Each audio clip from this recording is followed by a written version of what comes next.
Good evening, ladies and gentlemen. We're glad you're watching. Thank you so much for making time to join us. This is Homa Bay TV, open forum political discussion show that gives you an opportunity to hear what you feel and think about the latest development on our political front. Well, President William Samoei Ruto gives his first speech at the UN.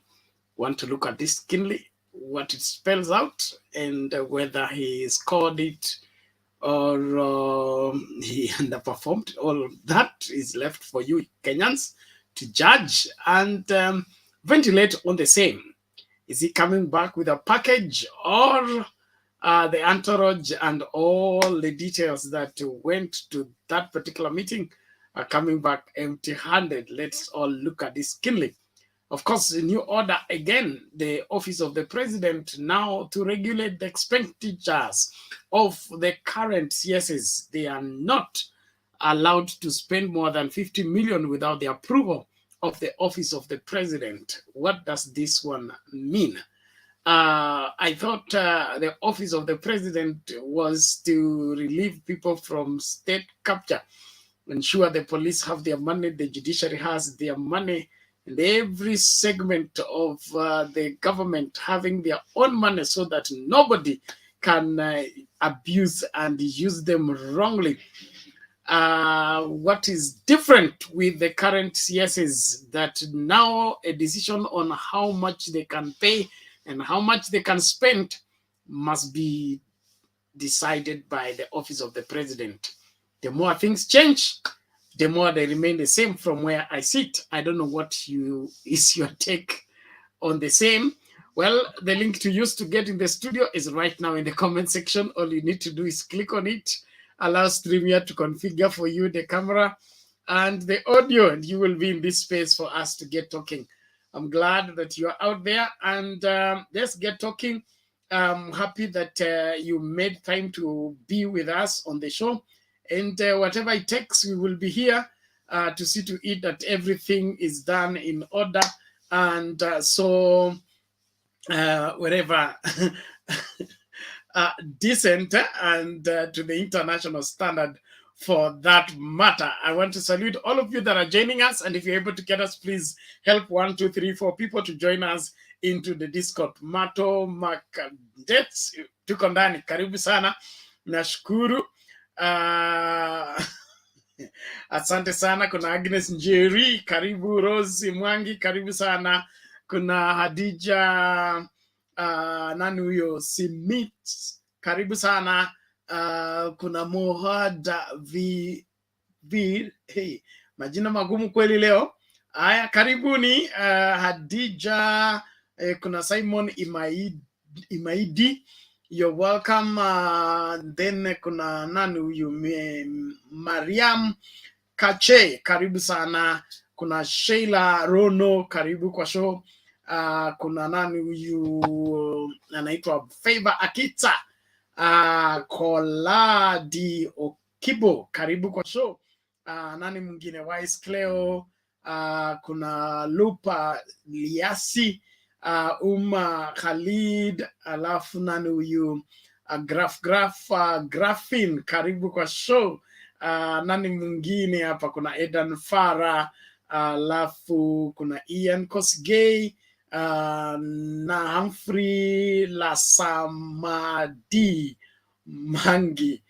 Hey, anasema wacha uoga kwa ilo lote jina la mtu. Sawa sawa, basi nashukuru. Daniel Koech, Idi Abdallah, Ruto Isaac, alafu Rachel Wanjiru, kuna Geoffrey Obado, alafu nani huyu, Favor Akita, kuna Elvis Ngetich Kemoi, alafu nani huyu, of course Daniel Koech Samoei, alafu kuna Ngige Peter, nani mwingine huyu, kuna Ndult Sila, alafu Elerehema Nasari, Dunstan Gishana. Okay, karibu kila mmoja na washukuru wote mnaojumuika nasi. Tumia hiyo link kuingia studio, tuambie mawili matatu kulingana na speech ya President Dr. William Ruto kwa UN, alafu tena masuala haya kwamba ma-CS hawana ruhusa ya kutumia zaidi ya milioni 50 pasipo kupekuliwa na kupewa ruhusa na ofisi ya rais. Haya ndio mambo yalivyo katika siasa zetu na katika mambo ya nchi yetu. Naomba kila mmoja tukachangie na heshima idumu tafadhali. Una ruhusa ya kusifia yeyote yule, lakini una ruhusa ya kutusi yeyote. Kama una hoja basi tulia hapo, utapata hoja kutokana na mijadala ama michango ya Wakenya tofauti wanapojiunga nasi katika Mtembei TV na kuanza mjadala wa usiku wa leo. Nashukuru tu kila mmoja kwa kuwa mwaminifu, kwa kutufuata na kuhakikisha kwamba unatekeleza majukumu yako, kuhakikisha kwamba Mtembei TV itakuwa hapa na itaendelea kukuletea matangazo tofauti, kukupa habari ambayo haijachachuliwa. Iko vile ilivyo, raw news, raw reporting, not filtered reporting. And so we are here to see to it that happens. Kuna patola ngati, your gadget is not well configured. Tafadhali rekebisha kwanza, kama unanipata rekebisha kwanza ndio ukija uingie moja kwa moja. Anasema nani huyu? Bernard Odhiambo anauliza hello everyone. Bottom up wameenda kutembea na kuna bottom down. Tunasubiri hayo masuala yote yashughulikiwe na kila mmoja apate la kusema kulingana na mambo yalivyo. Tuendelee kuingia tafadhali, ili tukamakinike na tukafuate hoja za leo ipasavyo. Patron nimesema kuna shida na vile your gadget is configured, kwa hivyo utakuwa na shida kuicheza. Tunaomba tu tafadhali kairekebishe kabla ukajiunge katika mjadala wa usiku wa leo. Asante kwa kila mmoja na washukuru, na tunasonga mbele katika mjadala wa leo. Tunazungumzia speech ama hotuba ya rais huko UN na vile ilivyoenda, inarudi na kitu ama inarudi mkono tupu. Hayo mambo yote tuangalie kwa kina usiku wa leo. Kabla ya hapo basi tuende kwa matangazo, tunarudi moja kwa moja. Endelea kuingia, endelea kukaribisha, endelea tusonge mbele kwa pamoja.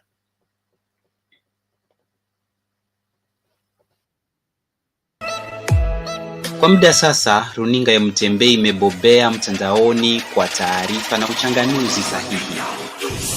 Kumbuka tuko live pia kwenye Mtembei TV. Once again, congratulations to all concerned. Thank you Mitsubishi for your trust and confidence in Kenya. Wengi wameipokea na kuienzi. Wakati wa kihistoria umewadia tena tunapojisatiti kuingia maeneo tofauti jijini, mijini na hata vijijini. Tunaomba msaada wako, ufadhili na uwegezaji. Katika safari hii tuvute pamoja kuingia digital TV broadcasting space. Give us wings to reach every home locally as we do internationally.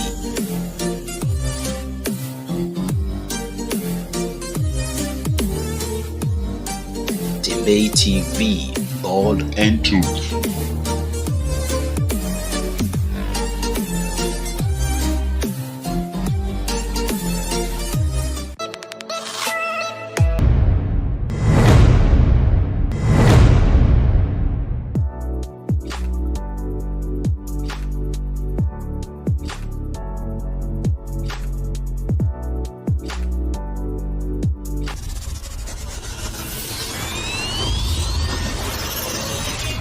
Mtembei TV, bold and true.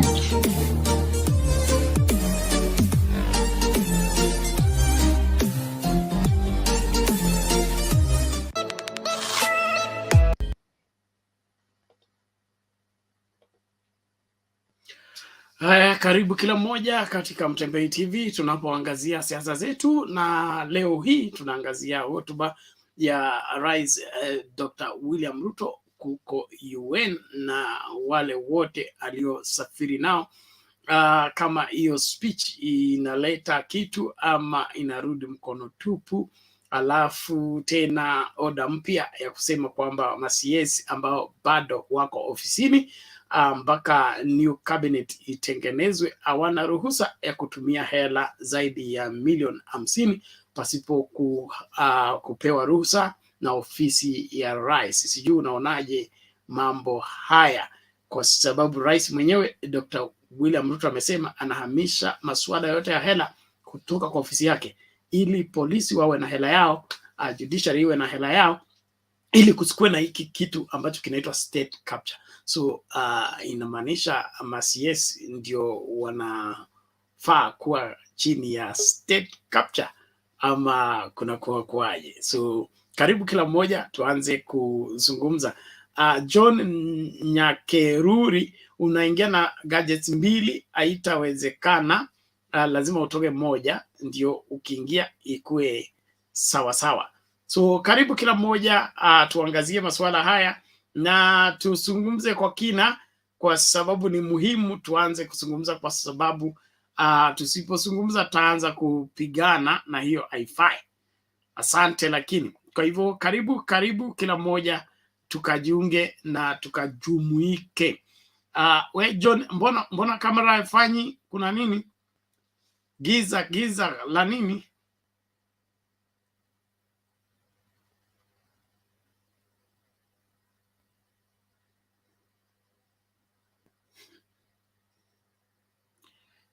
Haya, unmute ongea tafadhali.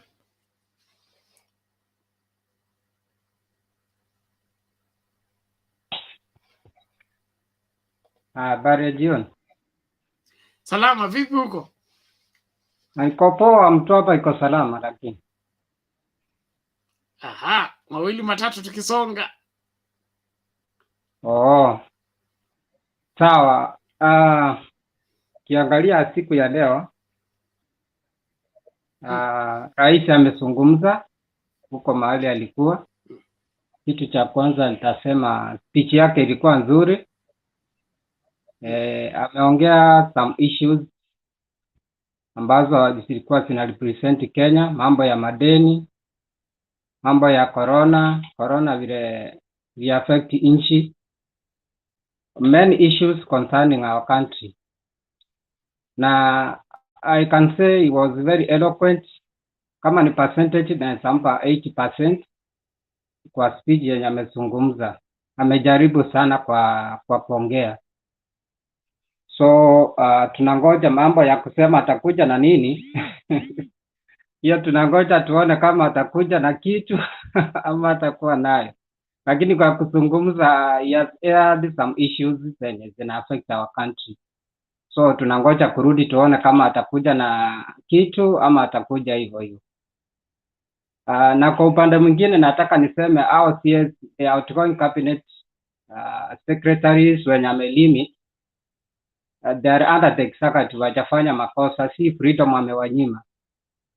They are under the executive and they the head executive, and they are outgoing. So managing how they use their finances, there is no crime on that. Haina makosa, because he's planning to have a new cabinet. They should not overspend so much in that. So kuambia hivyo hajawanyima freedom ama right yoyote, they are under him. He's the head of executive. Sasa giving directives has no penalty on the same. So sijaona kama amefanya makosa hapo. Sasa tunangoja. Wewe bwana John. Unajua budget ya Kenya inasomwa mara moja kwa mwaka? Si ni mara moja inasoma. Sasa tuseme mimi ni CS wa education. Okay. Napasa kulipa walimu. Yuko na walimu wangapi? Milioni 50 itatosha? Mpaka nipeleke cheki kwa rais iwekwe sahihi ndio walimu walipwe. Hiyo Itachelewesha mambo. Kitu naona hapo ni kwamba there is some limitation their power. The outgoing president alienda, like appointment they cannot do. There is some limitation they have. That means they cannot perform their duty fully. That's what he's trying to indicate to them. You cannot do that. But lakini ukiangalia kwa wale permanent secretary wako huko, still the payment can be done. I don't think kama hiyo 50 million is among the payment, because the ministry kama ni kulipa italipa, lakini the limitations, their power has been limited in a way, because they don't have full power the same way the president was, cannot have the full power of appointing when we went ahead of election. So that is what is happening to those cabinet secretaries. That's how I can respond over the same. Lakini sijaona kama wamenyanyazwa vile, lakini directive from the sitting president that he has given. Sawa sawa, nashukuru kwa hayo. Tutasonga mbele. So unaona tu ni muhimu kila mtu aende kupiga foleni hapo kwa rais, kwa sababu anataka kulipa gharama fulani ya milioni 55. Sio hivyo lakini sio hivyo lakini wacha nikwambie Bernard, unajua hata kama huyu before aende, all the cabinet secretaries were answerable to the president. That's why unaona hata mtihani ukitolewa, they have to take first the result kama ni KCSE to the president, they discuss and then they come out to give it out. That means anytime the cabinet secretaries are answerable to the president. Si mambo ya kupiga raini ama kumuinamia. It is a procedure which is there, that in every new information they are answerable to that. But that's why there is a cabinet. Na sababu ya kuwa na docket, na kila docket inapewa donge lao la hela, okay? Watumie. Sasa kama mimi nimekuwa kwa ofisi, alafu nilipewa donge langu la kugawa. Sawa. Na nimekuwa nagawa. Huu ndio mwisho wa mwezi uko karibu, okay? Leo tarehe 21. So mishahara siko karibu kuanza ku roll out, madeni yalipwe kama kulikuwa na madeni, na mimi niko karibu kutoka nini kwa ofisi, kwa sababu sijui kama nitakuwa appointed, niko katika hiyo injury. Tena itakuwa tena ningoje rais atoke ng'ambo angalie ili donge langu vile nagawa, si itakuwa tena ni kuingilia kazi yangu. Kwa nini anipe kazi tena ifanye? But alisema spending spending, not kwa salary spending. Is said about spending, maybe transport, just luxury, the one that they can spend, which are unnecessary spending. That's what I mean. It was almost saying about that. Lakini kama ni mishahara, unajua hata kama hajachagua the other cabinet secretaries, mishahara lazima watu walipe, wale wanafanya kwa office in different ministries, they deserve to be paid. Na hawezi limit over that, kwa sababu kila mtu end of the month anataka kitu angalau anaenda nacho nyumbani. Hawezi wa limit up to that point. Yeah. Okay, so asante. Bwana Hamdon Ochieng, your gadget is not well configured. Na alafu watoto pia hawaruhusiwi kwa screen, tafadhali hakikisha watoto wako mbali. Hata kwa sauti wala kwa picha hawaruhusiwi katika kipindi cha watu wazima. That is a regulation by YouTube community, so please let's observe that, it is important. Asante Bwana John. Kama una la ziada tuende kwa Agnes.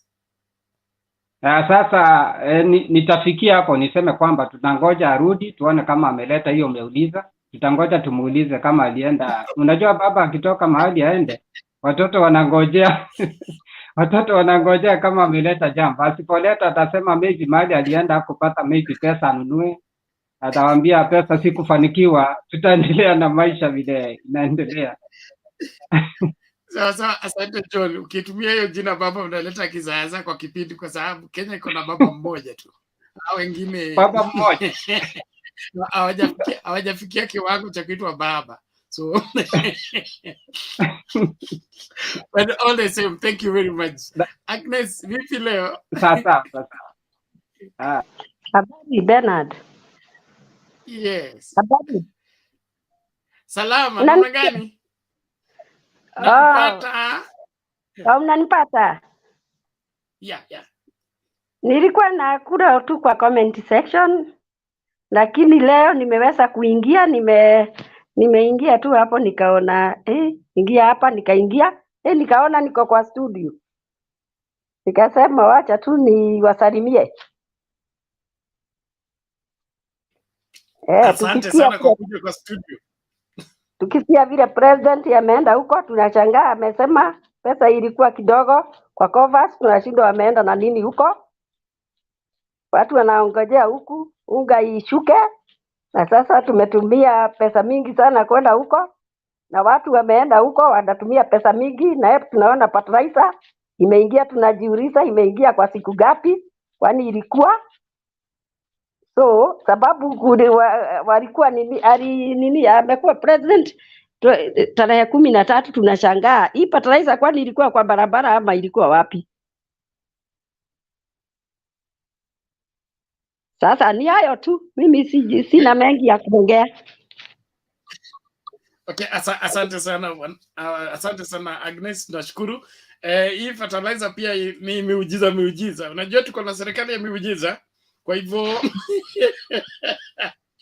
itabidi tuamini katika miujiza, tufanyie uchunguzi tujue kwamba hii ilianza safari lini, kwa sababu kama fertilizer ilianza safari mwezi uliopita ama mwaka uliopita, nani alifacilitate kuja?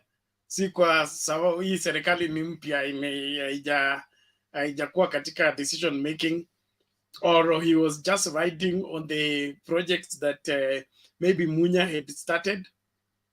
Hiyo ni masuala ambayo tutaangalia kwa kina. Sijui John unala kusema kwa hilo?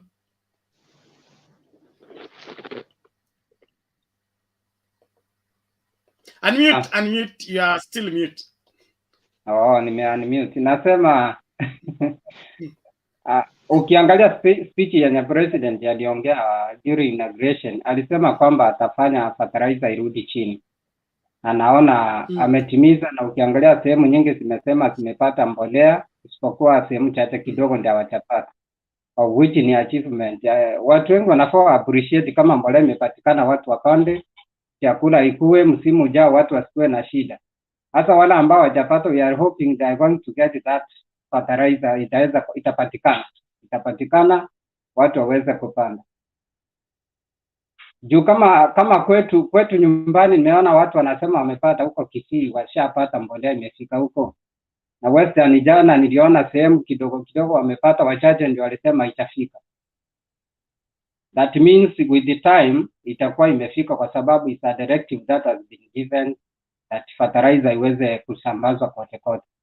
Na wakulima wakipata ni nzuri, kama wakati huu mvua iko, wapate mbolea waweze kupanda, uzalishaji ufanye chakula kikue kingi, watu ambao wanakula.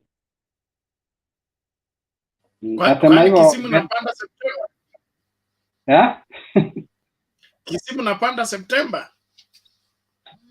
Wanasema hiyo mbolea sasa watafanya top dressing, kwa sababu already watu washapanda. Watafanya top dressing kwa Simi nafikiria Septemba tunavuna. Top dressing inawezekana kweli kwa ile mahindi imekauka. Wamesema hiyo by the wamesema hiyo mahindi ijakauka.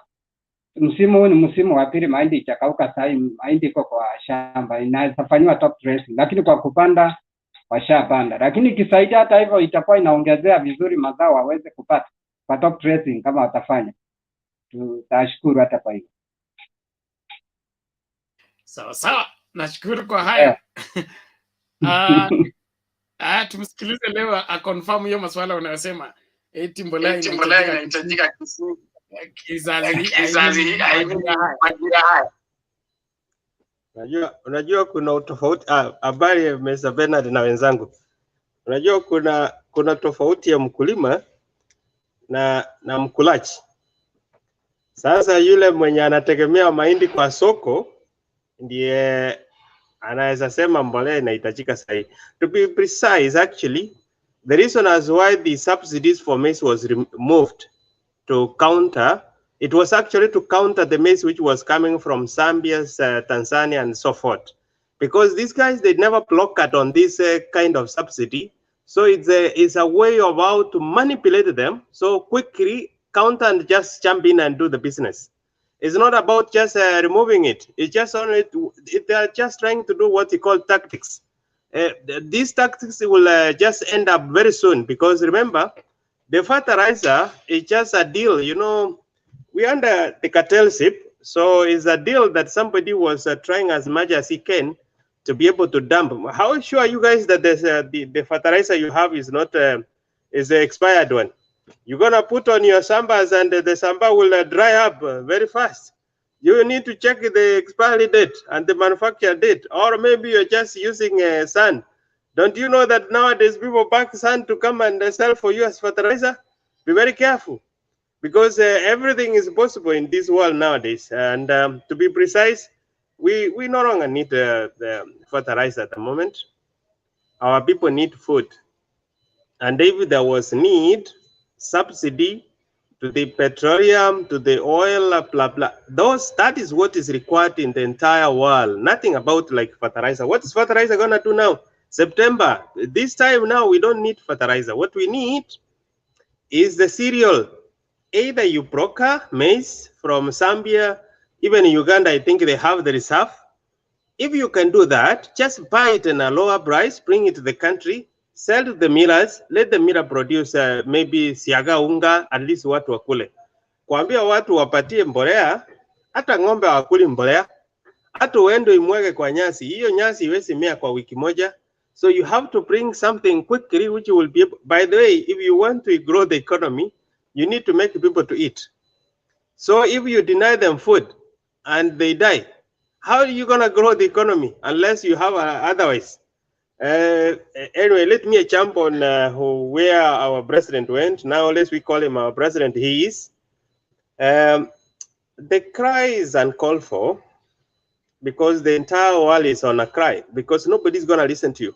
When everyone is crying in a community, and you would tend to think that when you're going to cry, everyone is gonna listen to you. No, everyone is crying in the world. Even you can see, even now, like the people are rushing to Japan to go and mourn the former prime minister. These are the people who usually gives us these some money to come and run our countries. So if everyone is crying, everyone has a problem. We have a crisis in Ukraine and Russia. Nobody's gonna listen to you. So what this gentleman needs to do is to come back home. Try to think and find ways on how to find what you call the local borrowing. We have a lot of Kenyans with a lot of money, and the local borrowing, the first thing is to make sure that the people consumes. If people can consume, Mr.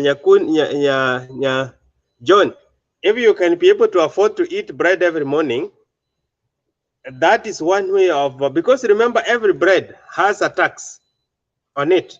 So if you're able to buy bread every day, you are buying bread, yes, from the factory, but also you're paying tax to the government. That is how the government will be able to run and give their own money. Secondly, if this government is smart enough, if it's smart enough, they should stop telling the Kenyans that the covers are empty. Because the moment you tell the child that, oh, I don't have food, we're going to feed you, even the stomach will cry more. Remember, the former president told us one time that the money which we lose through corruption is quite huge. It's quite huge. Has anyone come up with a strategy to close that loophole? No. And we know our exchequer, if KRA, you ask them how much money they collect every day, it's a lot of money. But they have not closed those avenues where this money is going. If they can be able to be very smart enough, they need to stop with these rhetorics of saying, oh, we don't have money, the covers were empty. We don't want to get that, because there is no government, even if it's in US, no government goes and finds a full basket of money. No, you have to come up with a strategy. The only thing they will leave you is a blueprint. Is a hand of a blueprint that this is what we did, this is where we left, and this is madeni tumekuachia wewe ulipe. Ukishindwa ni peke yako, sisi tutatoka. The moment you take the tools of power, wewe ndio utachukua hata hao mapipi ya kando, wewe ndio utawalipia hiyo ng'ombe. Sasa it was already taken in, so they have to accept. That is the reason why they said we want to be the leaders. Give us the mandate. When you are given the mandate, don't blame anyone, don't do the side shows. So I hope they can be smart enough. They still have time. They need to reorganize. They need to stop this whatever we are saying. There is small things they are doing which doesn't help. And as much of a fact, we wish them well, but we don't want to see them crying, because the moment they cry, we see mass on them, but we can't help. Thank you, Mr. Bennett.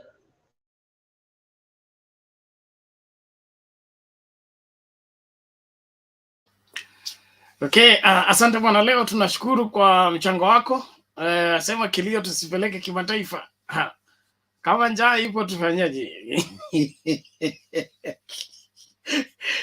Ni kilio cha haki. Deni tusamehewe. Kuna COVID, kuna kiangazi, kuna global warming. So mtuangalie na macho ya huruma ili tusiangamie. It's a new day. It's a new day. But I think as Kenyans, we have a lot in terms of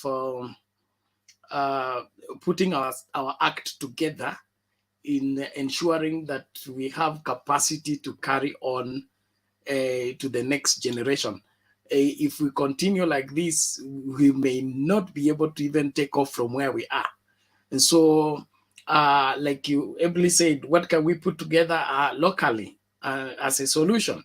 And in my opinion, this is the time when the Kenya Kwanza government should be galvanizing the country, should be solidifying and crying out for the unity of the country, trying to build bridges with the investors, the local investors that were threatened, that were called names.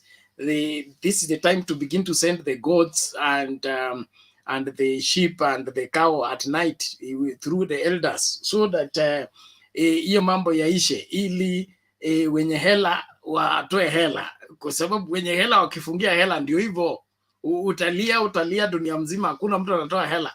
So sijui advisory committee ya Dr. Ruto inakaaje, lakini huu ndio wakati wa kwenda kuona Mount Kenya Foundation. Huu ndio wakati wa kwenda kuwapembeleza na kusema hey, hii kitu lazima tushikilie pamoja na kila kitu ifanywe kwa study. Wafanyikazi, waajiri, the employers needs to be begged not to lay off people. And now that IMF is demanding that even civil servants will be laid off and their salary to be cut, this is not time to make enemies. This time to make friends, build bridges.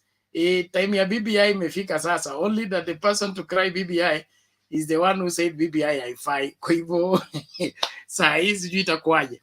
All the same, naomba kila mmoja tumakinike. Asante, tuendelee katika mjadala wa usiku wa leo.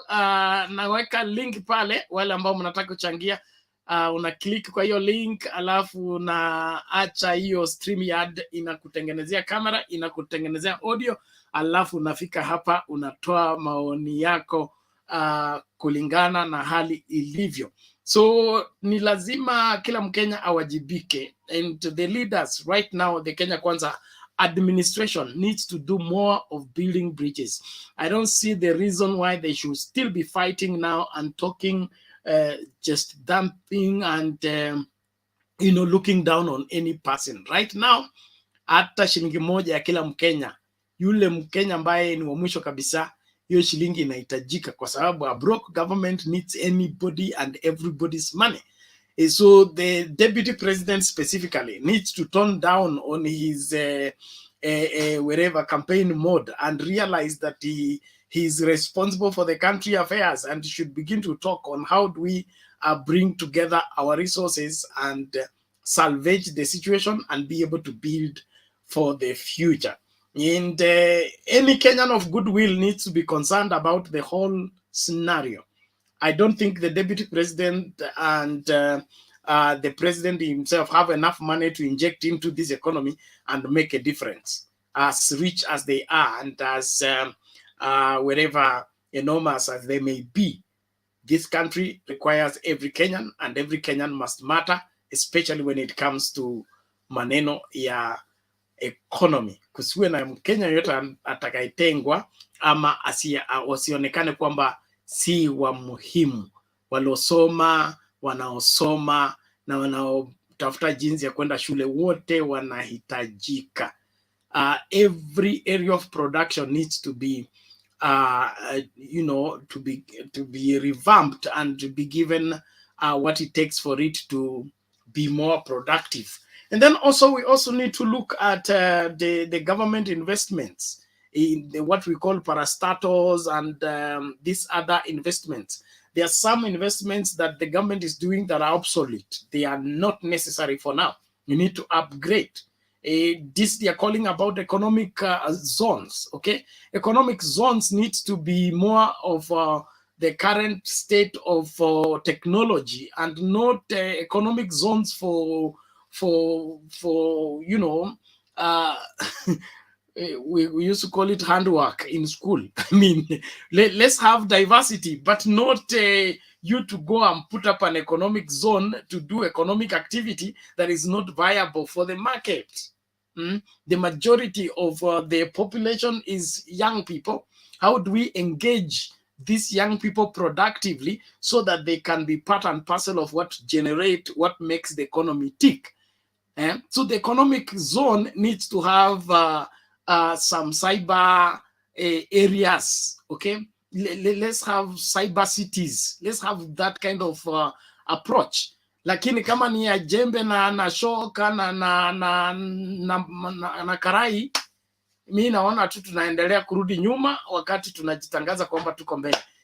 Haya, naomba tusonge mbele. Nashukuru kila mmoja, endelea kukaribisha wawili watatu. Hii ni Mtembei TV Open Forum Political Discussion Show, ambapo tunaangazia speech ya President Dr. William Ruto huko UN, alafu na directive kwamba masiesi wale wako kwa ofisi saa hii wakitumia hela wachunge wasiruke ile imewekwa ya milioni 50. Inakumbusha wimbo ambayo ulitoka ile enzi ya Mama Selina, unaitwa Babo Dongolo ile, if you remember, those of you ize budget iko high, kwa hivyo lazima tu review chapati chakula mara moja kwa mwaka. Mama Selina vipi? Bernard, mambo poa, ninawamiss lakini ninawasikia. Asante, karibu. Nafuata sana. Now, nashukuru kwa sababu Supreme Court kulikuwa baba ya mtoto ama mama ya mtoto na mama ya ngambo. Na mtoto sasa ndio huyo, naona vile unataka kulea, na eri vile wangekuwa na wisdom wangewachia mwenye mtoto yake. But mwenye mtoto alisema haisuru chukua, badala ya kuua wacha ni kuachie. So I hope mtalea hiyo mtoto Penat. Otherwise, kitu ya muhimu kwa Kenya ni moja. Naona hata huku kwetu Amerika, president ya Amerika, watu wana struggle, but wanajua vile wanafanya. Naona Donald Trump today amestakiwa na city ya New York, kampuni zake. So Penat, Kenya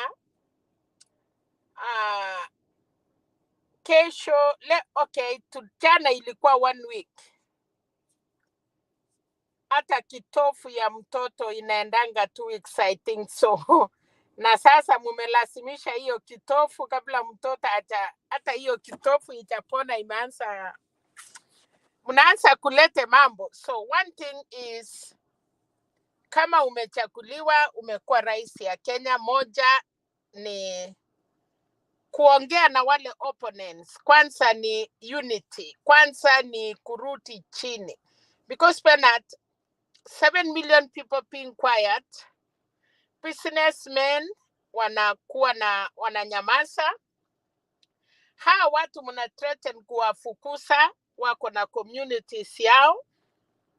wale wanataka kuingia ofisi pia wako proud, wako macheuri.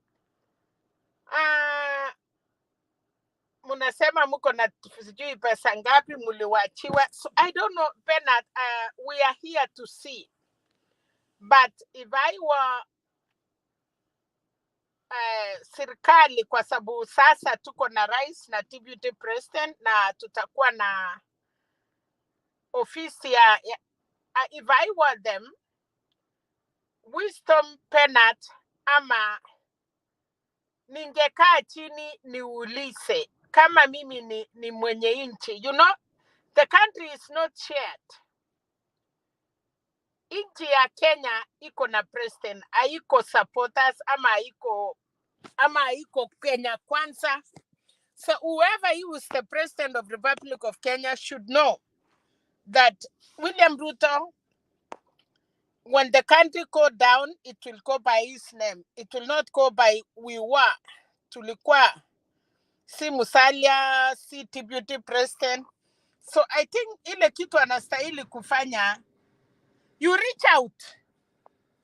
Kuchaguliwa kuwa kwa ofisi si shida, kuongoza nchi ndiye mambo. Reach out, uliza mawaita. Kwa mnaenda mahali, siku ingine nilikuwa nimeitwa majina mbaya. The people that they don't know you have to show them ya kwamba hata ingawa niliitwa ile majina niliitwa, show them by action. Kama nimeitwa mwisi, onyesha watu mimi sijaiipa kitu ya mtu na unaweza kunitrust na nyumba yako. Otherwise, Mtembei TV, thank you Bernard. Endelea kusaidia wa Kenya. A lot of people are quiet watching. But still, ikiharibika ni sisi wote tuko Kenya.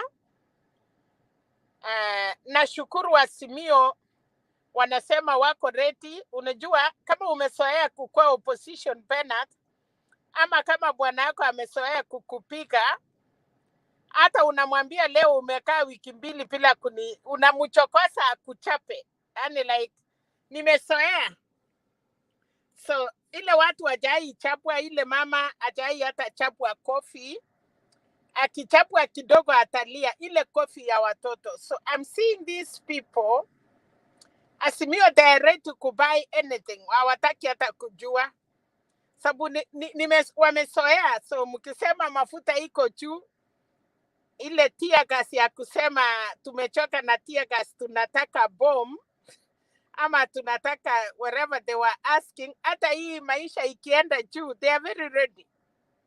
Because wamezoea. So niliona mama moja jana akilia na nikamhurumia sana. Anasema aliwacha watoto akaenda akachakuana. But these people, Bernard, they are still not saying the truth. So we need to see maneno ya Kenya vile inaenda until everybody anasikia. Otherwise, watu ya Kenya kwanza ama UDA kutokea baba yao, they should have respect. Kitu moja pia na international community inaangalia Bernard. If the Supreme Court ama machurches, kama mimi nilikuwa corrupt and I'm been cleaned, nyinyi saa ile munaosha Mama Selina ama munasema Waitito ni mzuri ama munasema nani, how do you think the other people will see you? Nani atawapatia pesa yao? So I think Kenyans, kama kuna makosa, hata kama ulinisaidia nikakuwa rais, makosa ni makosa. Wenye walipigania democracy Kenya wanasikia mbaya, but ni wakati ya Wakenya wenyewe kuona kama watasimama na democracy ama waangushe democracy. But Bernard, itakuwa very bad, itakuwa sad news. Ukiona Kome, na hiyo ninafurahia, hawezi toka. Yes, how? Ulituambia mambo mingi sana. So na wamekuja kukalia kama wakati tulilete katiba 2010. Wale watu wamefaidika kwa serikali ya sasa na iliyekuwa ni watu wenye walikuwa na oppose katiba. So hii democracy baba amejaribu kusaidia wa Kenya. Some of us we really feel like baba Mungu amsaidie, ampatie nguvu.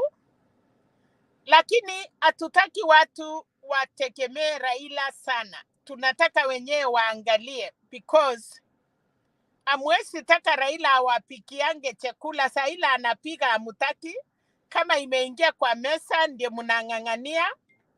I would wish to say for these 5 years, wacha tuone vile wanafanya, hata kama pena tunajaribu. I wish they would listen to you, kwa sababu wewe ukiwa hapa ni pastor na unajaribu kusimamisha wa Kenya in both sides, lakini ni ngumu sana na hii generation na uchauri yenye wako nayo. But wanasahau ya kwamba those people who fought for you, hawa ndio wataenda street, na wakienda street hakutakuwa mzuri. Uwezi enda huko, and I don't know, nani hakuona uchaguzi ya Kenya vile ilikuwa mpaka mnaenda kuambiana kwa United Nation ya kwamba it was so much democracy in the election ya Kenya, and the Venezuelans were there, na America ni victims ya Venezuela, na wako karibu kuruti election. A lot of people are victims of this cyber ama hii faranga ya makompyuta kwa wale nyinyi mumesoma. So when a person stand, I think they should say other things that kuwa proud kwa vitu yenye haiku kwa ukweli. You know, some people know what went through. Ni vile tu wanaomba wa Kenya watulie. Otherwise, Penat, nashukuru niko kasini, watu wameingia mahali, nikasema nikae kwa kari kidogo nisikie sauti. Nimesikia vile mnaongea, but I wish Kenya well. All of us, this country is ours. Lakini wenye wameshikilia mbele, ukiwa kwa ndege Penat, na ndege inakataa kushika laini ile barabara ya ndege huko juu, mnaokopa sana, because amujui kama mtakonga ndege ingine huko juu ama mambo kinaumana. Unajua ukiwa kwa hewa, Kenya sahi wako kwa hiyo hewa, they don't know kama laini ya ndege iko sawa ama cloud iko mbaya. So they need to wajue mwenye anasimamia nchi ya Kenya. I wish he could know, because to be the president is easy. Uhuru Muigai Kenyatta angeweza with the community. Umeongea about Mount Kenya. Munasema Citizen amutaki, munasema Equity Bank, munasema munataka kwenda kwa KPC na National Bank. Penat, I don't know which Mount Kenya you are trying to talk. I don't know who are these people you want them to talk, and they don't want to see them. So anyway, I think tutangoja 2 years tukipatiwa hiyo fertilizer. So mahindi ya fertilizer itakuwa end of 2023-24 ndiye tutaanza kufuna. So Penat, I don't know what we can do from now up to next year, mpaka December huko ndiye tufune mahindi. Maybe tuko tayari na Mexican ama Mexico ama Burundi ama sile sinatoka Congo itatusaidia mpaka that time. Otherwise, thanks everybody. Nitawasikiza kwa uko chini. Naonanga comments watu wachapoeka wanaandika, no, you know, serikali ni yao, wawache kuja kusumbuana hapa na kuongea matope. They should talk to their leaders.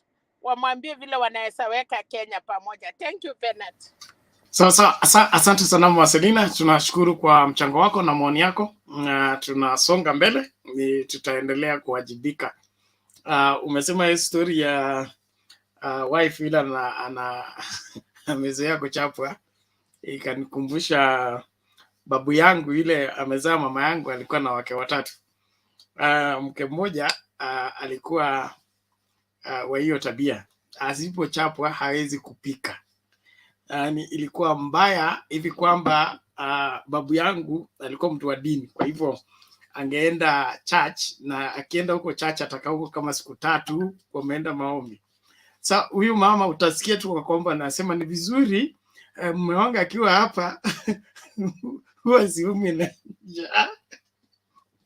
Asipochapwa hawezi kupika. So kuna watu ambao naona ni kana kwamba ndio serikali tulionayo ya wheelbarrow. Wheelbarrow isiposukumwa haiwezi kufanya kazi. Kwa hivyo lazima tujitahidi kama Wakenya kuhakikisha kwamba tunahakikisha hii serikali inafanya kazi, na isipofanya kazi basi tutaitimua. Tuna haki ya kuitimua. Kwa hivyo sio swala ambalo tunasema kwa fiche. Katiba inatupatia hiyo nafasi ya kudemand serikali itupatie haki yetu, na isipotupatia haki yetu tuna njia tofauti ya kutumia kuhakikisha kwamba hiyo serikali inatimliwa, tunapata serikali ambayo inaweza kufanya kazi ipasavyo. Kwa hivyo Wakenya, msione kwamba mko helpless and you are cast in stone that this government has to last for 5 years. No, the constitution gives different avenues to use to agitate, to picket, to demonstrate if we are not getting what is rightfully ours. Kwa hivyo nataka kila Mkenya awe makini na apevuke, aelewe kwamba kama tutapata unga yetu ile ya nini ya 70 bob na ile petroli ya 90 bob na ile pesa ya kina mama, pesa ya vijana, pesa ya nini, tuna haki ya kudemand hiyo masuala yote kikatiba mpaka tupate. So hii kilio tu wanatuambia walipata,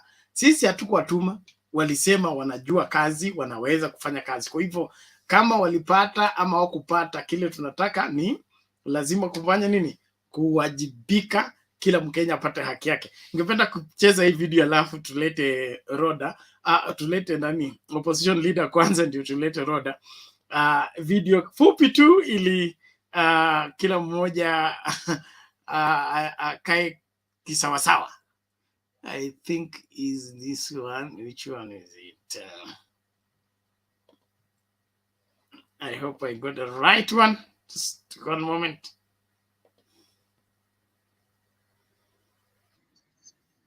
Wafanye vile walisema, kwa sababu hata sisi pia tungeingia hatungekuwa na excuses.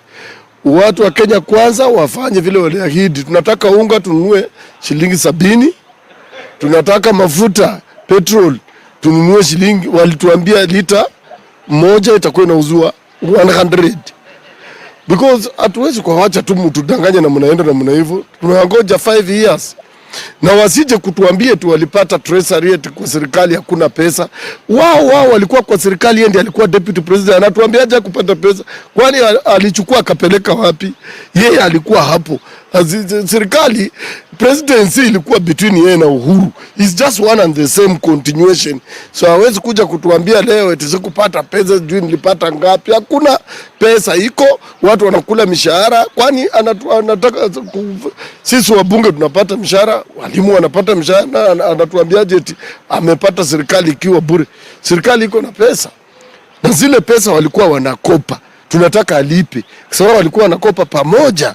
Alikuwa kwa serikali, hawezi kimbia. Hii mzigo lazima ubebe.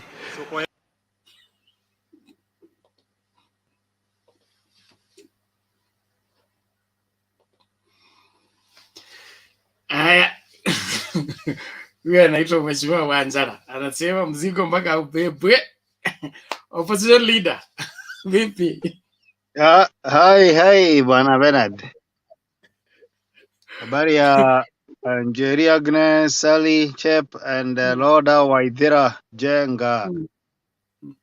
Position leader ako sawa, mimi naguzia mambo maine peke yake leo, nitakuja baadaye. Moja ni Ruto'S. Nataka Bernard, sijui opposition leader ni nani, nione sura. Ndio Mr. Kamau drives the bus. Siku hizi tuko opposition. Sally, tuko opposition by circumstance. Si ile kupenda, ni ile tulifanywa na Venezuela. tukajipata hii side ingine, so tuko huko na hatutoki huko, so that we also look at this government, tuiangalie. Asante. Thank you. Sasa mimi nitaguza juu ya Ruto's speech na hii crisis ya shangazi zetu katika inaitangwa UAE huko Saudi Arabia, na pia hiyo story ya NSSF vile koti imesema hakuna mandatory reduction ya NSSF. Tunashukuru na Fertilizer. Nimalizie na Fertilizer. Kwa hivyo number one, Ruto's speech. Unajua nimeangalia hiyo speech, nimesikiza, na I think vile nimeona hiyo speech tu ni ile, najua kama mhubiri, if you have gone to a theological institution, Bwana Bernard, you know that kuna vile watu hufunzwa kuongea speech. So wanaambiwa vaa nguo vizuri, inaitwa I think ni hermeneutics if I'm not wrong. Unafunzwa vile unavaa tie. Homiletics. Homiletics. Hiyo nimejaa, naona mimi si mbaya sana pia. So basically Ruto alikuwa anataka kwenda pale, he was just there to please people, to look smart and to use big English. It's like he was training himself. So for me, the only person that touched me in the speech today was the Prime Minister of Barbados. I wish you can get that tape, how she made her speech. Anaitangwa Mia Motley. Akasema mimi sitaki kusoma vitabu mingi hapa na kizungu mingi, mimi nataka kuongea juu ya the impact of COVID-19. Akaongea tu in a normal ordinary way. That is the way it's supposed to be, because mimi naona watu ya UDA kwa Twitter, kwa Citizen, sijui kwa Facebook wanasema umeona speech ni kama speech ndio tutakula. Speech are good, but I don't think that one is the agenda. The agenda should be, you be real, be factual, because we also know that at one point in the Mau saga, the president of Kenya, Ruto, said mvua haitoki chini, itoki kwa miti, inatoka juu.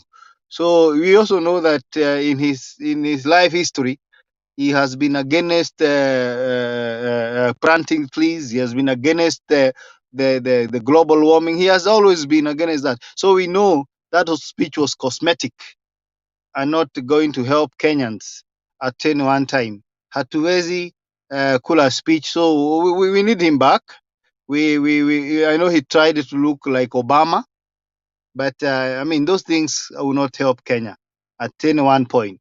Kwa hivyo your speech to me was so cosmetic and so average to say the least. I think for me as an opposition leader, I didn't find anything that I can put my hand on. The other thing is the house helps. Wale wanaenda Arab.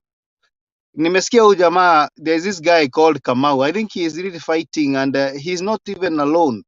Kuna a lot of civil servants wengi sana wanajaribu kuplease Ruto. Nimeona hata governor wa Central Bank, nimeona mwingine huyu wa film industry Makau, anaitwa Makau. They are all trying to please Ruto so that they retain their jobs. But if Ruto is listening to us because he's our president, hawa watu waende nyumbani tafadhali. Waende nyumbani, please, because they have failed for the last 10 years, particularly that PS who talks about we are ladies ati sijui hawajui kuongea na wafanyikazi huko Arab. What has he been doing in the last 10 years? Because if the agent is wrong, if the ladies don't know how to talk, if they have not been trained, then whose responsibility is it? Is it the agents or the government? Kwa hivyo kwangu mimi nataka hawa watu wakuwe retired, waende nyumbani wapumzike, because our children are suffering in the Arab nations because of lack of proper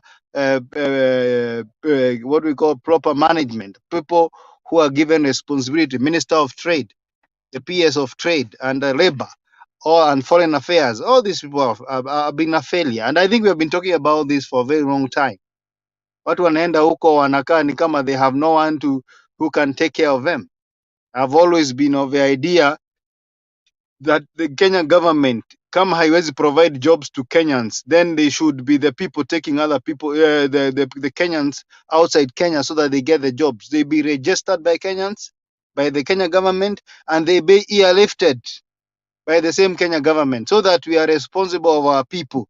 Si kuachia every Tom, Dick and Harry anachukua anafungua agent hapo River Road, anabereka watu wanabebwa kama mizigo to Arab nations.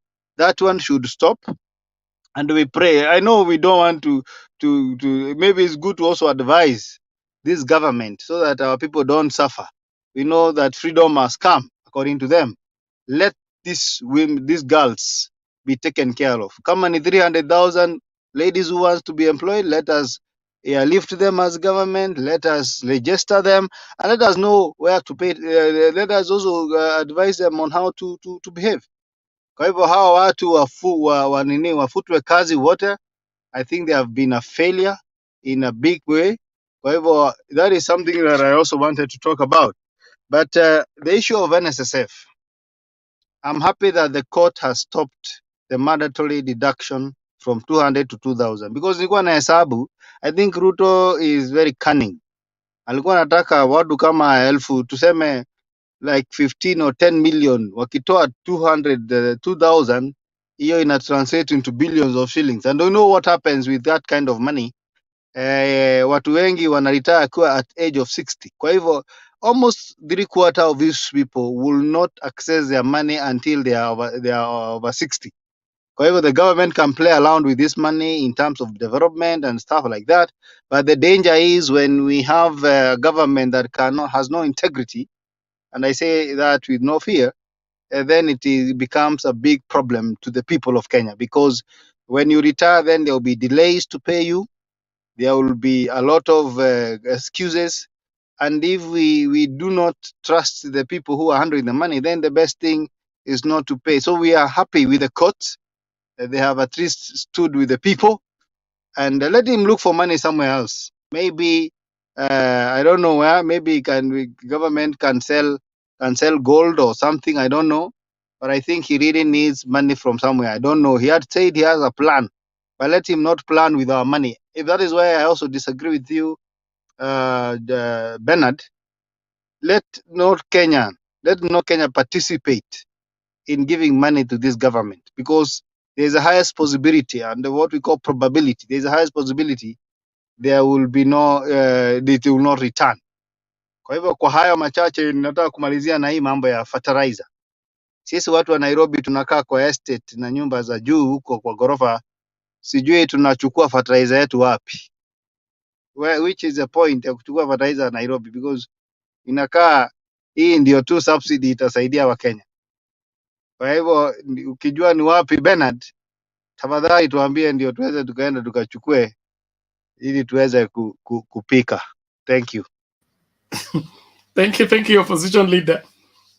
Ningekumbusha kama nakumbuka Shiko alisema mnanipatia wheelbarrow na hata sina space mahali pa kuweka. So shida sio fertilizer yenyewe, mahali pa kuiweka hapa Nairobi. Utaweka juu ya paa nyumba kando. Alafu ikishafika itayeyukaje ikuwe chakula? Hiyo ndio swala gumu, swala nyeti ambalo lazima tuliangazie. All the same, as the Kenyan people, we must all insist on the rule of law, because they seem to have a calculated way of disregarding the law, even in the early stages of this new government. If all the people that had question marks in the previous regime are being cleared, it simply means the law doesn't matter. And that is not a good example. That's not a good trend.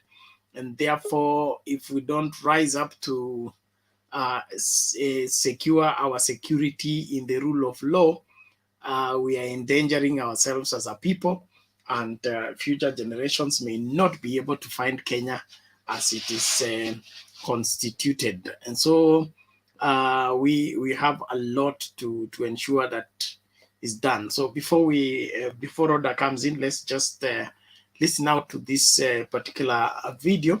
Anaomba watu wa comments tafadhali hakikisha kwamba unaweka nidhamu. Hii tabia ya kuruka na kutuzi watu ambao haswa wamekuzidi katika umri haifai kabisa, na you need to be ashamed of the same, because you can go and look for your age mates and play with them, not people who are old enough to be your fathers, your mothers, and your grandfathers and your grandmothers. Some of you are so childish that I don't understand how you got yourself an account on social media, because the social media demands that you need to be at least 18 and above. So you really need to up the game. Don't pick on anybody and everybody. That you are politically persuaded to support a particular line of political thought doesn't make you an elder, and it doesn't make you give you capacity to insult people or despise others. And if you're here to make others feel bad, you're in the wrong place. We will get rid of you. And we have no apologies for the same. So everybody must behave, or we will not tolerate your excesses.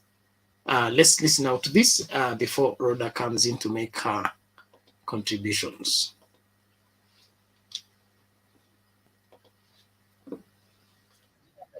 Now says that Kenyans will have to wait until the November-December price cycle to begin feeling relief in view of the declining price of oil in the global market. The Organization of Petroleum Exporting Countries basket price opened September at $97 per barrel of oil. That's down from $118 back in June. Judith Cherono now looks at what Kenyans can expect regarding pump prices. The cost of living is at high Kenyans have not witnessed in 5 years, and many are now hoping that with the price of oil in the global market declining, they will begin feeling reprieve in the near term. Oil marketing companies, however, say that the earliest Kenyans could be afforded a breather will be in the period between November and December.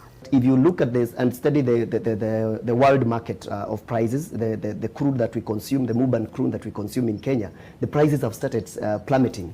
We have come from the highs of about $120 per barrel to the current $80-something per barrel.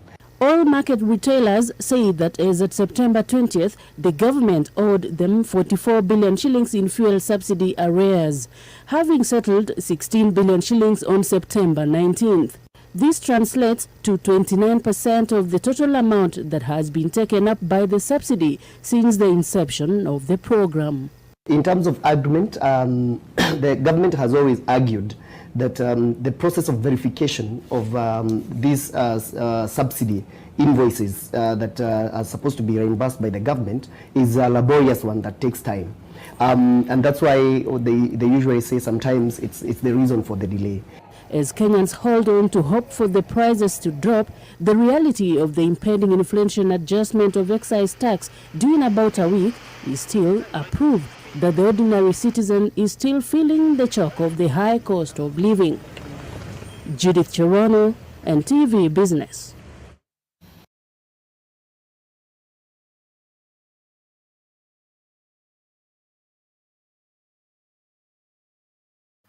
Okay, thank you, everyone. Rhoda, you can take it. Hi, everyone. Good evening. Nita mix Swahili na Kiingereza. Karibu. You know, I was very proud to see all African leaders. They meet together and whole world how they can make our country better place and to make our country better. One thing, I'm so thankful for the President of United States of America, President Biden. The speech alikuwa naongea, it was very emotional. Otherwise, I was almost teared. Very emotional.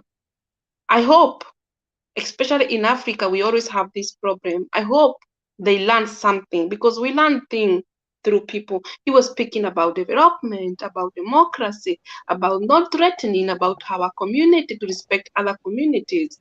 You know, he's a man of a lot of wisdom. And I hope people like William Ruto, he learned something there about democracy, because democracy it's a key. Democracy ndio inatengeneza nchi yetu inaenda mbele. Without democracy, nothing. And other African leaders like and they speak about something about food security, how they spread the food security whole world. They speak about Senegal, they support Senegal. That's amazing that we have a people, and he say they support African. That's amazing. That's a people who love our continent. They care about our continent, because African is always, we always behind. We need to learn what is a democracy. We need to learn how we treat each other. Do we wish him the best? How can we make our country development? Do we see the goodness? And everything. I can encourage William Ruto. It's only you start to be humble yourself. Humbleness, it's beginning of everything. And to be kind. And then the president of Biden, he talked about to be kind to each other. You know, I hope they learn something. Because to be what wakiwa kind each other, it's a key, it's everything. Because without kind, we cannot move forward. And that's the way in Africa we need. Because Africa have a problem. War, like in Congo, I saw like Ukraine, they said the military there in Congo, always problem. Mali, Nigeria, Boko Haram, threatening people, dictatorship. When Africa, we will move forward. You know, Africa is very beautiful continent. I used to see a country like Gambia. It's very fantastic. They have even islands. But our leaders, they already take things for granted. You know, I don't know whether we need to love ourselves because we can love our country. I think the most important, we need to love ourselves, and then we can love our countries. I think the way I can encourage William Ruto, he need to be himself. He can make our country, like the way about Unga, you know, those like, he need to be, if he want to build this government, he have to be himself and need to be humble himself. He said he is born again and he have the Holy Spirit. Hiyo roho wa Mungu inamuonyesha vile atafanya. Na if it is me, William Ruto, I could ask the former president, who can you show me the way? People who have been in government, they can, and he had been in government himself, but he want people who have been, who can give me more like wisdom and to share the word, but he don't want. But he have to be open up. But he have been closing his heart. The things you have to move forward. You have to forget all things happen. Like the Bible says, you have to forget all things happen. Like the book of Isaiah. Let us forget all things happen and move forward, because it can make our country great and it can make our country development. Yeah, because we want to live in a country, people to be themselves, people to be honest each other, because we can be respected. You know, I want my country to be respected because I love my country and I love I love every community. We respect one another, everybody to express their culture, but we love one another. We are one nation united under by God. That only can make our country development. If we are one nation united under by God. And I think that's the way God wants us to live. So and then something I learned in this, you know, in America, they value so much the former president. I saw yesterday, even the former president of Clearton was speaking.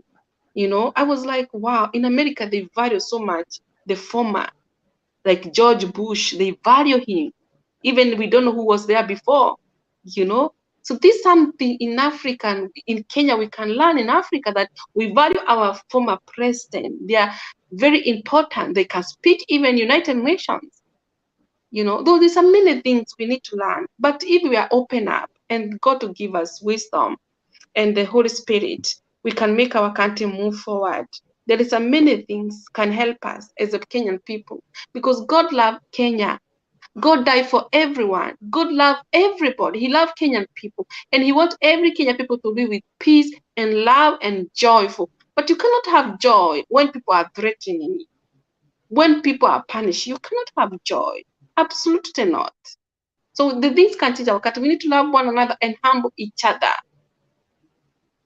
because everything can be good for our country. Thank you. God bless you, everyone. Amen. Amen, Sister Rhoda. Thank you so much for that encouragement and that wise counsel. is important. No man is an island, and every one of us can profit from anybody. And so each one of us as a people, we must appreciate every blessing and every resource that God has placed in our country. Nobody is empty. Everyone is loaded with something. We just need to know how to harness it and put it to good use. And so as a people, we must accept that if we are going to pick up and shine as a country, we must make use of everyone. And I believe this is, before I bring in Mike, this is one of the things that I will say the old governments took very serious, especially the Jomo Kenyatta and the Moi government initially.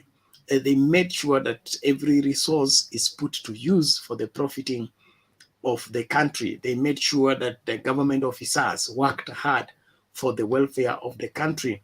The tax collector was collecting tax for the welfare of the country. It is just of late that the government became a good business enterprise that everybody wanted to do business with. But initially, serving in government was a service, was like a calling as a pastor or as a church minister. And you are civil servant to the extent of how well you articulated whatever you are doing for the profiting of the country. Ilikuwa ulipa ushuru, tulinde uhuru, to see to it that nothing is put to waste. But until we change our philosophy, especially with the younger generation, to see government offices and government officers as servants of the masses that wants to safeguard the resources of the country for the profiting of every Kenyan, we will not succeed at making this country great. But we have enough resources. We just need proper leadership. And we pray that the Kenya Kwanza administration will provide right leadership. But if they get in with it is our turn to eat, then we are cooked. We are cooked. We may not be able to get from where we are. Things may just get worse and worse as time goes. And so let's look out for lessons carried from the UN meeting by the long straight entourage that went abroad. I hope it was not about selfie and walking on the streets and looking blue. And by the way, the deputy president was not in yellow. And all his team, they were all in blue. That's just to strike a conversation. Bwana Mike, habari leo?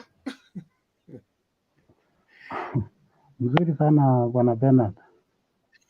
Mbona kujificha? Giza limekulemea? Sina, imepotea, token imeisha. Pole. Basi mchango mbio. Asante sana. Mlikuwa mnangoja stima ya bure, bundles za bure. Tulikuwa tunaambiwa ya kwamba wakati Biblia inainuliwa, ikirudi chini, inarudi chini, token ikiwa inaanguka chini bei yake, mafuta ikiwa inaanguka, unga ikiwa inaanguka. Lakini masaibu ndio tunayopitia ndio haya sasa. Ninaongelea gizani, sionekani kwa sababu ya hiyo shida. Lakini hata hivyo tunamshukuru Mungu. Tumeanza kukubali huyu rais wetu ambaye tumelasimishiwa na Venezuela.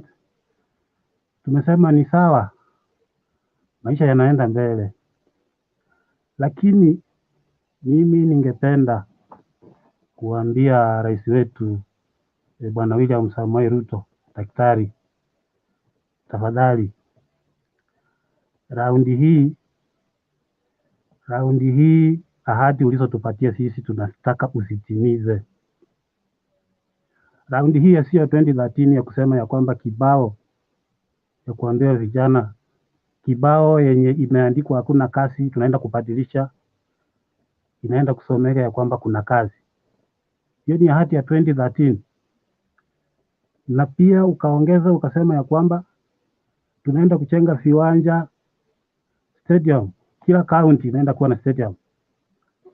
na ukaongeza ingine ukasema ya kwamba watoto wetu waenda kupata laptop.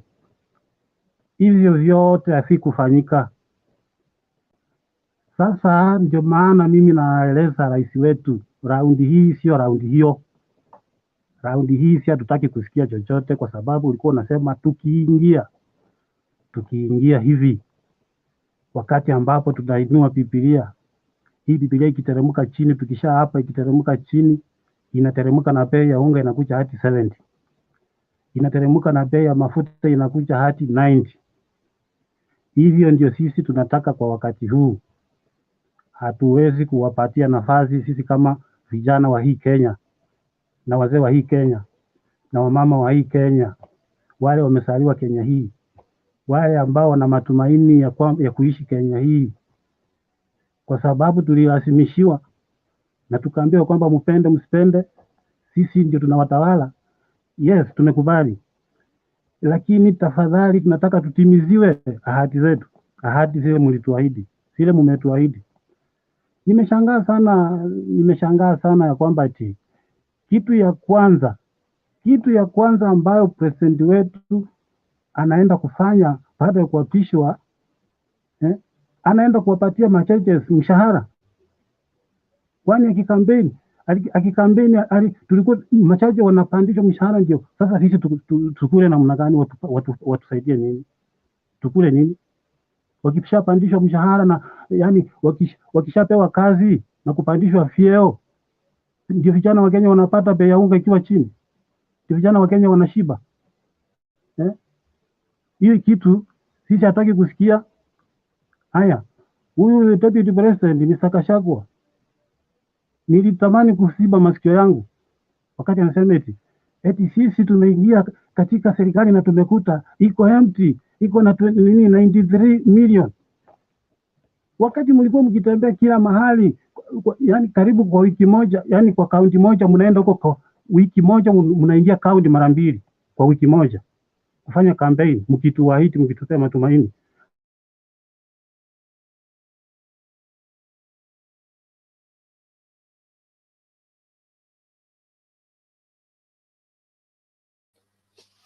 Bwana Mike, inaonekana umekatikiwa umeme, umekatikiwa bando. Pole, lakini naamini ujumbe wako ushafika. Karibu kila mmoja, naomba tumakinike kwamba hatutaki bei ya mbolea. Sisi mbolea itusaidie nini kwa wakati hatupiki mbolea? Kuna mjamaa ndugu yangu hapa amesema ya kwamba sio wenyewe tunaishi kwa makorofa, tuambiwe mahali mbolea iko, kwa maana hiyo ndio sasa iko bei rahisi, tuende tununue, tukuje tuweke kwa maji, tuweke kwa jiko, tupike tukule. Hivyo tu. Asante sana. Usiku mwema Bernard. Okay, asante Bwana Mike, tunashukuru. Naomba. Kwa muda sasa, runinga ya Mtembei imebobea mtandaoni kwa taarifa na uchanganuzi sahihi. Kumbuka tuko live pia kwenye Mtembei TV. Once again, congratulations to all concerned. Thank you Mitsubishi for your trust and confidence in Kenya. Wengi wameipokea na kuienzi. Wakati wa kihistoria umewadia tena tunapojisatiti kuingia maeneo tofauti jijini, mijini na hata vijijini. Tunaomba msaada wako, ufadhili na uwegezaji. Katika safari hii tuvute pamoja kuingia digital TV broadcasting space. Give us wings to reach every home locally as we do internationally.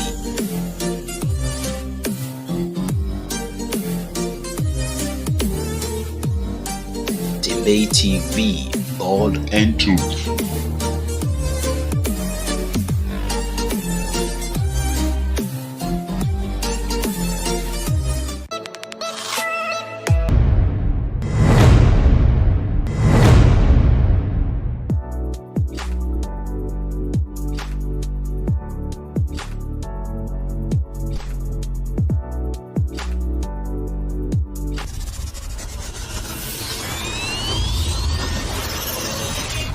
Mtembei TV, bold and true.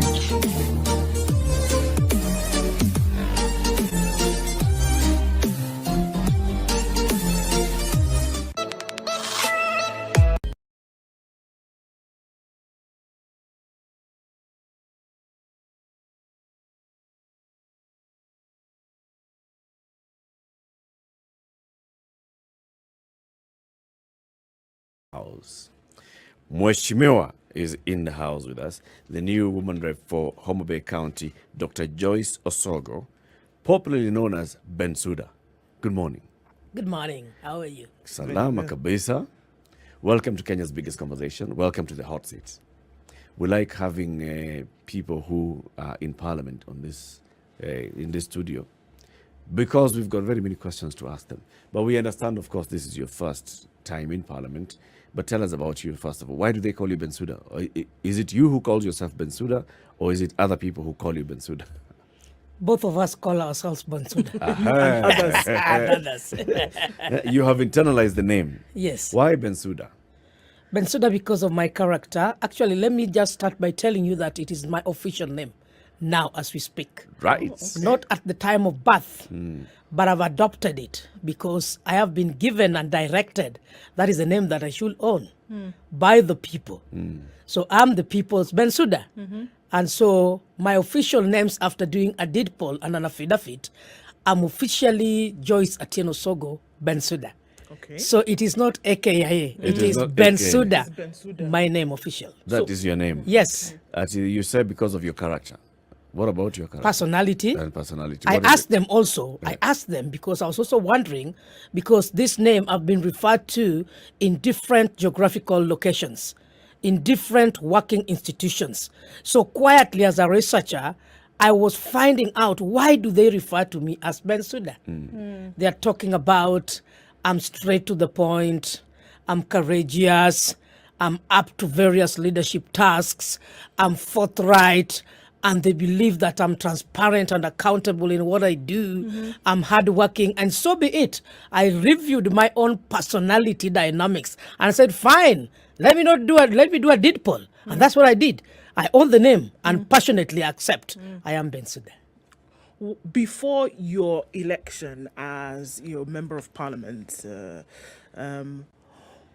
what were some of the things? I mean, because it wasn't obviously before August 9th and all of that, that's not when they started calling you this. So what are some things that were happening before you decided to run for office? Allow me to inform you that the name Bensouda did not begin at the time that I started running. Exactly, that's what I'm saying. It was before. So why? I have engaged in various activities, both formal and informal, non-formal.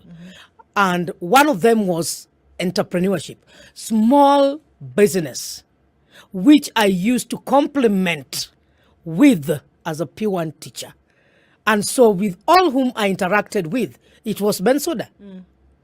Then at the university, where I'm a lecturer, Jaramogi Oginga Odinga University, quietly, the students were calling me Bensouda.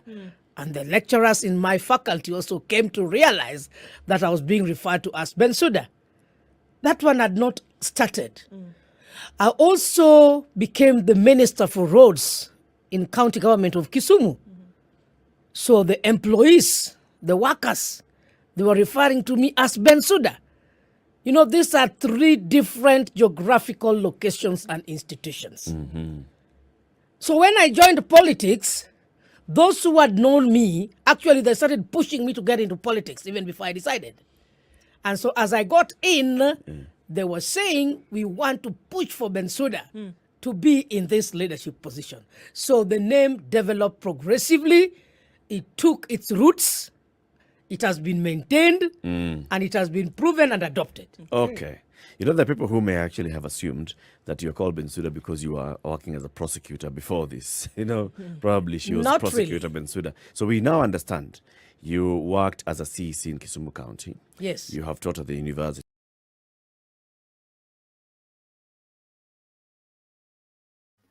Well, ladies and gentlemen, we appreciate all of you for continuing with Mtembe TV and following our conversation. I trust this adding value to you.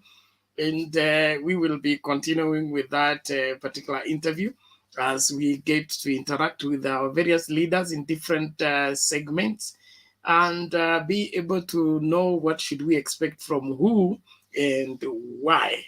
Now, Bensouda is here with us. And so those of you that have manenos, basi kazi kwenu, lakini tunaomba tu tuendelee kujadili Wale mnataka kuingia studio, karibuni tafadhali. Tusikae sana. Okay. Let's continue with that interview shortly. You started off as a teacher, as a P1 teacher. Yes. So you are an educationist. Yes. In your career and your profession. Yes. And then you've also served in government as a CEC. Yes. Was that your first time working in the government as a CEC? That was my first time working in government, because as I told you, my background is education. Yep. Actually, I'm an educationist, all the cadres. In high school, I've also taught in vocational training centers. I've also taught at the university. I'm a researcher. So after that, based on my discipline of or the faculty which I specialized in, which is project planning and management, and specialized in project monitoring and evaluation, I came in as the Minister for Roads.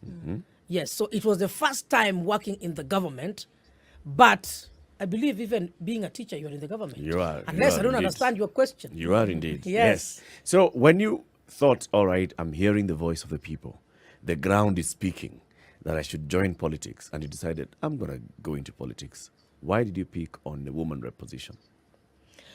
I picked on the woman rep position because it is a position that represents, in a very basic and preliminary way of entrance into politics, to represent the voice of the women, the youths, and persons living with disability. That constitutes the rural area, which is highly suffering. It cuts across the urban areas, and therefore I felt it's going to give me the primary basic and understanding of our society as I scale up and partner with other people. What are you, because it sounds, I mean, I think unfortunately, most who run for office romanticize this thing of women, youth, and people living with disability. It sounds like buzzwords that you're now just going to use to get along. What do you feel? And I'm going to look at the women, the youth, and the people living with disabilities in Homa Bay County, right? What do they need? What needs to happen? What needs to change? Thank you so much. Being that I am born in Homa Bay, I'm married in Homa Bay, I've also engaged with Homa Bay, I've traversed the 8 constituencies. I understand the needs of the 3 categories. And normally I say, not men left behind. Just the same way at times in Kenya, I remember we overemphasized on protection of the girls until our boys were left behind. Homa Bay has quite a lot of challenges, which is not very unique and different from other counties. Of course, they vary because of different geographical situation. And therefore, I believe that Homa Bay County needs to be addressed in terms of their challenges and service delivery. I also want to register that even the challenges that are in Homa Bay County, which I refer to as their needs, also vary per constituency. If I look into the resource availability in Homa Bay, which of course, with the mandate of governorship, which I will not touch because we have different mandates and responsibilities that we do, but as a stakeholder, I'm very keen on, 1, utilization of the available resources, both natural resources and that can be built. That is one of my concerns. Remember, we have Lake Victoria, which is underutilized. And how can the women whom I'm going to benefit, whom I'm going to serve, not really benefit from the existence of the lake? Women have the outcry of fishing facilities, storage facilities. Women have the problem of market availability. Women have the problem of entrepreneurship. I'm looking at it that how can women have built restaurants along the lake region, which of course in my mandate, I do not have the capacity to build the restaurants, but I have the capacity to advocate for them through the governor so that we have along the lake shores and the lake regions constructed restaurants in partnership with investors. If we leave that alone, we have local women who engage in fish business. We see them with simple troughs carrying what I refer to my language as omena. I supplied a lot of troughs along the lakes during my campaigns to support the availability of their troughs which they have. Why? For them to carry their fish. Simple, basic trough. You'll find a local woman in the local region, at times because of the abandoning of the responsibilities within the family, they will not afford. I'm looking at them being empowered in a simple way to ensure that they have smooth businesses along the lake. That is one. Two, I'm looking into our women. They need fish banders just to save themselves during the rains and extreme sunshine in the day. In my docket, I may not provide to the standards, but we can provide for them a shelter. A shelter, even if they are shades of iron sheets. Simple that they can use to accommodate themselves and do that. I believe in partnership. I will voice out for them. That is representation. Through networking, through bringing into the attention of the governor of Homa Bay County, which herself, she has also toured and seen the need of the women, the need of what should be done along the lake region. I will give a push and a follow-up. That is on one perspective. I hear you talking and Okay, let's get back. Rhoda, what is your take on that? I'm sorry. I think that woman, she's very honest.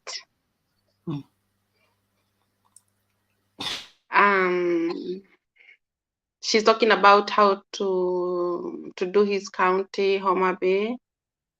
Yeah, I think she can do amazing things in his community in Homa Bay. I didn't concentrate so much because I didn't hear very clear, but yeah, I think in my country, we need people who are really honest, because I feel something in my heart. People nowadays, they're not honest like those days. Things have been changing, and it's very sad.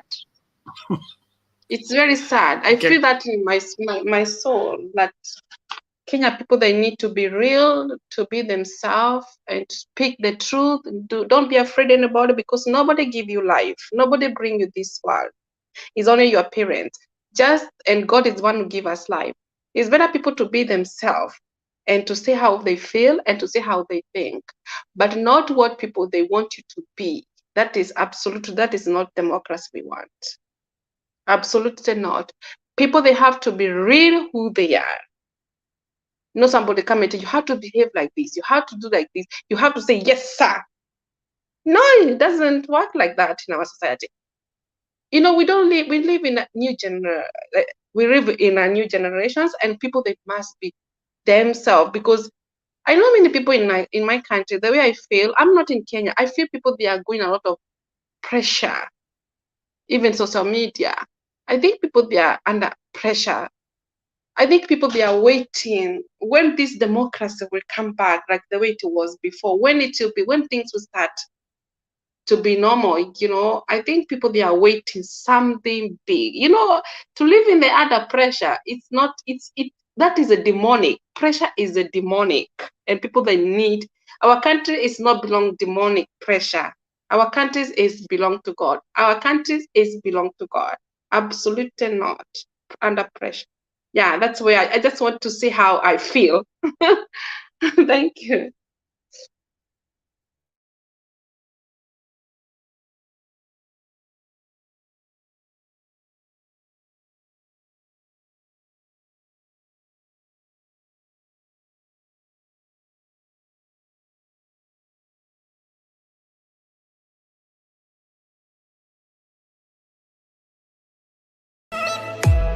Kwa muda sasa, runinga ya Mtembei imebobea mtandaoni kwa taarifa na uchanganuzi sahihi. Kumbuka tuko live pia kwenye Mtembei TV. Once again, congratulations to all concerned. Thank you Mitsubishi for your trust and confidence in Kenya. Wengi wameipokea na kuienzi. Wakati wa kihistoria umewadia tena tunapojisatiti kuingia maeneo tofauti jijini, mijini na hata vijijini. Tunaomba msaada wako, ufadhili na uwegezaji. Katika safari hii tuvute pamoja kuingia digital TV broadcast space. Give us wings to reach every home locally as we do internationally.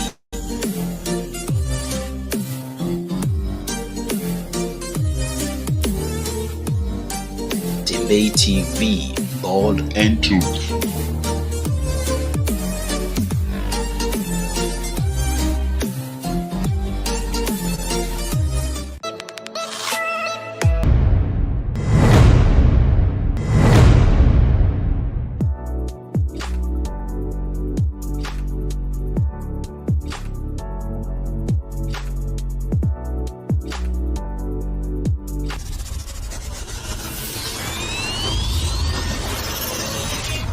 Tembei TV, bold and true.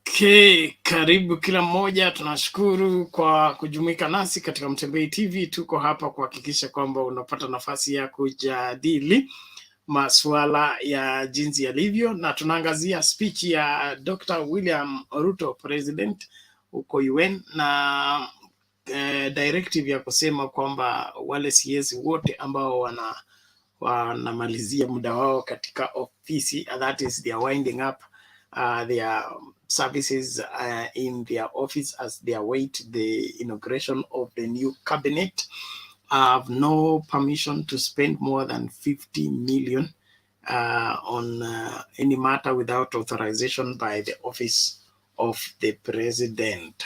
What is your take on the same? Na wewe unaona hii ndio ilivyo ama ndio kuna nini? Bwana Lara, umefika vipi?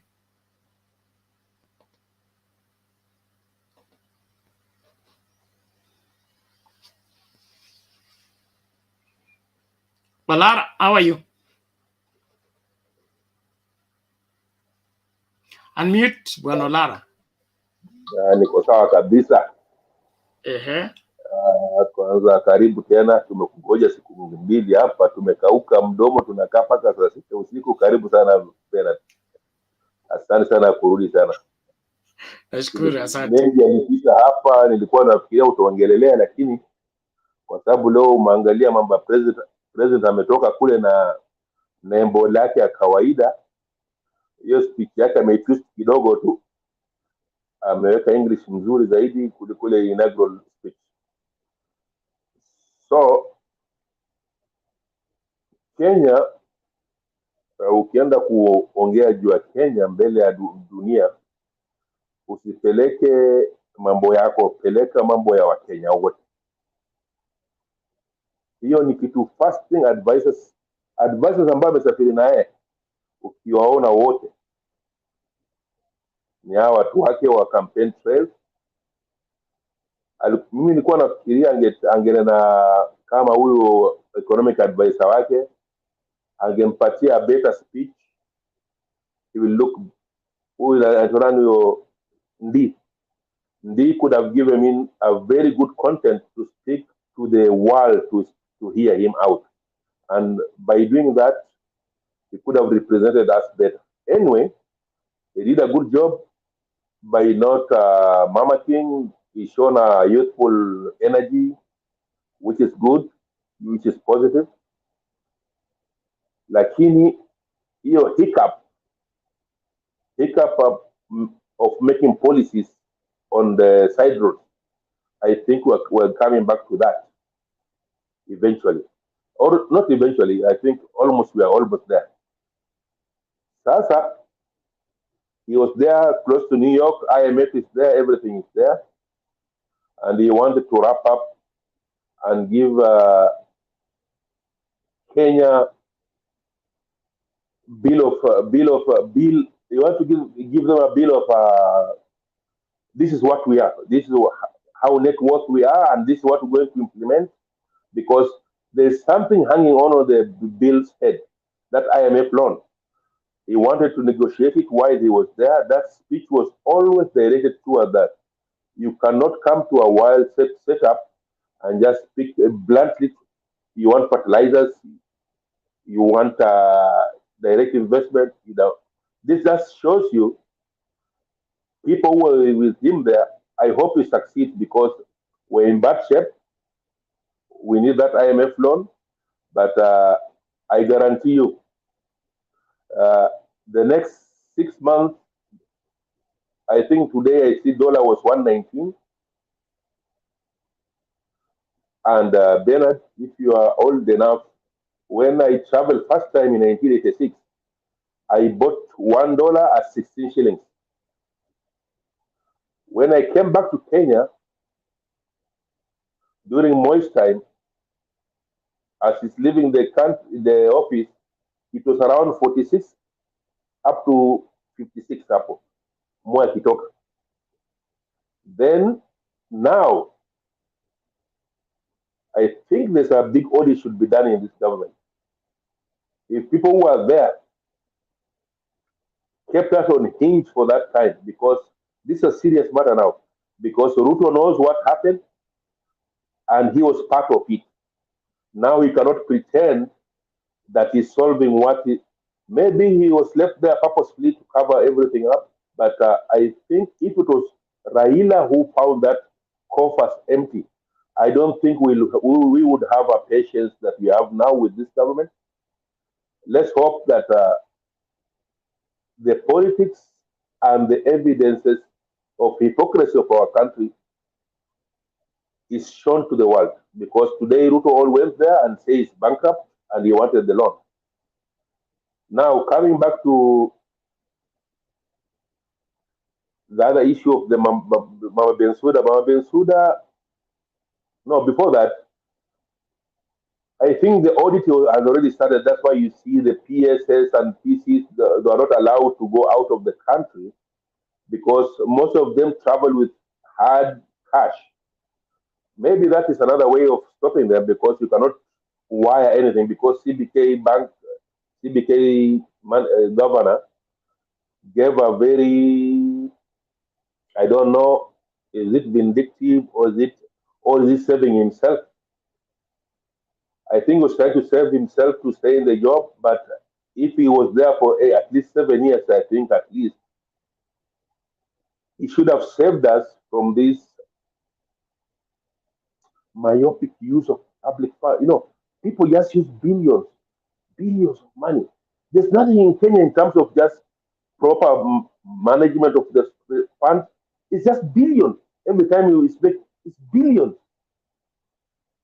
Sasa Bernard nitaachia hapo, lakini Mama Bensouda is a good leader, na Raila afikiriange kuangalia watu kama hao na macho mzuri ya kuwasaidia zaidi. Asante sana. Okay, thank you Bwana. We appreciate that. Na tunaendelea kutazamia maoni yako katika mjadala wa leo. Tunashukuru kwamba kila Mkenya ako macho kuhakikisha kwamba hii serikali ina deliver as far as their promises are concerned. I'll bring you back, opposition leader. Utaendelea. Yeah. Bwana Bernard, I think kuna mambo mbili tatu sikuguzia, na ni kuhusu janga la njaa. There is a drought in this country that is massive, and therefore we expect the president, after the beautiful speech he has delivered in the empty I think sijui kwa nini wazungu hawakuingia huko wengi. Nimeona viti mingi zilikuwa empty, but all said and done, I think after that beautiful good English with ethos and logos, I think it's important now he comes back to Kenya and he sorts the things that are matters arising. For example, mifugo inakufa huko Garissa. Wajir, northern province, that is the north province, and it is important that we take the government to task, because without which then we'll be talking a lot of English and mifugo inakufa na watu wanateseka sana. In fact, let me tell you the truth. Hata ukienda mahali kama Kiambu, Meru, a place where there's always is ever green. Now there's a problem because it seems nyasi bado inakauka na ng'ombe zimejaa Nairobi because they are looking for water, they are looking for grass, and these are problems that we need the government to solve. The reason why government exists is to solve the people's problem. And if the government cannot solve people's problem, then they have no what we call legitimacy, and they don't have what we call approval of the people. Because at least they should be trying to see that the mifugo ambao inakufa huku Garissa are taken care of. And therefore, where I'm seated, I think we are not going to the right direction. And even I am so sure, despite the fanatics of Kenya Kwanza, even them, they can realize this country is now on the wrong hand, because it seems to be, and we have been told sijui tuwapatie time, mtoto huwa anatembea kwanza sijui nini. Huyu mtoto hakuwa ametembea na aliongeza mafuta kabla hata hajatembea. So if he started early by punishing our pockets with the fuel and an increase of electricity, then we are also supposed to ask questions after where is the subsidy going? Because at this time we need to sort the people who are going hungry in Kenya. And having said that, I also want to say that it's good to realize that many companies are suffering because of electrical bills. Yeah, because I have a friend of mine anauzanga chips, and you can imagine his daily earning of it's almost 60% inaenda kwa stima. This is something that should be sorted, because if we go this trajectory, Bwana Bernard, what will happen is that we're going to lose big companies, because if power and energy is taking part of production is becoming very high, then I wonder where our people will be, because people are going to be laid off. They're going to be laid off, and there will be a lot of cry in the country. Therefore, East Timor lazima, they know how to sort it out, because we cannot live with that kind of high bills. And therefore, we know that he has promised so many things. We want him to sort the most basic ones, because what we need as Kenyans is the basic needs, that is shelter, clothing, and food. If you can get that, then everything else can fall into place. Kwa hayo machache, I think I'll just be there waiting to listen, and of course, anything else that arises, then we'll be there to speak about it. Thank you, Bernard.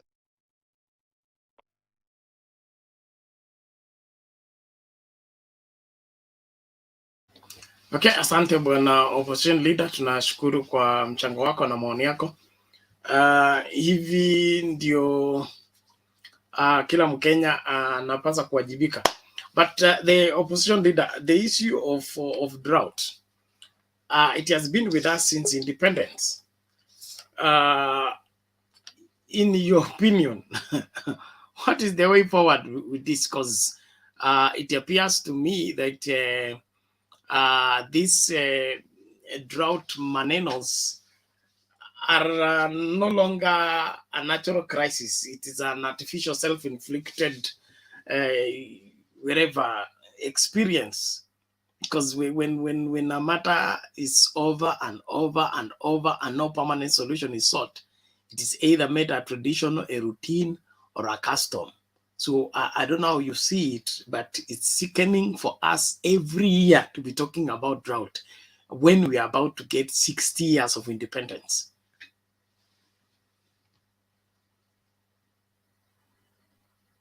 Yeah, it's actually sad. It's sad and very. To me, every time I watch TV and they start with I see cows dying. I see people malnutritioned. I really wonder what have we been doing for the last 60 years. You know, the funny thing about I watched a documentary on about Japan, how they were expanding their port, actually the airport, and because they have no land, they have not enough land. They went and recovered the sea, part of the sea, wakamwaga mchanga, wakamwaga nini until they made a port, an airport. And you can imagine, as we have enough land to a point that some of this land is no man's land. Yeah. But what have we done with the little money we have as a Kenyan, as a developing country? We have, and I saw that some people excited about Kimwarel and stuff, saying that Uhuru Michuki signed Kimwarel. But these are the things that have made us go back. Because if every shilling went to the purpose of that shilling, for example, making the dams, because it is not every year, Bernard, that we are in drought. There are years that we had even El Nino. There are years that we have much rain in Kenya. But where do this water go? After some 2 months, it dries up because it has not been captured. It has not been. There's no catchment where the water can be stored and be used in the days of in terms of irrigation and stuff. And therefore, we have lost a lot of money. Yeah. At one point, someone said it's only 7 billion that was lost. You can imagine what that water could have helped the people of Arol and Kimwarel, because women there are still suffering, and therefore it is poor planning and planning to fail. Because the moment people use the money that is supposed to help in the society, drill boreholes and do water harvesting, then Kenya becomes a drought-prone area. But if we have a policy, for example, of water harvesting, dam, and borehole drilling, because I don't know whether you know that one borehole and equipping a whole borehole, even with solar panels and stuff, it will not cost more than 3 million. It cannot cost more than 3 million. But in Kenya, we hear scandals of 7 billion, 10 billion. How many boreholes can 1 billion make, for example? How many boreholes? And equip those boreholes. It's a lot of boreholes, and that is why sometimes I'm so sad when I see EACC saving face by arresting people who have stolen chicken and 100,000, while there are people who are still in these streets, plus the leadership of UDA, who have stolen billions of shillings and they are not being touched. You know, that is the sad part of this country, that people have stolen billions, people like Waitito, and then the court has the audacity to postpone those cases. So where we sit, I think we have very little hope, but the only thing that can salvage this country is proper planning and have a policy on how to conserve water. Thank you. Asante sana bwana opposition leader, tunashukuru kwa mchango wako, na kabla tumlete mzee wetu wa kanisa, amekuwa leave muda mrefu, ningependa tu kusema hivi kulingana na mimi na vile naona haswa swala la drought na ukosefu wa mvua ama maji katika nchi hii ni swala ambalo hatutaki litatuliwe. Okay, hatutaki litatuliwe kwa sababu it's one of the foreign exchange earners, and so we don't want to send some hard-working minister in that docket lest he clears the problem and the problem will no longer be earning for us foreign exchange. But if we really wanted that to be sorted out, we don't need any foreign aid to get that done. Boreholes in Turkana, irrigation in Turkana alone. Don't go to another county, just Turkana alone. The maize that will come from Turkana will be able to feed the whole of Kenya, add on part of Rwanda and Burundi. All of it will feed and will have surplus. We'll be looking for where to take it. The grass that will grow in Turkana with the boreholes and irrigation will be sufficient to feed all the Maasai animals throughout the year. So kile mimi naona hapa ni mchezo wa shere ambao serikali inatuchezea kila mwaka, kwa sababu wanategemea zile NGO zile ziko huko wapi, huko Turkana na huko kwingine, ili zilete hela za foreign exchange, ndio sasa waseme economy is stable. Mimi naomba Wakenya wote ambao wana nia njema kuhusu hii nchi tusikubali kudanganywa, haswa na hii serikali ya Kenya Kwanza. Story ya kuzungumza kuhusu drought tena haipaswi kusikika katika nchi hii. We either live with it quietly or get a permanent solution for the same. Hii kuzungushwa akili nini na nini na nini ishe. We either in fact, what is the purpose of county government if we are not finding permanent solution for our people? And you don't even need aid from outside. You just need to mobilize the resources within your reach. The what is it called?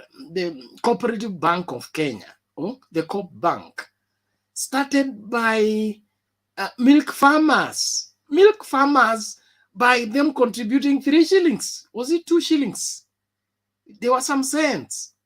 They bring milk. Instead of them being paid 4 shillings, they take 3 shillings, they leave 1 shilling. And it has developed into this big bank.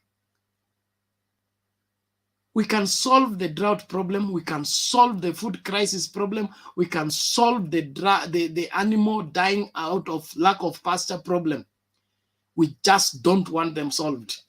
And for that matter, let people let people be, we want to see some heads rolling. No, his story tumechezewa miaka mingi sana. It's annoying to have a functioning government for 10 years having a semi-arid minister for semi-arid areas who has earned salary for 60 years and nothing serious has come out of it. May God help this country. Mzee wa kanisa vipi? Salama sana. Karibu, tunashukuru umerudi. On that note, let me disagree with you. Kabisa. Kabisa. Unataka kukataa uzee wa kanisa ama unakataa semi-arid areas ishi? Sikia. Yes. Yeah. Yesu aliwapatia mikate wakakula. Yesu akawapatia, akawanywesha maji. Yesu akaponya wafu. Yeye akafufua wafu, akaponya viwete. What did they do? Wakamkataa Yesu, wakaitisha Barnaba. Hao mafarisayo hao, my friend, walikataa Yesu, wakaitisha Barnaba. So let them face the music. You cannot tell me siku nenda, siku rudi, mumefanyiwa haya yote, at the end of the day mnasema tuleteni Barnaba. Huyu Yesu mwana wa Mungu huyu hafai kabisa huyu. Waliitisha Sauli, Mungu akawapatia Joyce. Mliitisha Sauli, basi haya ndio huyo mkawapea. Alifanya nini?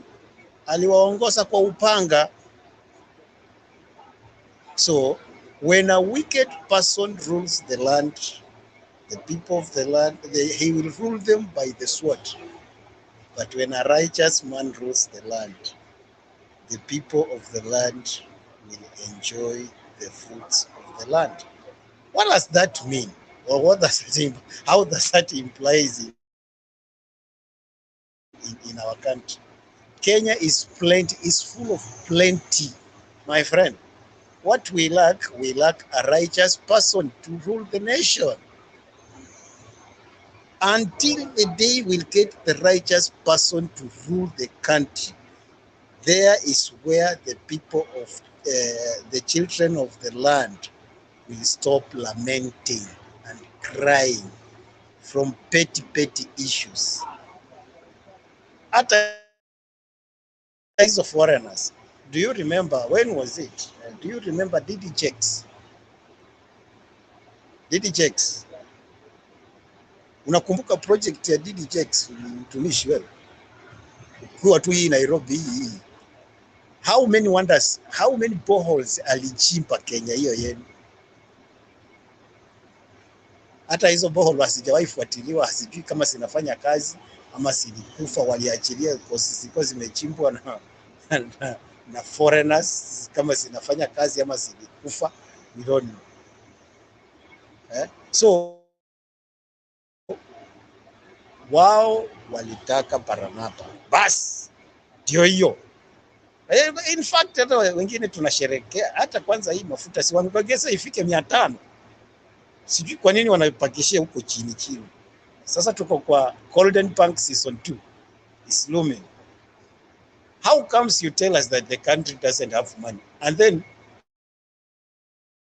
kuna watu wanaenda, they are just loitering in the streets of London in the name of mumeenda kufanya nini, for heaven's sake? Mtumishi, wacha hii story hata tutaki kuongelea sana bwana, tumechoka. And where the Kenya is heading to the way to the trend of Sri Lanka. It is people when they get tired. I remember Jacob, Esau asked Jacob, my father, don't you have anything small that you left for me, please? Unajua Jacob alimwambia nini? You will serve your young brother, but the day you will get tired, ile siku utachoka, you will break that yoke, utavunja hiyo nira. So it's a high time when the people of the land will get tired, we'll go the way of Sri Lanka. Tukichoka tuta-innovate hiyo state house and we'll force somebody to go home.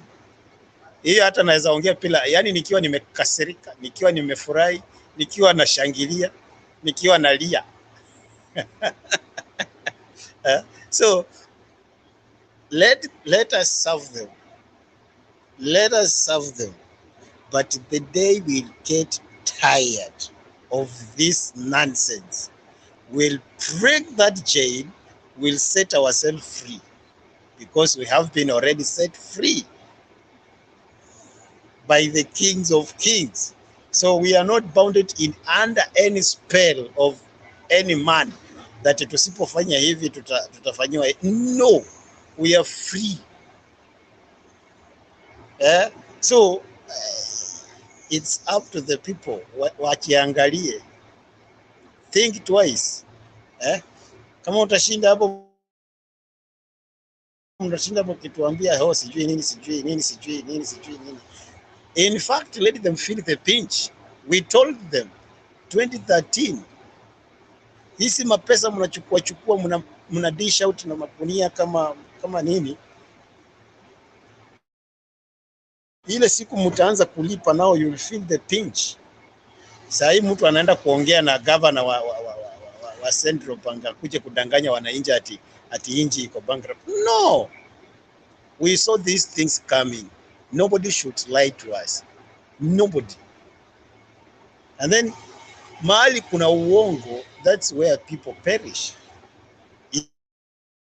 If the country decides to put people who will lie them the broad daylight, my friend, our beautiful Kenya is starting at stake. It might perish. Why? Because of lack of knowledge or wisdom. But still we have hope and we have chance, because we are being told, if my people whom I called by my name, if they will humble themselves and turn away from their wicked ways or their evil ways and pray insistingly to me, I will hear their prayer and I will answer their prayer. So kuna kitu tu nataka kuambia Wakenya.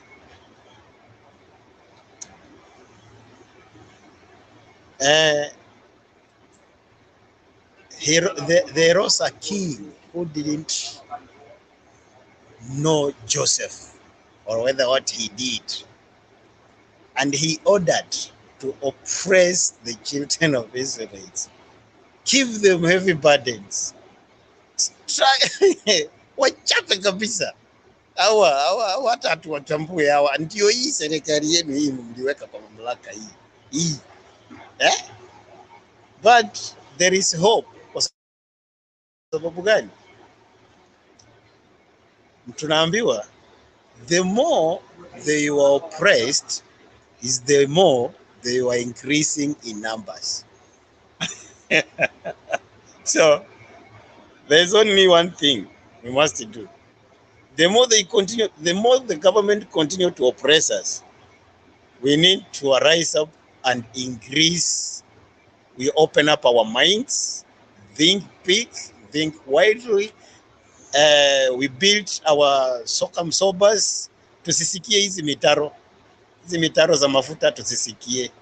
Hii mambo yote, we need to be strong.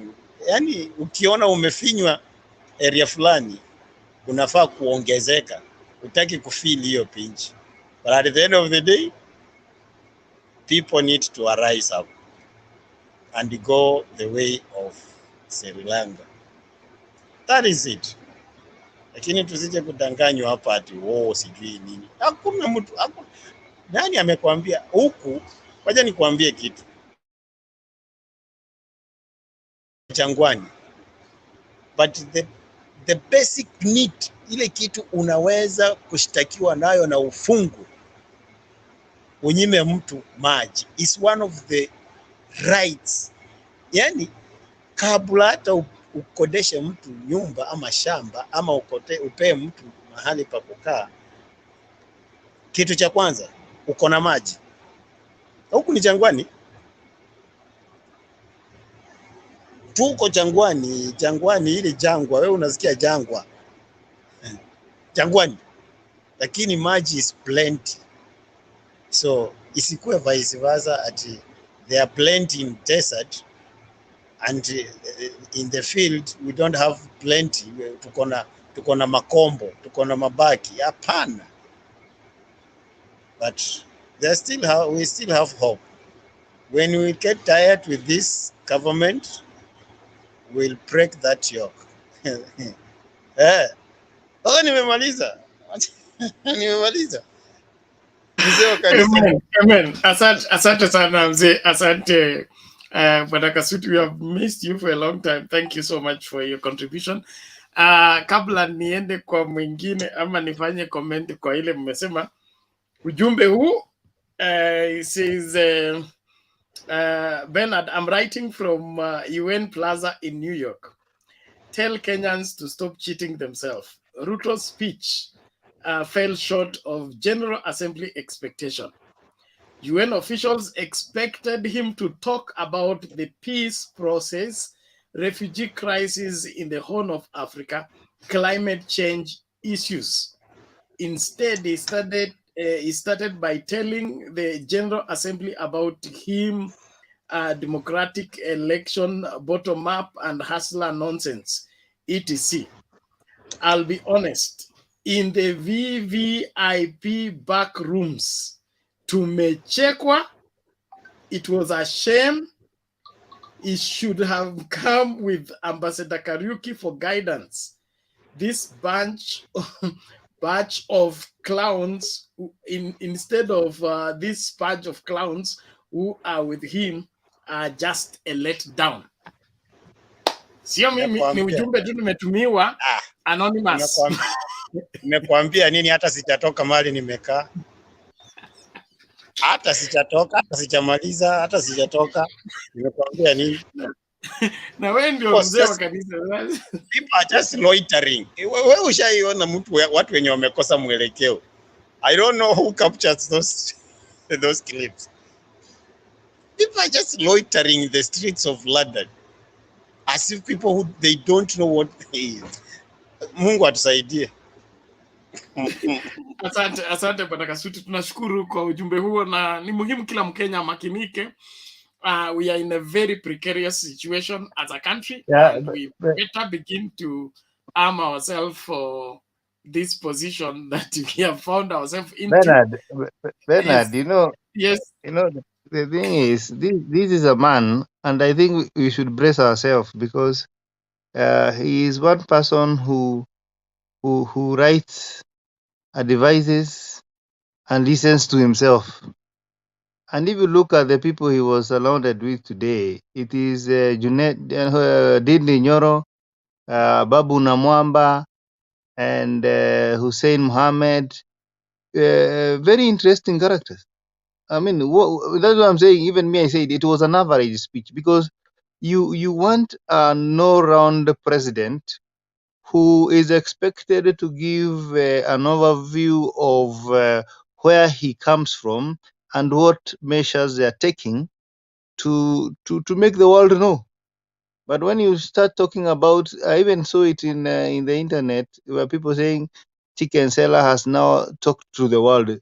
I mean, we have seen much. We have seen people who are even DJs becoming president. So it is not an amusement that Chicken Seller is now the president. What we need now is him to act presidential.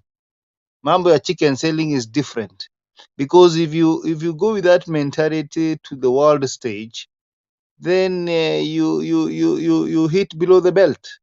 You become a laughing stock. I had said this speech today was just, I think it was more of a training episode where you put a suit, white, I mean a suit is smart, and you try to think that the way ulikuwa unaita watu kwa stage huku Nairobi na huko Washingishu na wapi, that now wazungu wataanza kupiga magoti. They were almost, I mean, it was empty. The stadium was empty because hawasikii hizo makelele. Maybe he wanted to think that these people are not moved by words. They want real issues talked. And that is why I said the Prime Minister of is it Barbados or Barbados? She spoke very well. She spoke very well. Kwa hivyo hata mimi nimeshtuka, it was below average, and watu wanakasirika, lakini ni ukweli. When you are a leader, you're expected to talk about the situation of terrorism in the Horn of Africa, drought situation in the Horn of Africa, and the mitigations you're doing in the Horn of Africa, steps of global warming, inflation, things that will attract even investors. But what do you talk about?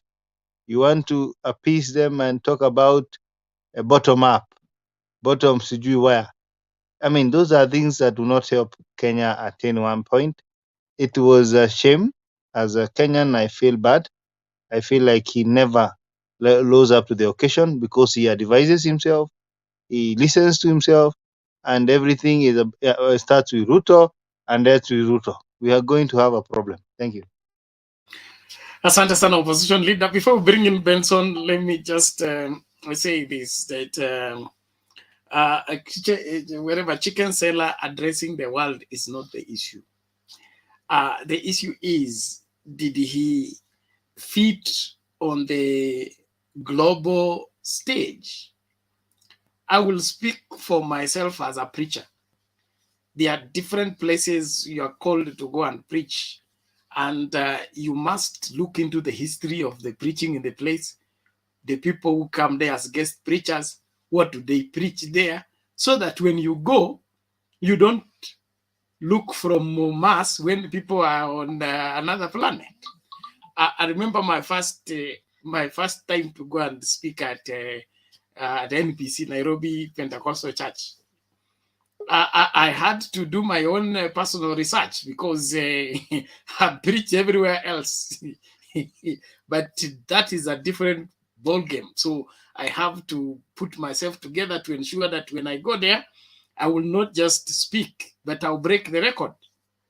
And it has to be that way. So I think the president is not understanding the kind of responsibility that is on his shoulder, that anything he does and says right now, it is the entirety of Kenya that gets the blame or the glory. It's no longer about him.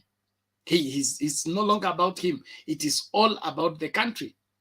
And so going with novice into a serious meeting like that, it's a mistake from the word go. It's a mistake from the word go. You don't carry novices around. Those are tourists. Those are people who are going to be, mesmerized. Oh, this building is tall. Oh, this one is yellow. Oh, this one is green. That's not what you need around yourself. You need, sorry, my camera is going off. You need people who are seasoned, who know what to say where and what time and when to stop, when not to speak. Hii maneno hii tunaanza na kwa kuaibika, tutaibika mpaka lini? So let's own up, but hii maneno inasumbua kiasi, because you can't carry novices around and expect to outperform institutions that have been there in existence longer than your own existence. Okay? Those are serious bodies that requires you to tremble by the time you're going there, so that you restrict yourself to address the matters at hand. One of my pastor friends was asked to go and speak to professors of theology. And he called me and say, hey, where went your professor? How do you address them? I say, when you're going to address professors, stop complicating yourself by using the professor's language. You trap the professors by dwelling in simplicity. Be as simple as possible, go straight to the point. You will be able to address the professors and they will listen to you. But if you go to their field and begin to address to them in their professional language, you are the one going to look stupid, and they will leave the whole room not having gotten anything as much as you would wish to address them. So get the simplest message, go with it in simplicity, and you will steal the show. And that's how things are done. Lakini ya kwenda huko kupeleka kizungu, napeleka kizungu uzunguni. Wacha tu nisikasirike. Bwana Benson. Wewe ndio mwalimu wa kizungu, unaenda kufundisha wazungu kizungu? Tena. Yes, sir. Kabla uende mtafutie Biden alisema nini leo, ama amesema nini? Hii ina trend hii, alisema nini? Sawa, amesema ana support bottom up. All the same, hold on, Fred. Let's listen to Benson first.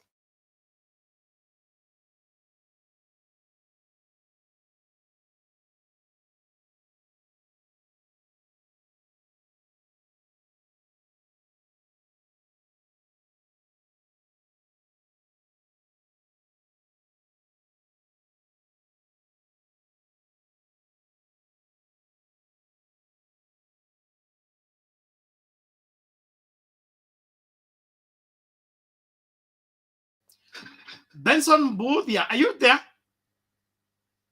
Unmute and correct your camera.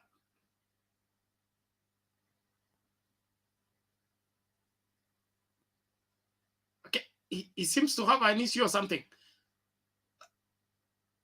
Okay, Kasuti, Olara unala kusema?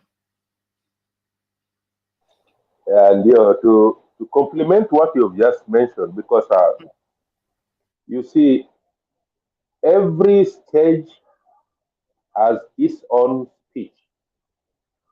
Ukienda Mathare utaongea lugha ya kuchekesha, wale wakuelewe, lakini hapo utapata kuna mgonjwa mmoja ni sugu, atakwambia kwa nini unachekesha. Then you realize the crowd is not listening, all of them, but some of them are listening. So now, coming to the experience that you went through, Mr. Bernard, there's a time I was a team leader somewhere, and we talk about marketing. So all the time I speak about how to convince a new buyer. This is the advice I was giving to the audience, how to convince a new buyer. If you go with a product into a market, you don't, as a seasoned salesman, you don't just go there to say how much you've sold. The focus is more, how can I get at least 2 audience here who can listen to my message? So today is a day which a country go to benchmark itself in front of the world to give world something back. Listen again. I'm repeating this remark again. Today is a UNGA day. United Nations General Assembly. They elected the president. Then every country come and benchmark what have they contributed to international community. What are the solutions they are looking forward to? What is current situation? Now, coming to that, the bare limit, if you have a good advisors, you look at the situation of Kenya. Kenya has been going to United Nations every year. There's problem with a drought in Horn Africa. Kenya has been getting a lot of aid from United Nations, from what, to feed Horn Africa on drought. This has been almost for 34 years now, since the DABAB was established. For 34 years, Kenya has been going to United Nations all the time. The message said, we are the hub. We are suffering as a region. We host a lot of refugees. We are just always repeating the same message. But the West have been buying that message.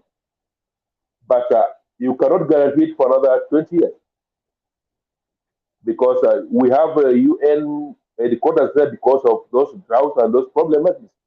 But now, we were perpetuating that to get base into our country, then to help the region.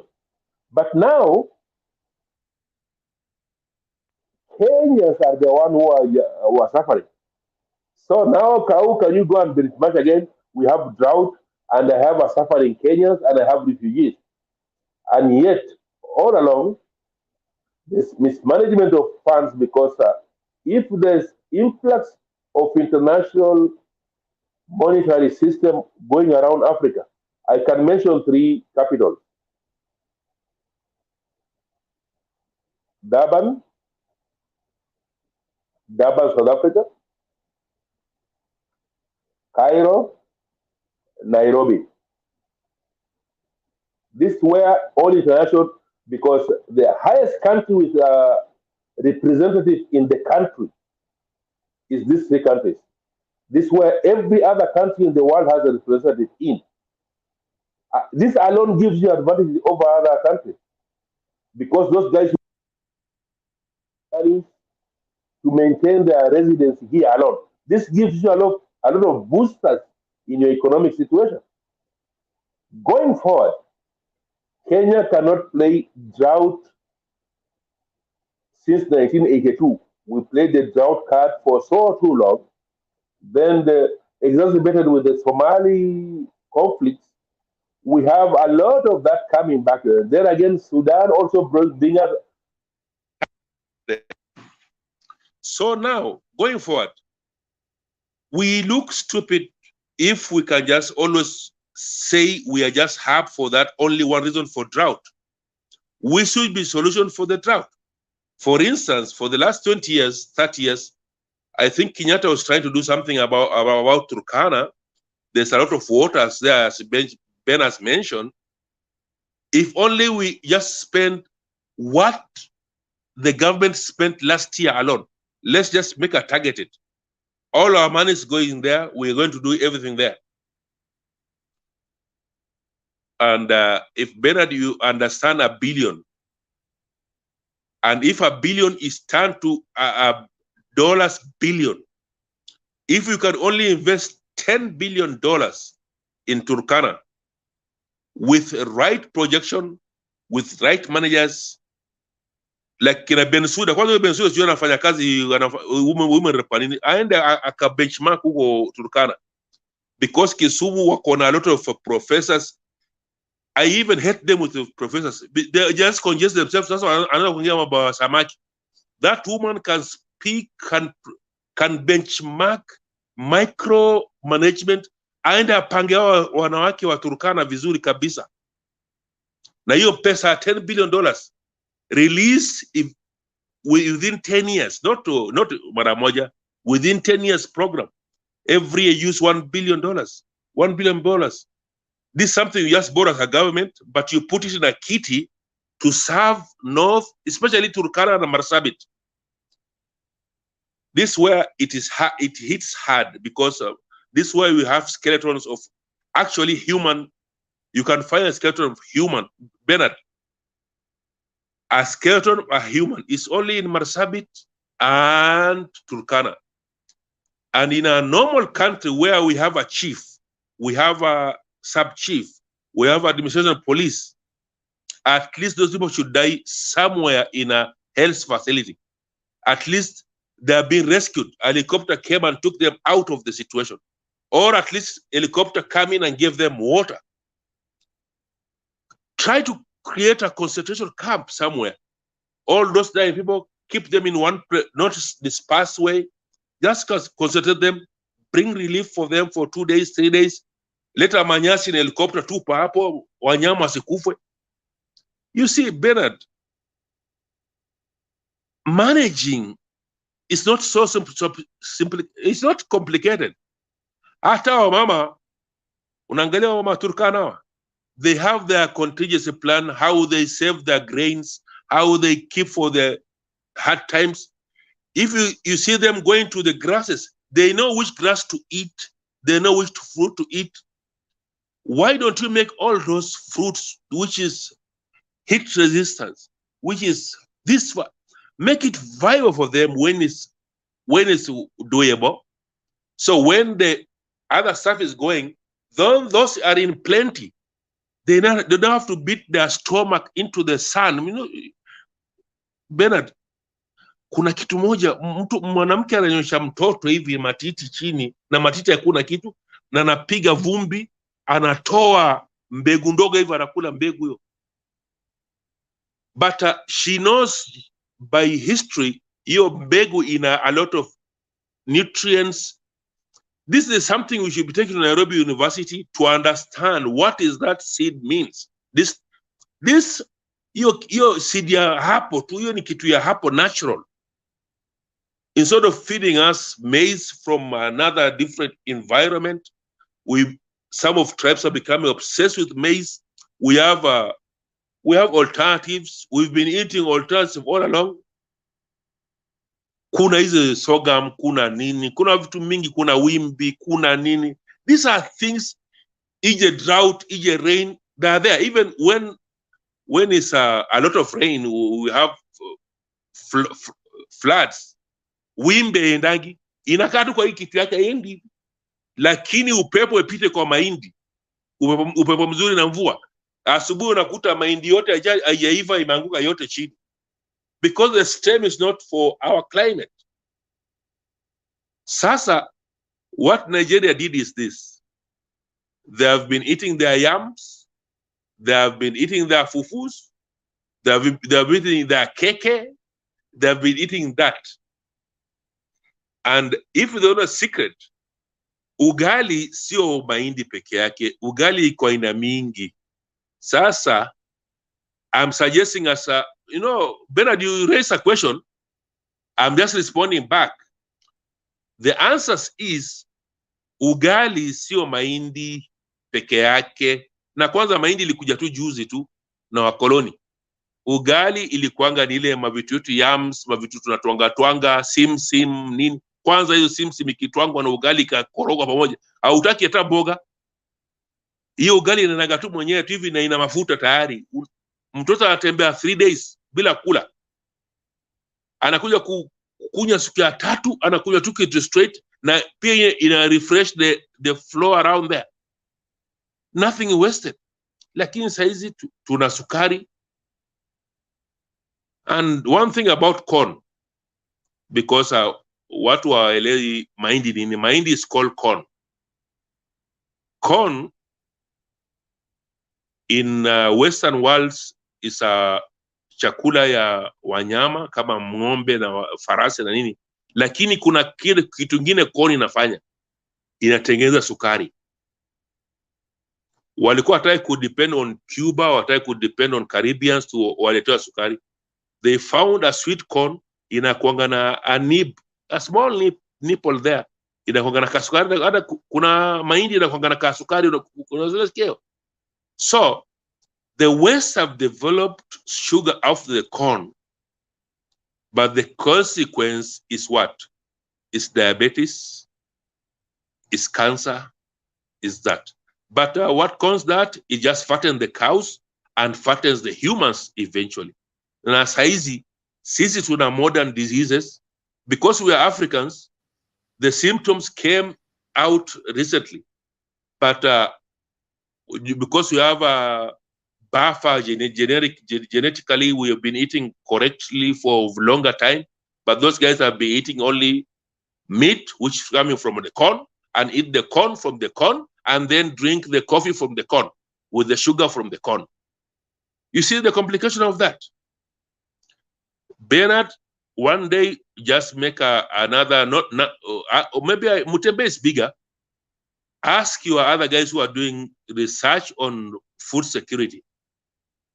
How secure are we on maize? Because maize has a lot of other problems, underlying problems, than like millet, yam, because Kikuyu lands is very fertile for yam, na nduma, na hizi mavitu. Let's develop another ugali from ndumas, from yams. You can just redevelop, because I went to Ghana, this is what I found out. Wale watu cassava, you see cassava hiyo? Summarize, ilikuwa tani ya Benson. No, I'm giving you solution to the question. I'm happy. Cassava. Yeah. Cassava is never been harvested in swamps. It's harvested almost semi-dry, semi-that. But for them, how they eat their fufu from the cassava is in mbichi bado, anachemsha, alafu anatwanga, alafu anaifanya inakuwa immediately, inakuwa tu ugali immediately. Sisi tunakula cassava differently. Tunachoma ama tukule hivi hivyo. Ama we dry it, alafu paka a lot of contents go out of cassava, then we ponder it, then we eat it. In Ghana, when I went to Accra, I went to even to Kumasi 3 years ago. Those guys, the way they do their nkenke and they are doing their fufu were my friend. In fact, it's only in East, especially in Kenya, we have the problem of maize. Western Africa have no problem of maize. They have diversified their foods. They're eating their own foods. Now to toy chakula colonial. We've taken colonial out. We may take the white maize out because this is what is enslaving us, and we are very bright. We are very, very bright. Mufikirie hiyo, mukikumbuka hiyo speech ya Ruto ya yellow shirt. Asanteni sana. Thank you, Panolara. We appreciate that. Na swala ni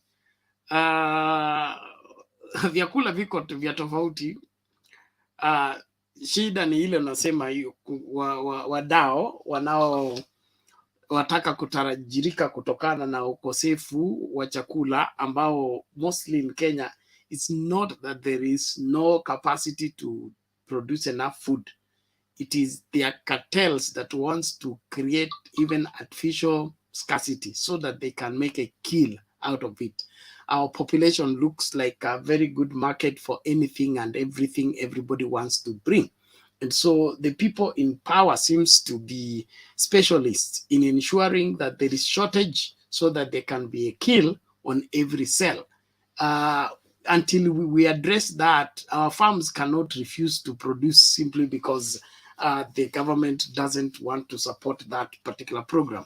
The really issue is, does the government want us to have to be food secure? Does the government want us to be water secure? Because there's a difference between rain and water, okay?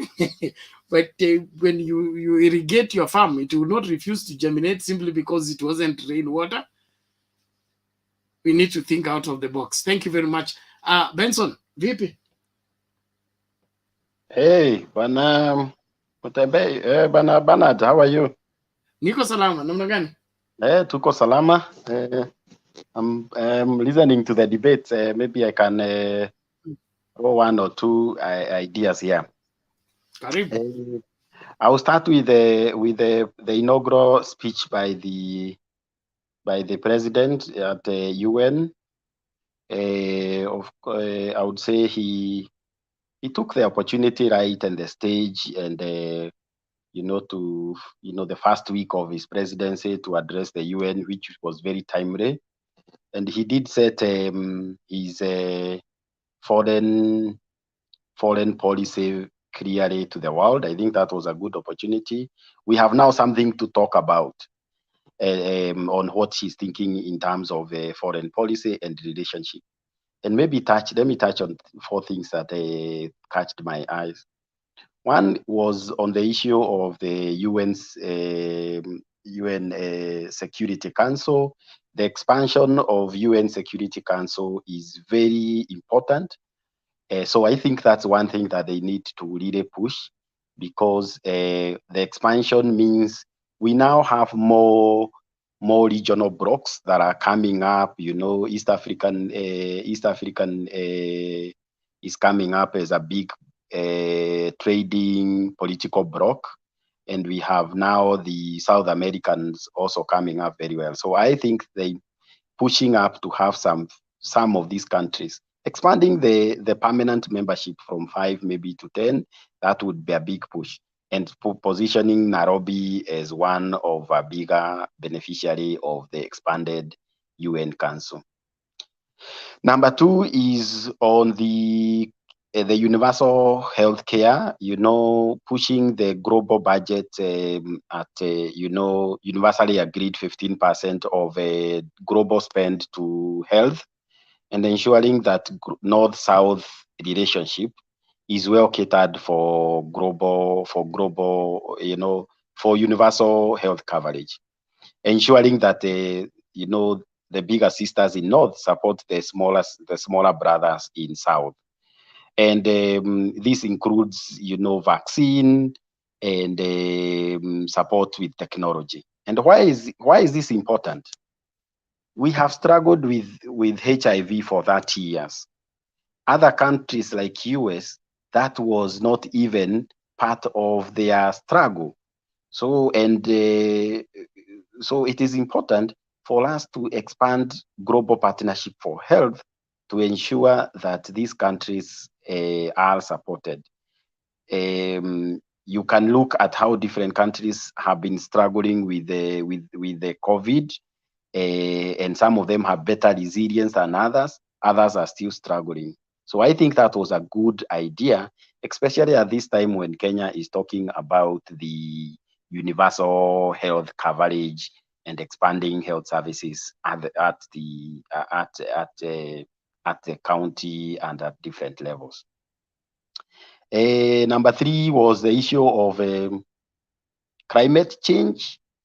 And there is a correlation between health, environment, climate change, and food security. So I think addressing the issues that came out of Copenhagen, COP26, Tokyo Protocol, those were very important issues because we are struggling, as Olalo is struggling here to explain about food systems. We really need to think how climate change have affected our food security, our health system, and the population. And I think we are in agreement that the movement now is linking health, environment, and population. And I think that was good. However, as a country, we need to look at what is working for us. If we, and Kenyanize the climate change discussions to our environment. And how do we Kenyanize? Go back to, Nairobi River. Talk about forest cover. We are still struggling with 10% agreed protocol on 10%. Gas emission, as we grow most town and turning some of our towns to industrial cities, are we thinking about emission and waste management? But also more important for Kenya, which I think we have not exploited, is the carbon trade, the carbon trade discussion. How can we ensure that we also benefit with the funding for carbon credits? Wewe ukipanda miti yako Machakos, wewe unasaidia ulimwengu kuwa na afya mzuri. Kwa hivyo unalipwa. And I think the whole carbon credit discussion is something that the Ministry of Environment need to deal with, because people can earn. There are millions of people across Africa and beyond, especially South America, who are being paid by Japan, by China, by India, to ensure that we supply them with carbon from our trees. They pay us because they have their skyscrapers. I think that is important. And finally, is the issue of a global partnership. How do we keep our relationship with the other countries? How do we deal with the conflict across the region and ensure that we have a greater partnership for benefit of the country? Because it is not about the nice speech. It's also about what is the takeaway home. What is it that you are taking home to your people?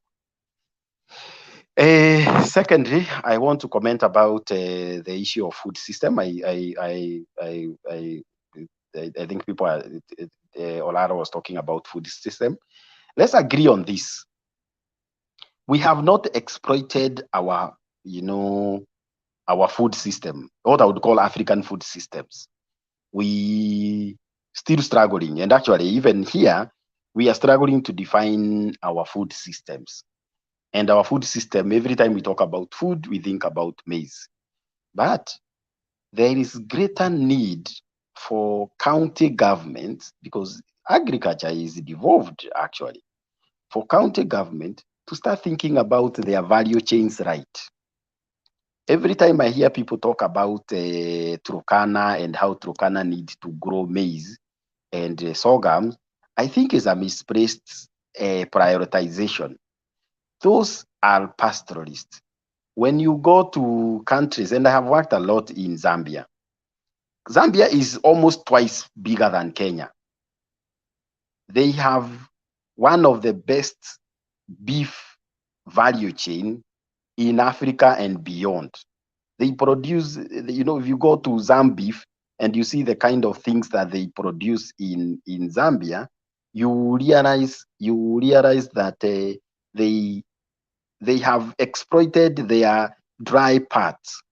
Actually, the biggest beef farmer in Zambia is H.H. Hakainde, their president.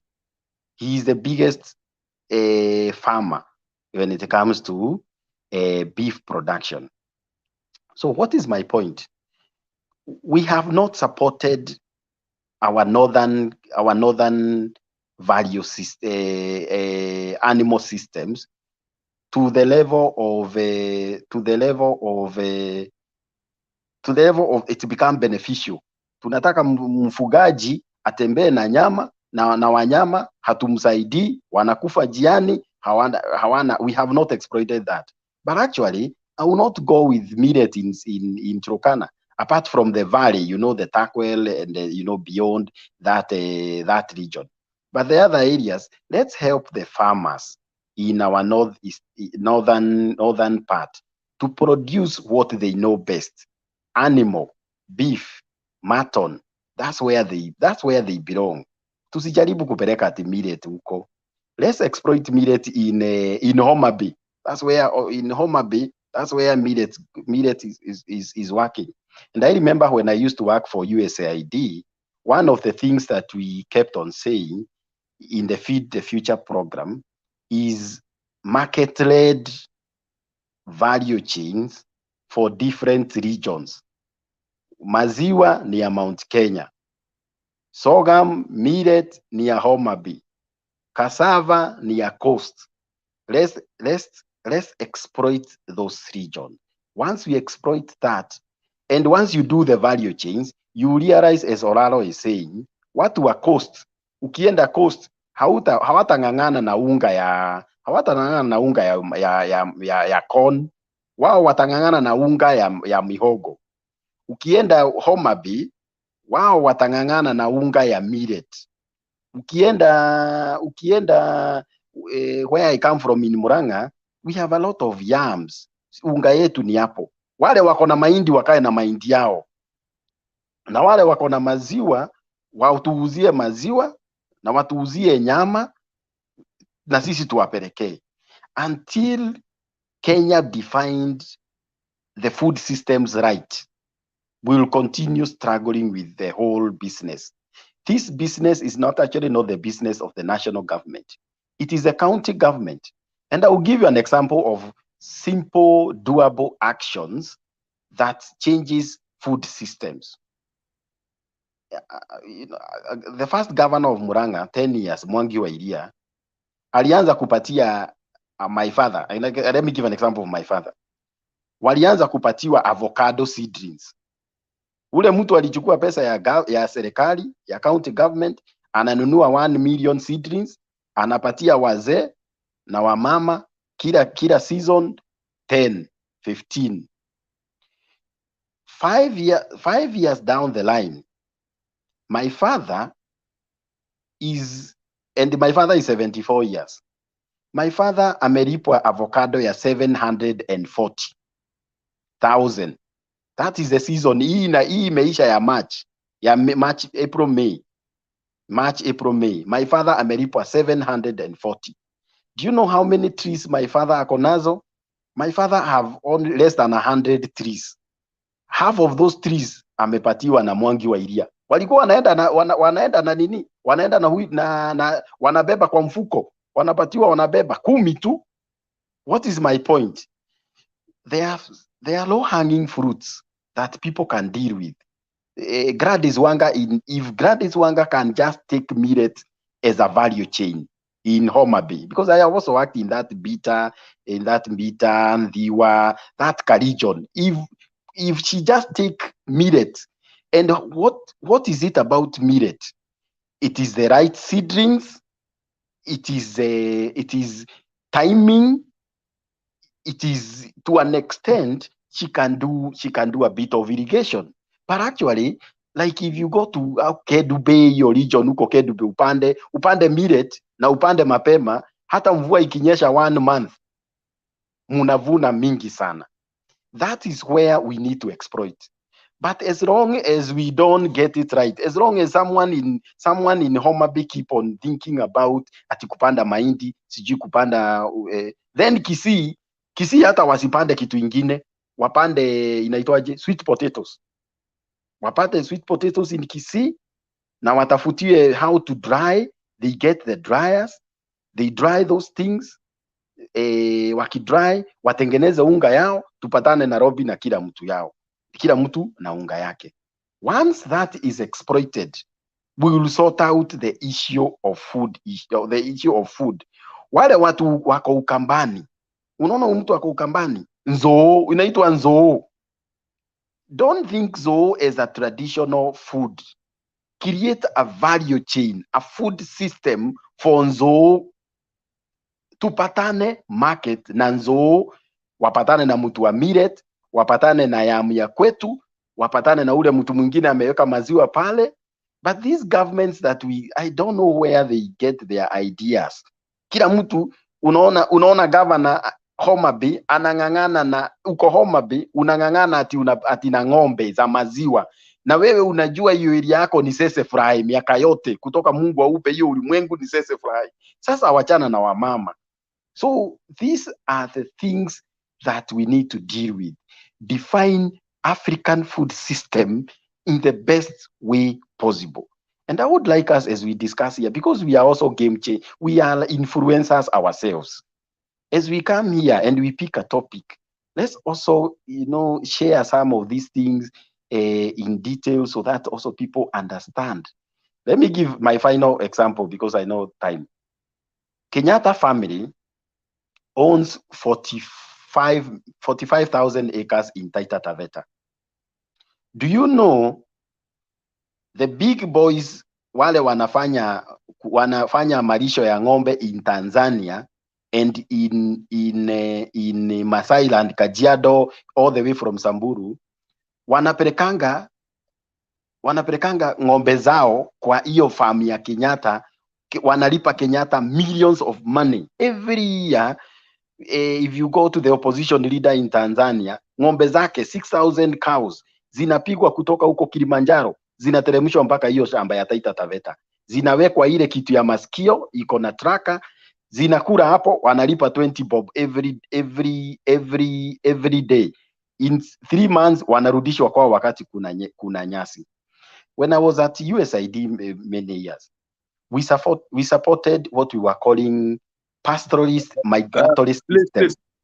Bernard, chukua hiyo point ya 20 bob hiyo 20 bob is very important. Chukua hiyo point. When I was working for USAID sometimes back, we supported what we were calling Kenyan pasture migration route. And our idea was to create, using GIS system, the geospatial system, to track pale nyasi iko, so that the movement of cattle ndio usipatane na ng'ombe ikipiga huko River Road inapiga au Uhuru Highway unapatana na ng'ombe. We created a migratory system for animals all the way from Samburu, Laikipia, zina move, zinaeka huko Kajiado, zinaingia Masai Mara, zinazunguka hivi, zinaingia kwa Kenyatta, zinarudi, and we created a migratory system for a whole year. What is my point? That migratory system was actually benefiting the big boys. Unapata the Janshas ni shamba ya Orekaparo ndio iko Laikipia. Kwa hivyo Orekaparo ndio analetewa ng'ombe za wale watu wengine. Ukienda huko chini unapata ni shamba ya akina Orentutus. Ukienda huko chini ni Uhuru Kenyatta. Ukipanda huko juu towards ni William Ruto huko alinunua ile shamba ya former vice president. What is my point? We are not deliberate in helping our people. We are deliberate on how we can benefit ourselves. But if we are true to ourselves, let me give you another example. Pale tulipeleka Ngararu. That place can produce better pineapples than any other region in Africa. And this is by research. Lakini because we have interest, because we know Malindi, if you just plant Malindi will be a better place than the northern Uganda pineapple plantation. It will be better than even this Del Monte. Hiyo Malindi peke yake. Lakini because we have interest, tulipeleka Ngararu. Na nalikula Ngararu, pesa ya inaitwa Ngararu, inaitwa Kararu, whatever. Hiyo pesa ndio imefanya kampeni ya Hustler through their director of elections. Anyway, that is politics. We are not deliberate. We are not transformative when it comes to food systems in Africa. That is my submission, Bernard. Okay, thank you, Benson. We appreciate that. I agree with you. We are not deliberate when it comes to food production, and we seem to be mixed up between food grown for commercial purposes and our food security. The priority of any government needs to be, how do we make our country food secure? So before we feed the nations, we must be able to feed ourselves. So how do we deploy whatever that is within our capacity and within our reach in such a way that when come harvest time, whatever we have is able to last us to the next harvest season? That includes whatever different regions produce, and how does it mitigate with the population increase that is taking place with every passing day. So the Ministry for Planning and National Development, which is charged with the responsibility that conducts the census and all that, they need to deploy the data available to them in such a way that if our farmers put together are not able to produce enough for the population at hand, how do we mitigate on the same? And resorting to import is not the way forward. Why can't the government have their own production? We have KEMRI, we have which are this other one, the research centers. They where they experiment with seeds and all that. There is land that strictly belongs to government. Why can't that land be put to mass production of food so that we will not need to import in anything in terms of food stuff to mitigate the deficiency or whatever the part of the percentage that the farmers cannot meet? Can't the government just come up with their own program of producing maize, like instead of them waiting to buy maize from farmers to put in the silos? Why can't they produce their own maize to put in the silos so that maize will be available in case there is a famine, in case there is a drought, in case there is no production at all in particular section? The government doesn't now need to buy again in order to take to those particular regions where that kind of intervention is required. So it's like we don't have a holistic thinking about this entire food security manenos. We just want to be reacting, and reacting every year. Something comes up, we react. We want to react, we react.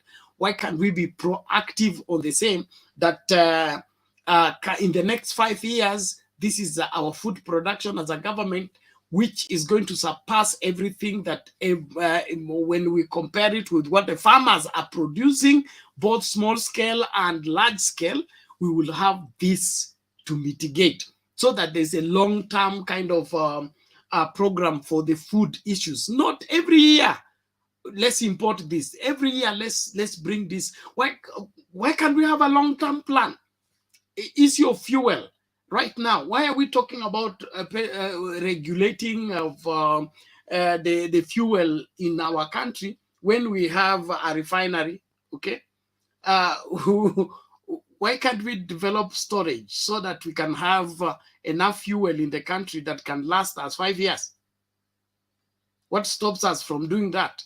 So that the fluctuation of the price is no longer determined by even the international prices. We go and buy it when it's low and store it and make sure that it remains constant so that our budgeting doesn't need to fluctuate it goes up by 20 shillings, then it drops again by 2 shillings, then goes up with 10 shillings. What are we up to? Sawa, Bwana Lara, ulikuwa unasemaje? Mimi sikuwa nasema, naongezea tu hiyo moto imewaka sana pale. Kwanza comment ukiangalia watu wamefurahi sana vile Bwana Benson ameongea, and Bwana Benson, in fact, mbudhia wewe si mbudhia, wewe ni kinoti, una pesa, wewe unafikiria kama mtu ana pesa wewe. So basics first. Okay. You see, if you are hardened,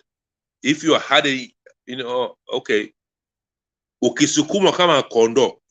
Sengine nikisema herded, people cannot understand. Ukisukumwa kama kondoo, ukisukumwa. Sisi wa Kenya tulikuwa herded politically, mpaka chakula yetu pia imeingiliwa sasa. Na I want you to listen carefully. Waingereza wakiingia Kenya, we are not Christians, we are not Muslims, but we are still Kenyans, but we are living our lives. We hunt, we fight with our neighbors peacefully. Chiefs can meet other times, and we just peacefully have a grazing land. Kwanza hiyo Baba Benson, hiyo grazing line hiyo. This comes to the original White Highlands. White Highlands hiyo ambayo Odinga spoke in some rallies, especially in Kitale, alipokuwa pale Kitale aliongea mambo White Hunter history. Hiyo land imeenda pita hapo, imekuja hapo. Sasa ukiangalia kitu historically, Bwana Benson, White Highlands, how the colony started. The colony started by capturing the high yield lands, which is from Mount Elgon up down to another mountain there, which is kwa wakina Kenyatta pale kwa hiyo central up. And the people who resisted most, they are populace. It means when they earmarked, when they marked that lands, because for them they came from people with a binocularity, they have the land before GPS, they know how to read the lands. And they study the rivers very well. When they flow, when the river they flow, you don't study them. But when the river subsides this, then you create gardens, you create highlands, you create everything. So Kenya was initially was a highland, which whites want to occupy. They protected those highlands. But when they started producing, they created historical corridor, which is now affecting us in fuel price. Bernard, I'm repeating that comment for you. When they come as colonizers, they occupied the highlands, White Highlands. Imeenda White Highlands, you know where, imeanza Mount Elgon, imeenda paka Uganda, ikakuja. Eventually they subsidized it to Uganda and Kenya, eventually. Lakini they identify the highlands where you can never sleep thirsty, you can never sleep hungry, you can do whatever you want to do. You can even kill a black man. You can even have a black man to carry you up. Go and drink your water. Take you to the water. The springs were there. Now, the resistance they found on Mount Kenya, because those guys were popular, they have a congregation of people living arranged, and they are at least organized. They have their God. So that the resistance started from there, not because people were stupid, they are at the end of the land. Now, if you study it historically, when they took Maasais out of Laikipia, then the resistance started from there. Because they pushed them down to Kajiado and those stuff, Narok, and they just met with the other ancestors from that side. Because that land is one. So now, to solve the food problem now, Benson, you are here. Are you still here? Benson, yeah, you're still here. You have to study the food pattern of the whole region. By studying the food pattern of the whole region, the colonists, they subdued us to maize. maize, which they're feeding their horses and their cows. They look at us as maize, we just consume maize. Whereas we have survived all time until they find out. They find this Africa. We have Lake Victoria, never have the Queen. We have a Kenya demarcated with the Queen. So they brought new doctrine on how we eat. This is the worst part. Anyone can confess all of his religion, but if somebody cannot survive until he subdues himself to the food, then that person can only worship that food. That food is colonialist. And part of residues, you can see it in our faiths, in our beliefs, in the continued corruption. Because if West is live up with Kenyatta's regime, then live off Moise, by the time they think now these Africans are tired with that system, let's give them multipartyism. They allow multipartyism, but they still control it. They still decide who's the president, depending how lenient, how influential you are to their properties. To your surprise, in Laikipia, pale Nyanyuki, during the Queen's burial, there's a requiem there, and that requiem was, if you know the Union Jack flag was flown there over the sovereignty of Kenya. And by the way, there is no any other official of Kenya, because President Ruto was very busy going to subdue Kenya to Union Jack again. Don't expect this maize problem to go away. This is policy driven, and this is policy directed by, even including CBC. CBC is something else. Now they thought that we are going to be braver on maize. We'll find our way out of it.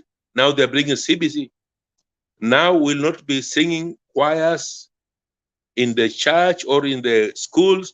Kujeni hapa timu ya choir, kujeni hapa scout. Scout is always about, praise the Queen, praise the King. They teach you some knowledge, then you have to remember who taught you the lesson. And today, we all seen the death of the Queen. That woman really, she only remedied the suffering we had. She had mercy on us in some way. Because if she had ruled the way her predecessors were, I think the Congo or the shipments of slaves from Dakar and Ghana. I went to Ghana. I saw that that where you enter, you don't get back. I went there. My friend, it's terrifying. And especially, nobody spoke about the history of Congo. Congo sacrificed a lot of stuff, the structure of their land, their people. And now, we as a modern Kenya, we can even not look back to the history now. Our leaders are just cramped into a bus to go and pay tribute. At least this Queen was merciful to us. At least he gave us a flag. But they still get hold of our economies. They still got hold of our beliefs.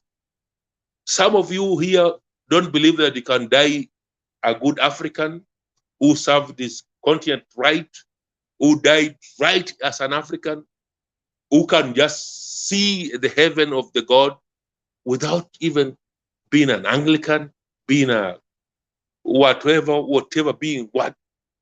Look at the way they sank the grave they sank the Queen into the grave. The church was designed in a cross. People seated, in the cross, according to your ranks. Then at the head there, that's where the queen was sunk in. This is the mentality you have to get it out of. Look at the St. George Church when the concession was going in. And luckily this time, we had the photos. It was a long walk, seated with dignitaries, then another cross there. Then at the head, that's where all eliminaries were there, all the crowns there, all the heads of the churches, all the head of the crown, all the head of Commonwealth, and they declared it in the front of world. There's that last guy who was declared now the Charles is the king. He placed all those things in one white man's hands.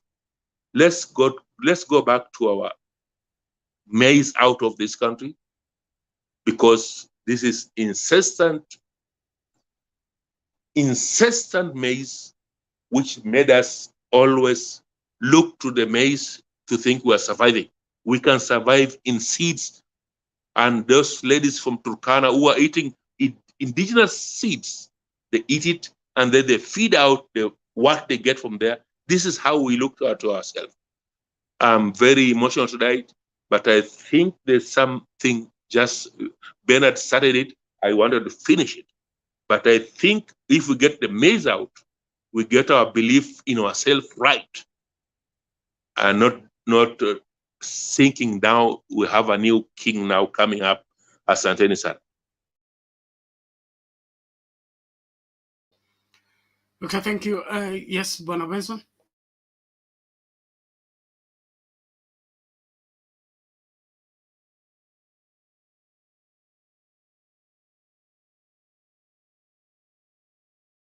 Bwana Benson, you are mute. Oh, sorry. Oh, I want to agree with Oraro that we need to rethink about the whole thing about food security. And while we know the big bullets, and the big bullet is to irrigate a million acres of land. The country doesn't have money, and that's what we have been told. So what are our options? And I want to start with if you allow me, Bernard, I want to start with the small. You remember when you were in school, and I think it still happens even today. You are doing your Form 4 and you are doing agriculture, and you have this small piece of land, I think 4x4, and you're supposed to plant your 50 or I think 20 seedlings or 20 cabbages, depending on the crop of the season, and you are graded around that. And the whole school used to come and surround those farms, and they talk about ni nani mzuri kushinda mwingine, and they were admiring the farm. Yet and those farms were like say 20 or 30. Yet the same school has 15 acres of land which they are not doing anything. Tunaandima hii ya watoto cabbage mzuri sana za kumark exam, lakini in the same compound you have 15-20 acres. What am I driving at? And I have seen comments. I'm not driving at 1 million acres. I'm driving of a self-sustaining school feeding program from their own farm. Let's not even get scientific and think big and think that there's someone who come and do these things for us. What does the school need? Maybe the school needs a subsidized fertilizer, which is given by the county government. Can you imagine if a government like, say, Kitui government provides fertilizer to all the schools, and schools are the biggest owners of land in our areas. They are provided with certified seeds in Homa Bay, in Muranga, in Kisumu, in wherever, and they provide just for their school. What does that translate to? The school is sustainable. It is one meal taken away from parents. These are small, doable things that we can do. And I want to tell people who are talking about irrigation that while irrigation is very important, we know a family that produces just 2 acres of land can feed another 12 acres, 12 families. A family that produces, these are things we were told many years ago, a family that produces 2 acres of maize can feed 12 other families in their neighborhood. So what does that mean? Mamangu akilima mzuri Nairobi, hiyo chakula inanifikia hapa New York. Akilima mzuri hiyo eka 8 ya my father. Hiyo the ripple effect is 20 bags per acre times 80 is 160. Maybe my mother and my father just need 10 bags. She have another 150. So we can produce in small scales and extrapolate that to feed the people in the city. The other point that is important for Kenya is, like, when you go to our what we would call food security outlook reports, which are there and people can look, the food security outlook reports, we are looking only at the number of maize bags in our grain reserve. We have never looked at other systems. As a country, we have never thought of having a reserve for millet, for sorghum, for dried cabbage. These are simple things. Let me give an example. I have a small farm in Murang'a. And in my farm, because I'm a mid-sized farmer, I keep on saying this, I'm a mid-sized farmer. I have 10,000 birds. I produce a lot of manure. Ile inawekewa my 2 acres of banana. One of the things that we invested is a dryer. This dryer we were given by another organization called Agritech. So what they do, they build a dryer in a greenhouse. Inawekwa some benches. My bananas zikikiwa zimekomaa, kuna wamama wanaenda wanakata, wanakuja wanazipil, wanazikatakata, zinawekwa some trays, then after some 3-4 days, hizo banana zinakuja zinachukuliwa na Agritech.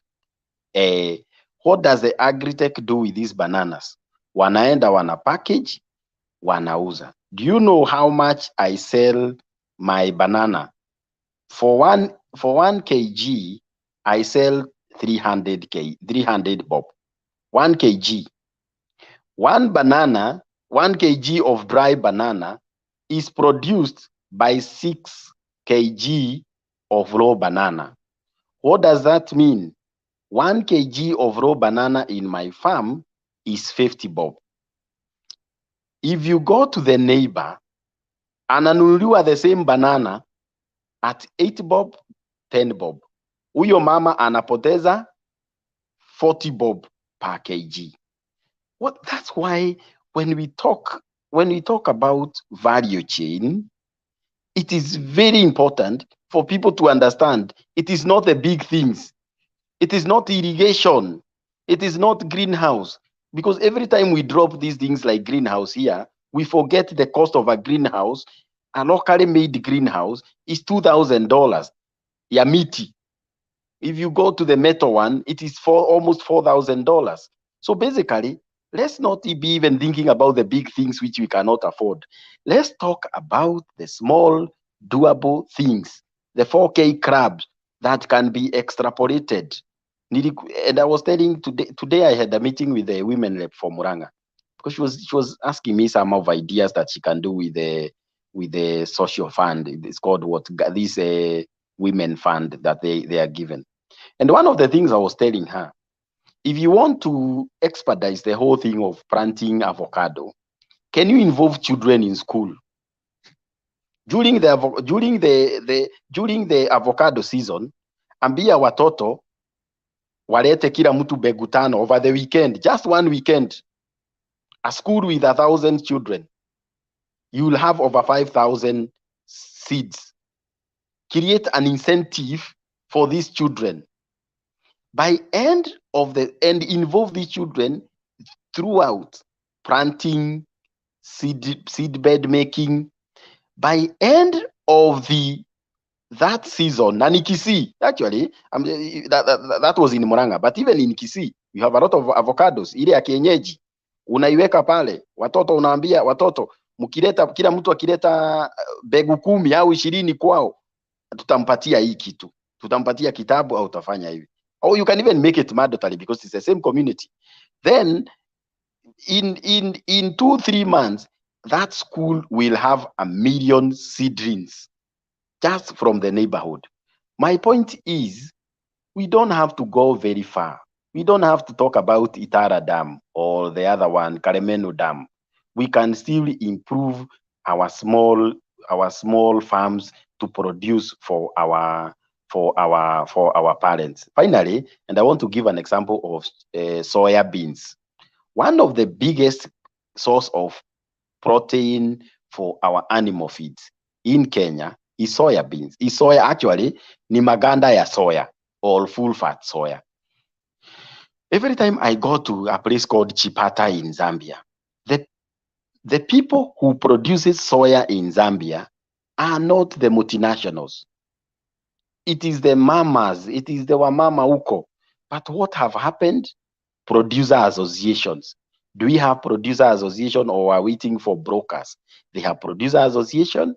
They sell their soya to the grain reserve. You know, they are equivalent of the Kenya cereals. So you find in their cereals board, unapata kuna soya, kuna maharagwe, kuna mahindi, kuna hizi vitu zote ziko kwa cereals board. And I keep on saying, I worked in Nyanza sometimes back. Every time I go to that belt from Busia all the way to Kuria, and I think about millet, and I compare the millet in Malawi, it is a huge area that people are still thinking about government, how italeta maji. Lakini ukipanda tu na kunyeshe 2 weeks, millet ya huko ina grow.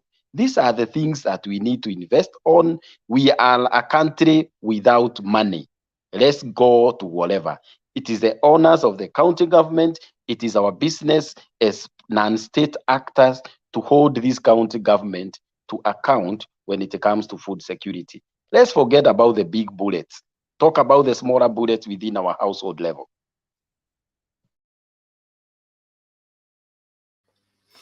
Okay, thank you.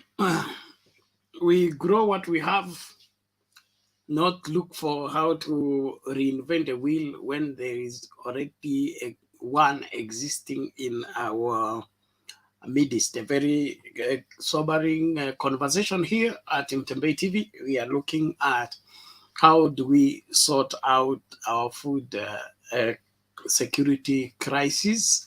And every year we talk about drought, we talk about animals dying because of drought. We need a permanent solution to this. And the best way is to make use of what is available.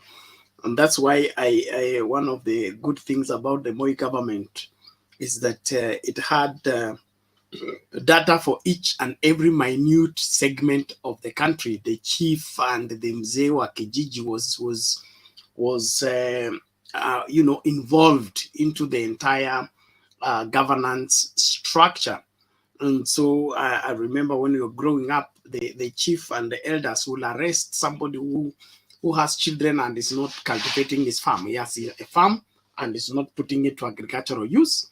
And so he'll be arrested, taken to the chief square and be given strokes, and somebody will be assigned over him that if he wakes up and goes to club instead of digging his farm, he will be brought again before the chief and will be, given corporal punishment.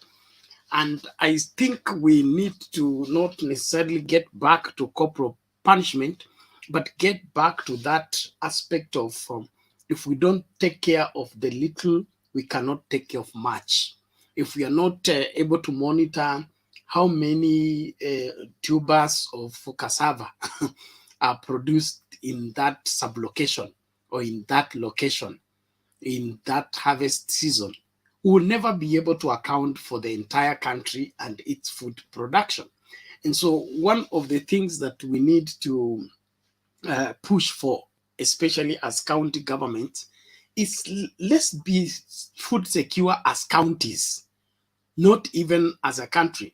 Let's go back to counties. How much is Kisumu County depending on Nandi County for food? How much is Busia County depending on Kakamega County for food? How much import and export is taking place between the two counties, so that how do we make up for what we are importing? I'm told that all the milk that is sold in Kisumu comes from Nandi or whichever Kericho. And so how do we deal with such, or how do we profit with that kind of inter-county trade and be able to feed our people without having to have a food crisis every year? How do we take care of the rains that have refused to come, and so that we disappoint it for failing to come by finding us when we already harvest ready, even by the time it comes back?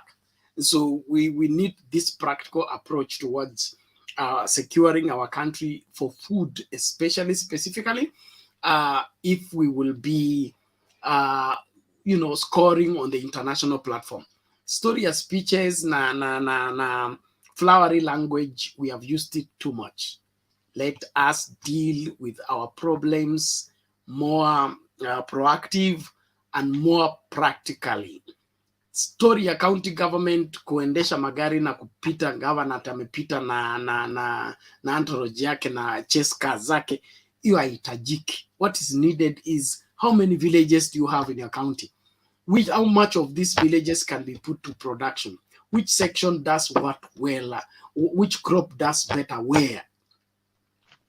Then from there, we can begin now to do logistics. Our population as a county is this. Our food production is this. The deficit is this. How do we get the deficit?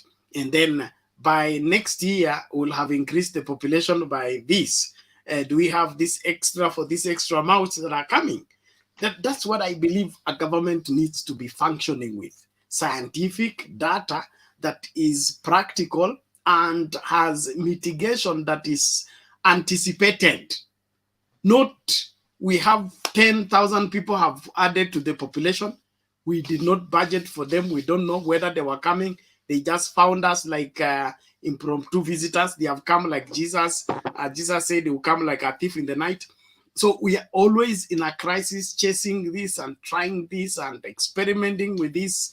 Tuache kizungu mingi. Let's do what is required to safeguard our people, if not for anything, food security as a country.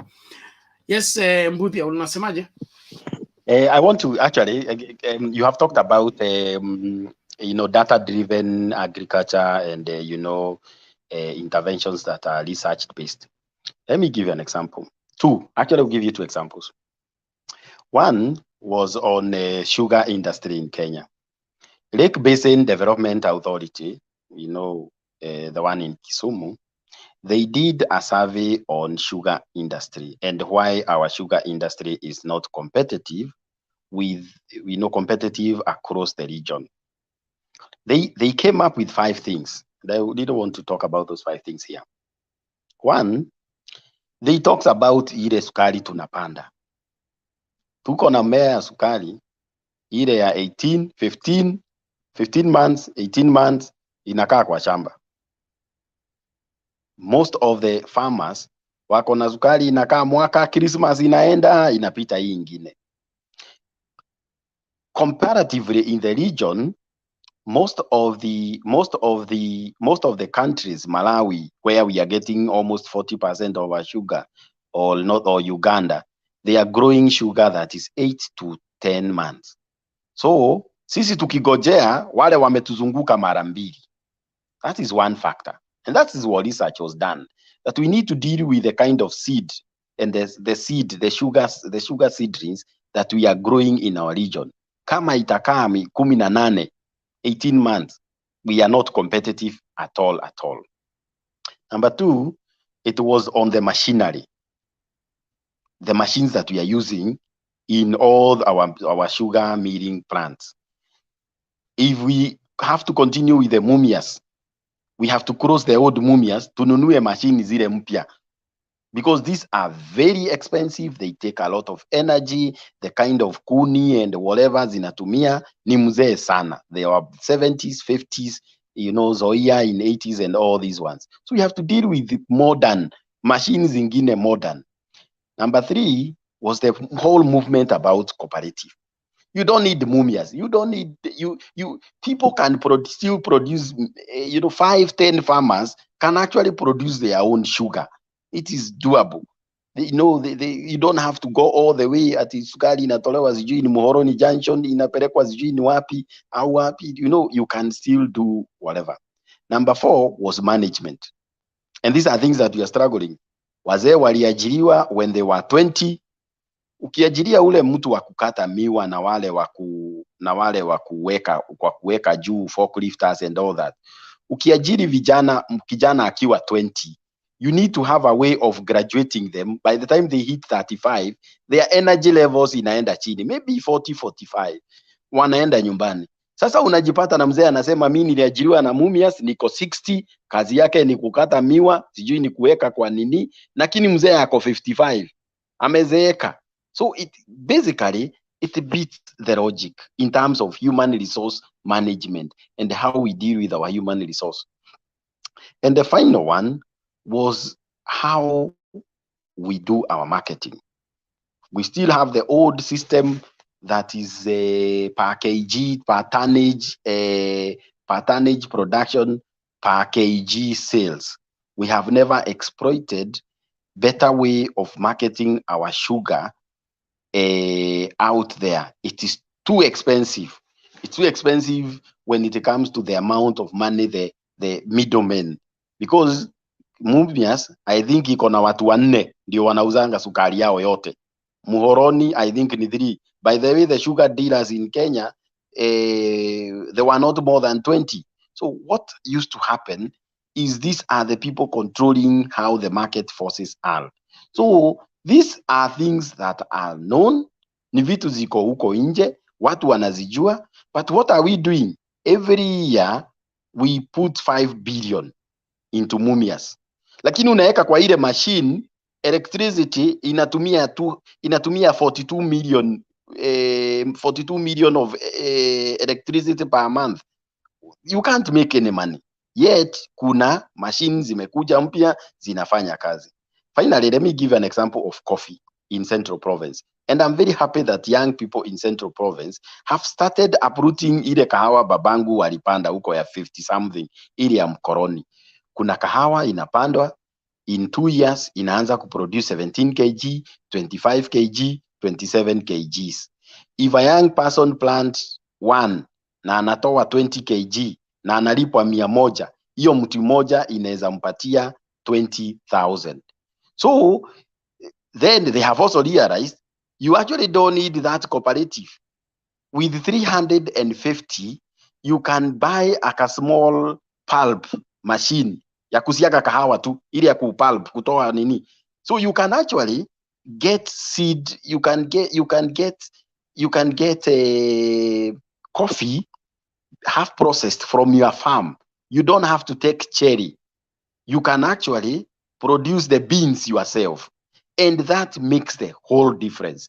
So what am I saying? Tusifikirie hiyo maneno kubwa. And finally, and I hope this will come to realization, working through government, including county government, in terms of production and procurement, it is so cumbersome. So one of the things that is in the manifesto of Ruto is that they will work through cooperatives. Kama tunataka kufanya milk value chain, hakuna haja ya sisi serikali kuanza ati ni kuimport, ati serikali ndio na import. Tunafanya direct funding. Meru Dairy Cooperative Farmers wanataka nini? Wanataka kuras ngapi hizi, wanapatiwa direct. Because, and this was given an example, this example was given another day. Gari ya serikali ikiharibikia Muhoroni, mguu hiyo mguu italetwa after 4 days. Gari ya Bernard ikiharibika mguu italetwa in 3 hours. This is something that we need to work, to look at. So as we improve agriculture, we don't have to, the ministry does not need to buy fertilizer. Cooperatives can be funded because the ministry ni lazima sijui ite tenda, iweke kwa gazeti, iweke wapi, iende wapi, sijui tuende kotini, IPOPOA, whatever. What do we need to do? Ile cooperative ya mahindi iko Kitale, wapatiwe pesa, wanunue direct. And that case, you'll be able to sort out the bureaucracy within government. Because again, the role of government is not to trade in. It is to facilitate the process. And these are the things that will help us achieve food security in the next one month. 1 year rather. Thank you.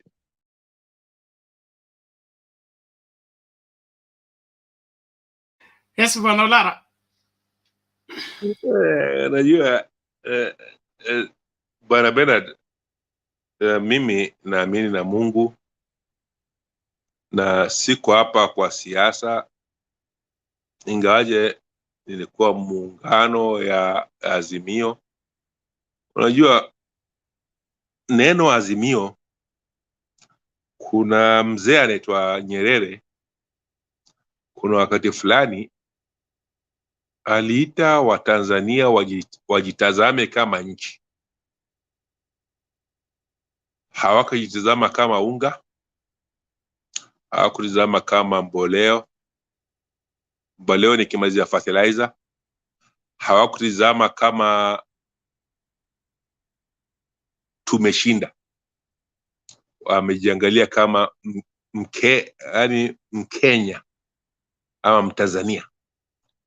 Bwana Benson ana hizo tapeli ya maneno ambayo ni tamu ukifuatilizia, lakini mwelekeo mzima ni utapeli ya kisiasa. Hizo neno hakuzitamka mapema, lakini nakumbusha tu kwa Azimio ya Umoja ilikuwa nini? Ilikuwa masomo ya wote. Maana yake hakuna Mkenya atatoka hakuna Mkenya ataachwa nyuma. Azimio la umoja kwamba hakuna utapeli ya siasa.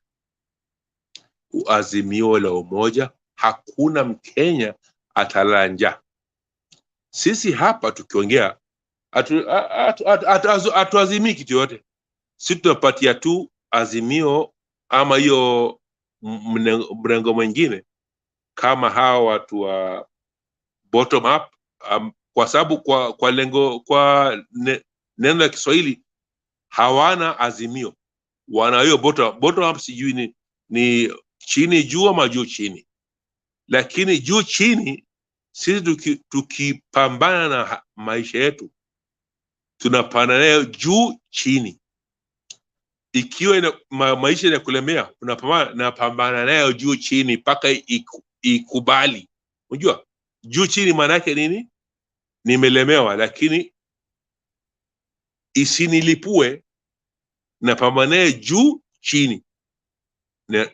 So hiyo neno ya Kiswahili na kwa Biblia pia ipo hapo.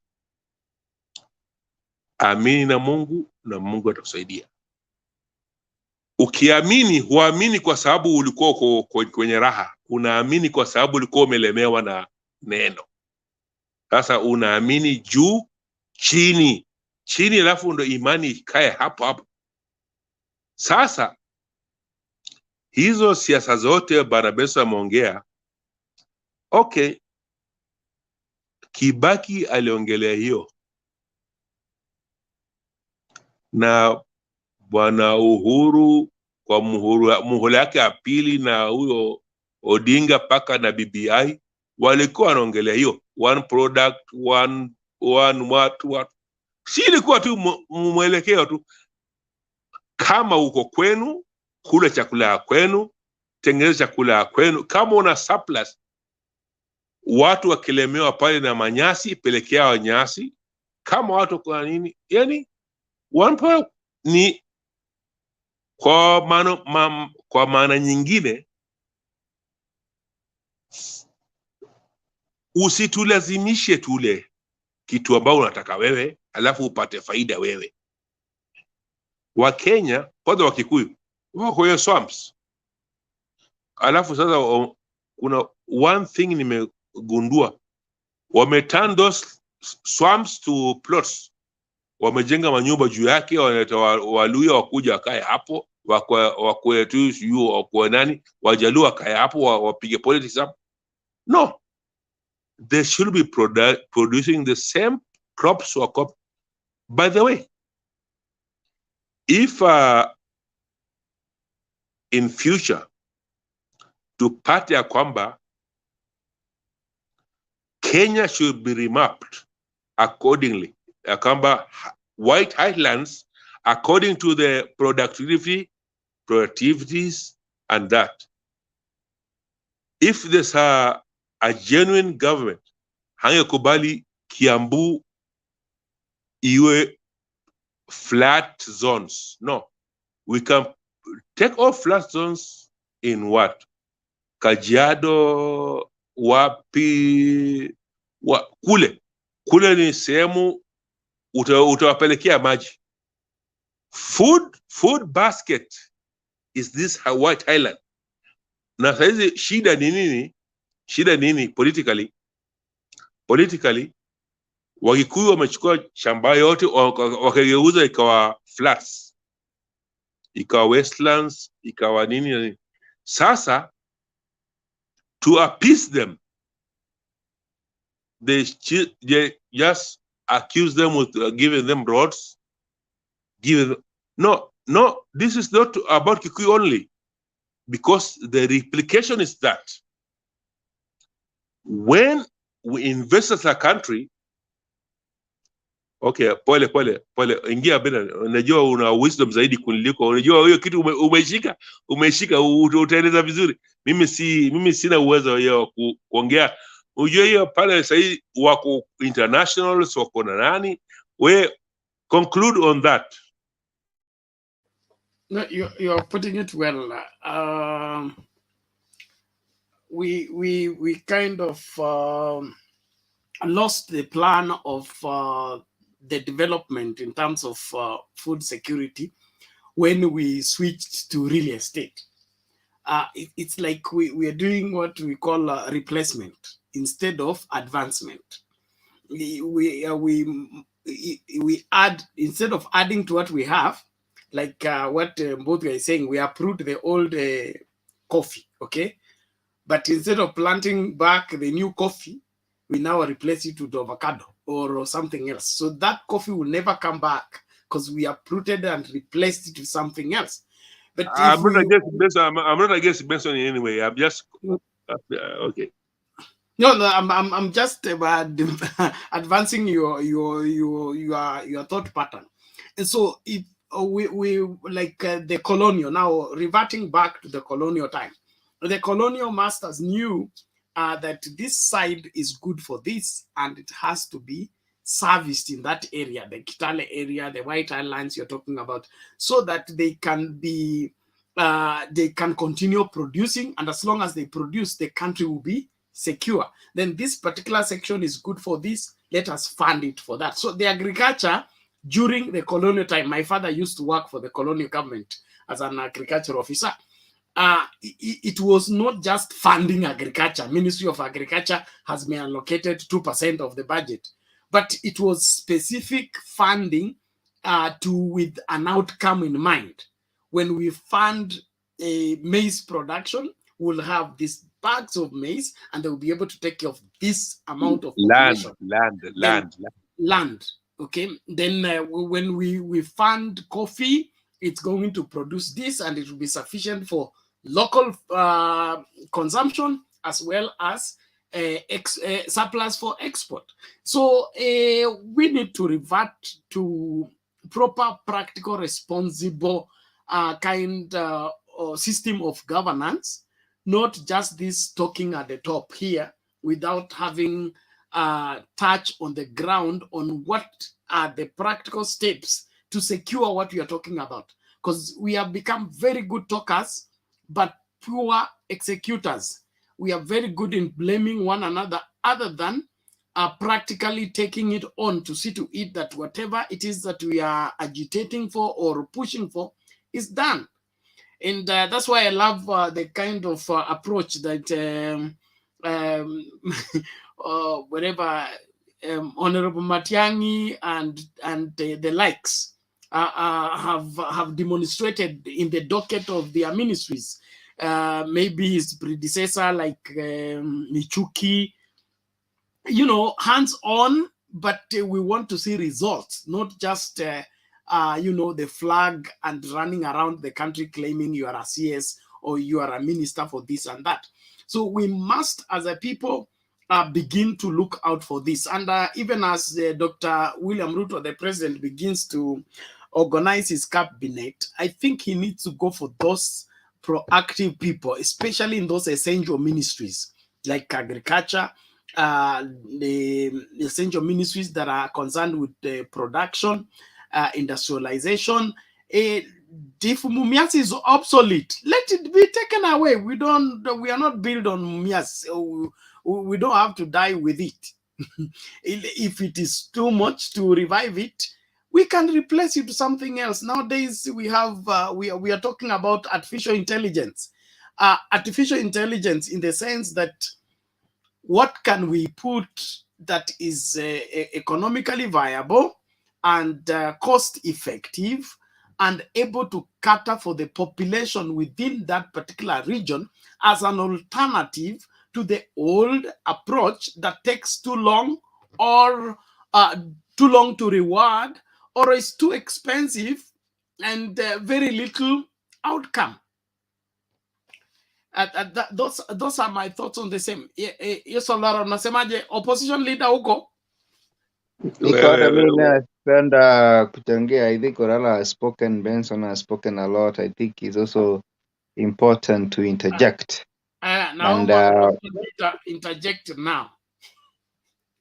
Now, you see, this farming issue is complex, and I say complex because it involves a lot: the types of seed, the availability of water, and also the availability of resources. Because, as we said here before, fertilizer provision is not the panacea of problems of drought and farming in Kenya. And I love what Olala said and what Benson said. And one of the things that I took, for example, is that the polling stations, that is the primary schools, because we have 46,000 blah blah polling stations with about 700 per polling line of individuals. What I want to say is that if we can transform those polling stations from Chebukati Dagare polling station to a production center of the villages, then this country can go far. And I mean this. Can you imagine each and every polling station, which is a primary school, mostly, having a borehole that is of government or sponsored by government and grants, and it has a transformer. Kuna stima na kuna maji. That polling station can transform the whole village, because the people around that polling station and that primary school can have access to water and can have access to electricity. And that is what we need to think about as Kenyan people, so that we do not so much think about even voting per se, but how do we transform that unit of polling to a a productive unit. Because as we said here, as Benson said here, we are a very poor country. We cannot do those farming because if you, for example, Bernard, I want you to go and Google farmers in Germany. You'll find there are 630 farmers or farms for that matter, and they are owned by about 7 to 10 farmers. And these people have what we call mechanized farming, whereby you grow things in that farm and produce them in that farm, and at the end of the day, there is the end result. If it is bananas, they are in all quality, they are in all product. There are those green bananas, there are those packaged bananas, and there are those even dried bananas. You can imagine one farm that produces all those things. So there are about 7 to 10 farmers in the whole of Germany, and they have food security of 50 years. You can imagine. But because we cannot do that, what we should work with is what we have. And that is why I agree with Orara and Benson that the smallest unit, the polling station, because that is what people understand, let there be water and let there be electricity. Let us farm that farm kwanza hiyo ya shule, and then let us now extend to the neighbors.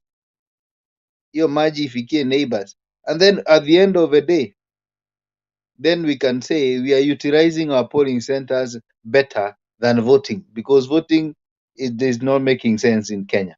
So, having said that, I think it is important to understand, to eradicate poverty, to eradicate food insecurity in Kenya, then we also need to involve the people of Kenya. I'm also thinking the people who have registered as the voters in that polling center, yeah, if they go there and get a seedling, kama ni miti, kama ni hiyo potatoes, kama ni hiyo millet, in fact there should be a nursery of these seedlings in that school, because schools have big lands that we know that. Like my primary school has over 20,000 acres. If 10 acres or even 5 acres have been put into what we call seedlings, unapewa mbegu, so that each and every month or every 2 months, the people around that school can come and get, wanapata miti, wanaenda wanapanda kwao. We'll have solved a lot of problems. But what we do instead, we are so interested in how ballots will get to those places, even Garissa, rather than seedlings, rather than water, rather than food, and rather than electricity. Kwa hivyo, we have to have a solution that is homemade. Na hii maneno ifikie mpaka president ajue ya kwamba we are ready to support something that will help the country, because it seems voting will never. But I think if we transform these primary schools to have boreholes, each and every one iwe na borehole na iwe na transformer ambayo inaweza transmit to other people around there, then we'll have solved a very big problem. Kwa hivyo nimefurahi sana. I actually was listening. Orala has tremendous ideas. Benson has tremendous ideas, and many people don't know. I think even people have just realized today that you can change your coffee to the new one, the one that actually grows in faster and gives you more productivity. Even the sugar cane that we are told it goes for 2 years, and other countries is going for 8 months. Those are things that we should also people have also learned. I want to say I also been in Western for a very long time. I've been in Western for 3 years. And one thing I noticed is that in this sugar industry in Western region or Western belt, it is designed by some cartels to be that way. Bernard, if you go to Kisumu today and Western Kenya, you will find that the lorries that carry this sugar are very expensive. Actros, Mercedes-Benz, MAN. And these lorries, hakuna lorry hapo iko chini ya milioni 10, I can tell you for free. But where are they taking the sugar? Kibos Sugar, owned by Muindi. Kabras, Munini. This thing has been designed in such a way it is not helping the community, but helping individuals who eat with the politicians, if you know what I mean. Because how can Kibos Sugar Company in Kisumu, can you believe it? They go and purchase Actros. Enda uangalie bei ya Actros katika Google sasa hivi. Utasikia kichwa peke yake bila hiyo kuvuta hiyo chuma. Hiyo ni 15-20 million. Na huu mtu ana afford kununua 5-10. Na hiyo Kibos Sugar unakuja kurealize kwa sababu sugar is a very big commodity in Kenya, because you can imagine sugar, unajua people think that sugar companies they only produce sugar ya kukunywa kwa nyumba. Hapana, the demand of the sugar, it is not with the people actually, it is with the industrial demand. Hii makampuni ya masoda, ya mapombe, ya nini, ya makeki, ya nini, it is, they need sugar like in tons, and therefore sugar has its gold. But now we have created a crisis and confusion in Kenya, so that it helps, it only benefits some cartels and benefits some individuals, and at the expense of the Kenyans. Because Mimi, I've never understood the logic that sugar is not profitable in Kenya, while you see the people who are dealing with sugar are driving private planes and they are driving very, very expensive car. Kwa hivyo Mimi, I know until we have a person who can, and it's unfortunate. I know Raila had the audacity to do it because he had said one product, one county, and I have a very little faith with the Kenya Kwanza government that it can really tackle this thing head on. That is my interjection, and I think just to add on what you're saying, that we need what we call homemade solutions to the problems we are going through. Thank you. Okay, thank you, opposition leader. We appreciate that. Olara, ulikuwa unasemaje kabla tumlete Francis in a minute or so? Wacha Francis aende kwa sababu nataka kumjumlisha yeye na huyu mwingine. Sawa, asante. Wewe ndio ulianzisha hii maneno na nashukuru kwa sana.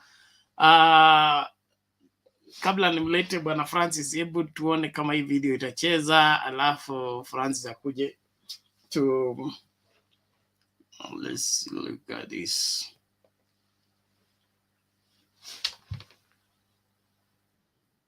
Economic issues, and that's why we have in studio this Wednesday a special panel. We normally have one newsmaker for the discussion of the day, but for the matters at play, we have a special panel of Tony Watima, an economist, and as well as FCPA Georgina Malombe. I had christened her and baptized her Mamboleo. Mambo ni mengi, masani machache. That is perhaps why she's a council member of the Institute of Certified Public Accountants. ISPAC is what you will see in the name tag that we will be giving her across the discussion. Ladies and gentlemen, thank you for joining us this morning, and good morning to you. And the Kenyans who are watching will perhaps be calling in, and we'll open the lines in a bit for people to ask the questions that they feel wasn't clarified as to what it would mean, whether it's a fertilizer, whether it's the unga price, because there was no mention to it, but what people can expect practically from an economic standpoint. I'll start with you, Madam Malombe, FCPA Malombe. What stood out for you in terms of impact from the inaugural speech by President William Samoei Ruto? Thank you, Mark, and good morning. It is my pleasure being here this morning. In terms of your question, what really stood out, I think the President's speech was positive. It gave citizens hope for the future. Mm-hmm. It gave citizens, especially the youth, hope for employment. It gave the people in business hope for a revived economy, and a couple of policies that the President will be looking at. So I believe there would be great winners, especially the micro SMEs. There would be great winners and especially the people in the financial services sector, because of making the affordable credit available for the citizens. But again, a couple of advantages to the farmers, because food security is one of those initiatives that we anticipated by year 2022 Kenya would be food secure, and therefore the subsidy on fertilizers will be one of those driving forces, and land policies to increase the amount of land that will be able to be put into use. So I believe those would be quite critical. Right. Okay, those are just the highlights. What stood out for you in terms of impact in your view? Tony Watima, as you were watching, besides the theatrics and what happened with the deputy president as he was taking oath of office, besides that, and you made a lot of comments about it online, but on the economic front, now it's time to get down to work. The celebration is over. It's time to roll up the sleeves. In your view as an economist, the state of the nation that he is inheriting, is it in ICU? Is it in general ward? Or is there hope? Thank you, Mark, for having me. So I'll say, I think from what we listened yesterday, the president largely captured the pulse of what is happening, especially from the economic front. The economy is not in ICU, but something almost heading there. Yes. And so I think he tried to capture that moment. And so you could tell from his policies, one of the things that will be driving his regime it would be a pro-business regime. And so much of it will be the private sector, especially SMEs, who will be driving the economy. And so they intend to invest in SMEs through cooperatives and through funding, the Hustler Fund and all that. We are seeing also the government will be looking at how to make the cost of doing business in Kenya, looking at the issues that we've had from the port in terms of the other thing will be 1 million limit and in terms of disclosure in banks.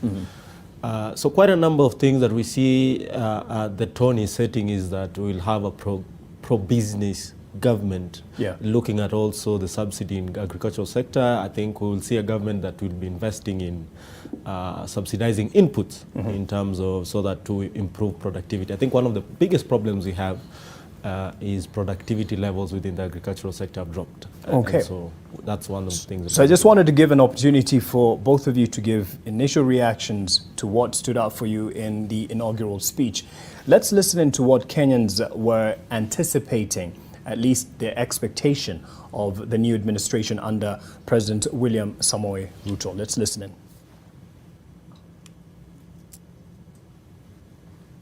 Kwamba anajua shida yetu ilikuwa wapi.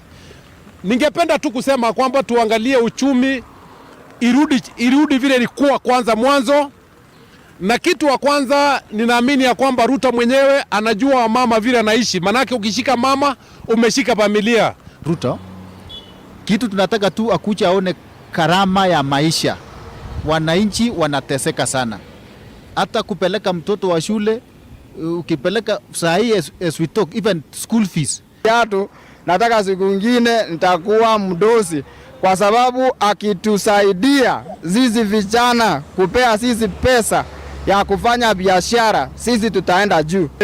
Tuna matarajio kama walimu pia ya kwamba vile yameongea mambo ya bottom up, kuna mambo mengi ya policies ambayo tunatarajia tutahusishwa hata tukiwa huku chini. Asitupilie mbali Uhuru Muigai Kenyatta, wao karibu, kwa sababu wanaweza hii kazi wakiwa pamoja, na mara tahitaji yeye wasirikiane kama mandugu ili nchi yetu ya Kenya iweze kuendelea mbele. To know that we're expecting ASLA's funds so that we can expand our businesses, and I believe it will have very favorable interest. We'll be able to pay it back, and it's the prayer of every person, every business person in Meru that that ASLA fund will reach us and to help our business.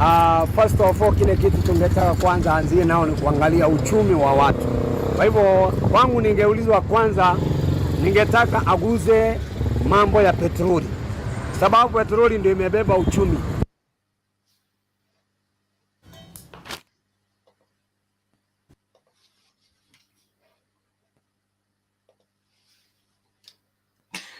Okay, Wakenya ndio hao wanapeana maoni yao kuhusu matarajio yao na serikali ya Dr. William Ruto. Tunaenda moja kwa moja kwa Francis Olara. Tulikubaliana ni Francis kwanza, alafu tutakuja kwako. Asante Francis. Yes. Vipi leo? Niko salama. Karibu. Asante. So nimeona na matumaini, na ni vizuri kuwa na matumaini ya kuwa uchumi utakuwa mzuri, na pia mimi ni matumaini yangu kwamba tutakuwa na nchi salama, ila kinachonitia wasiwasi ni kwamba kuna mambo ya muhimu sana ambayo tunastahili kueleza Wakenya ambao bado haijawekwa wazi. Mojawapo ni kutokana na mambo ya shirika la kifedha duniani IMF liliguzia kuhusu mambo ya kubadilisha mfumo wake wa ili Kenya kuweza kulipa deni. There's a restructuring of loan program which at some extent they have hidden that data to the public. They're not discussing it, and it's very important because even today when I was following the speech of William Samoei Ruto, he said categorically that the poor country should be given some kind of relief in terms of debts burden, clearly indicating that he knows on how much our debt has crippled our economy. But that one in the home country is not yet known very well. He has not articulated those points very well. The other issue that he also acknowledged, of which he has not acknowledged in the home country, is the issue of drought, which he has said that we have been hit with the highest drought is the highest drought in Kenya for the past 40 years. This is the highest one and the most severe one, something that he has not acknowledged. Therefore, I ask myself, if he is acknowledging that there is a drought in United Nations, why is he providing fertilizer in home country? Or was he referring to a different nation? Because I think there's that kind of genuine need. I wanted him to acknowledge, yes, he acknowledged the fact that drought is there and we all can see. But why is it that in the home country is not still acknowledging it? He's going ahead to dispute fertilizer. All in all, the other thing about it is also the issue of the Hustler Fund. The Hustler Fund is a good one. I've also read some articles saying that those Hustler Fund will be distributed through cooperatives. So I don't know those areas which are not accessible to cooperatives offices, those people from interior who cooperatives and something that I've not heard of. I don't know how they will be able to access those funds. But we all hope the best that something will be done about it. But also, the other issue that I've also noted with the highest concern in terms of the current affair of economics is that dollar is poisoned to increase its rates. It's now 120 and is expected to reach 125. That meaning the cost of living will likely to go higher. Those are some of the things that in economics, there are those things that you can be able to control and those that you cannot be able to control. Something like dollar we cannot be able to control because it's not our currency. Therefore, we should be prepared. No matter how best you might try to do it, the dollar will always fluctuate. That one we have little things to do about it. So that one we should also put in consideration. As much as we want to do things to do with subsidy and other things, you look at that one. The other issue also, you need to note is even the fertilizer that is being distributed at 3,500. I have seen people from different social media and media houses complaining that the price is still higher. 3,500, they're saying is still higher. They need a lower price like 2,000 or 2,500. So for you, when you look at that one, it tells you still it is lower than what price we bought previously, but it's still higher compared to the purchasing power of consumer. It is not accessible to all people because they're still complaining. So those are the things that we need to streamline if for real we want that one to benefit those people who can access it and utilize that fertilizer. Because I believe those people use irrigation can be able to use that fertilizer. For those who have droughts, I think there is nothing that you can do about it because with fertilizer alone you cannot plant. The other issue also you need to see it very carefully is these people addressing one issue, one part of agriculture, just one element. Actually, today I've seen some photos going around where livestock are dying off because of drought. And then I'm asking myself, is that not part of agriculture? We need to mitigate that issue because, as I said earlier, the pastoralic community are in the greatest danger than even farmers because these people, they depend on livestock from A up to Z. They depend on milk to sell so that they can educate their children. They depend on milk so that they can feed their children. They depend on livestock in everything. So should livestock die, it means that their economic source of, the only source of economics that they depend on will not be there. So as much as we are addressing those issues, we need to address both in agriculture. Agriculture entails both crop farming and livestock keeping. So we need to address that issue. So these are the things that if we need to succeed this in terms of production, we need to be careful about it. Also, the other thing I've also seen it going rounds in the social media is the issue of the retained subsidy in the kerosene and diesel. You know, it's good also people to know that kerosene and diesel, there was some element of retained subsidy that remained. But the actual subsidy is 5 bob, not 10 bob, because already a tax of 5 bob was introduced. So it means the only subsidy which is helping you is 5 bob. And I'm hearing rumors says that it might be pulled by October because of the loan restructuring program, whereby for us to be given another loan, we must adhere to those rules. One being removal of subsidy, slashing of salaries and wages for the public and civil servants, and also cutting down expenditure. So those are the things that we need to address as a country. So then the moment we address it, I think it will be better off because we'll be able to mitigate those factors and we'll be able to have enough crop production. But for me, I will still maintain the same thing. The pulling down of subsidy was not a matter of death and life. He could have retained it, put measures to ensure he improved production, so that at the end of the day, citizens will not suffer because 3 months are enough people to die, and then all of a sudden, even if you produce, who will consume that? You have been let people die because of anger, you know. He could have retained subsidy to some extent, maybe 4 months. Then he say, after 4 months, we shall be having enough food so that you can now start production. So I think there are a lot we need to address before we actualize that dream. Thank you.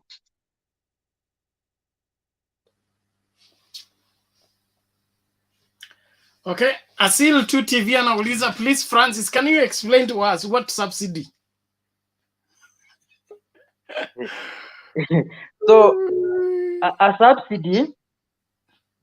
subsidy is a unit price that government pays to maybe millers. Let me use, for example, in terms of maize.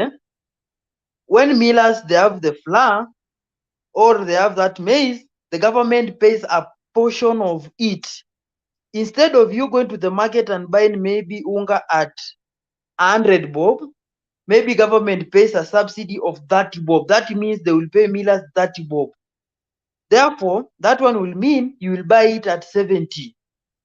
So that is a subsidy. Subsidy actually is used it's used to lower prices. Subsidy can either be on terms of consumption or production.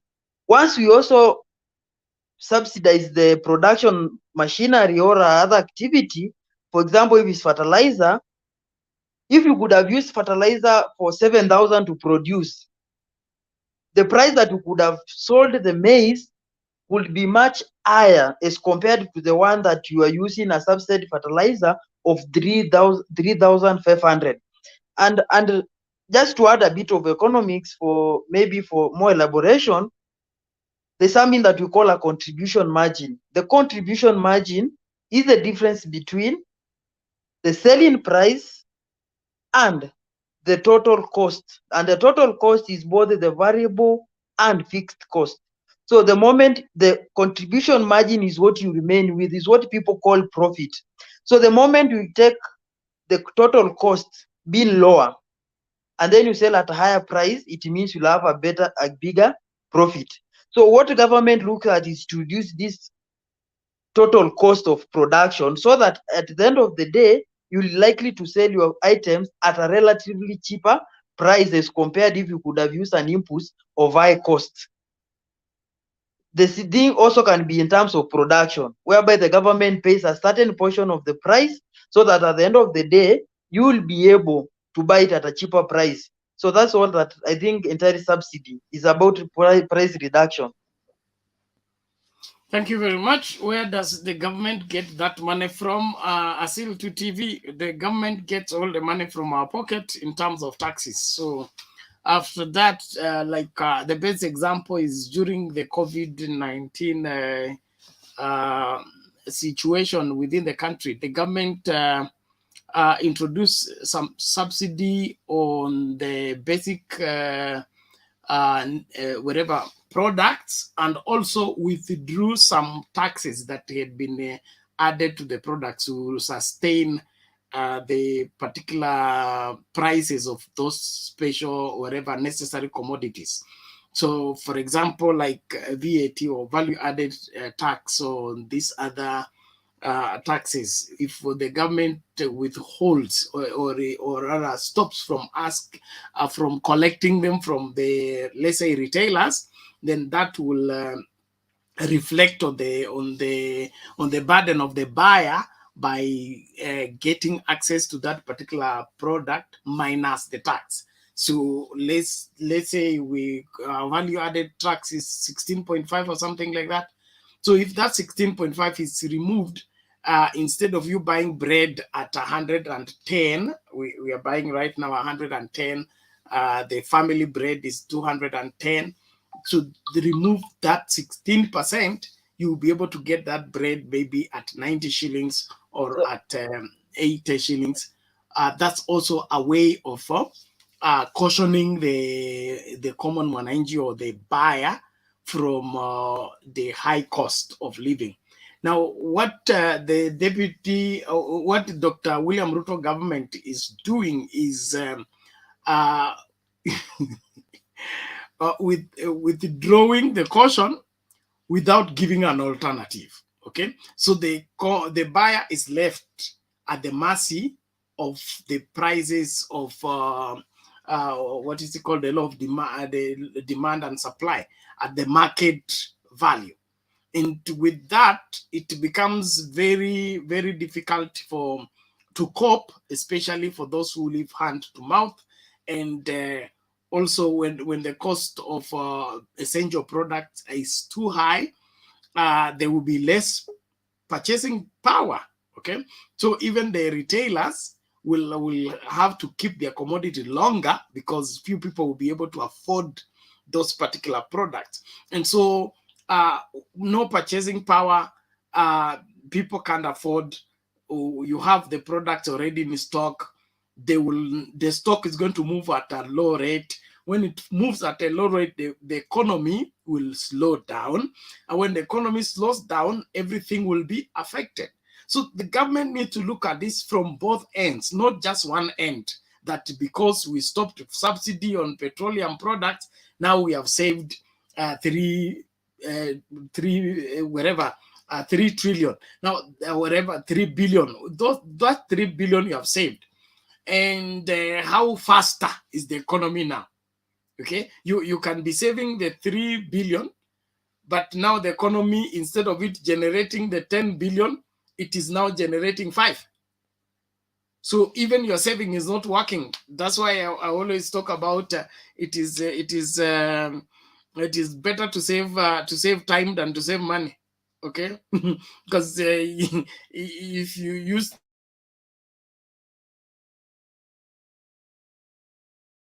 You have muted. Your mic is muted. all that, my English has been lost.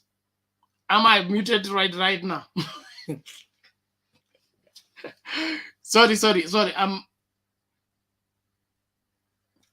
Nani huyu? Philemon Samuel anauliza Bernard, eti mkate ni shilingi ngapi? Niko Qatar. Yes, there is mkate wa, is it 800 grams? It's 110. There is the 1 kg is 210. Ordinary bread, the small one, is retailing around 70, 60. Okay, the one that was reduced from 5, as it used to be 500, it dropped to 400 grams. That's the cost of bread. So with the high cost of living, the economy will slow down. Consumers will be less, and only those that afford will be able. So businesses will close, and when businesses close, the country will be affected. So hii cabinet inapaswa kuwa constituted haraka ili huyu rais mpya apewe nini, maybe ushauri kuelewa kwamba subsidy sio mbaya altogether, and eliminating it on everything may not be the solution. You may save a few shillings, yes, but the few shillings may not translate into the revamping of the economy that you wish to get.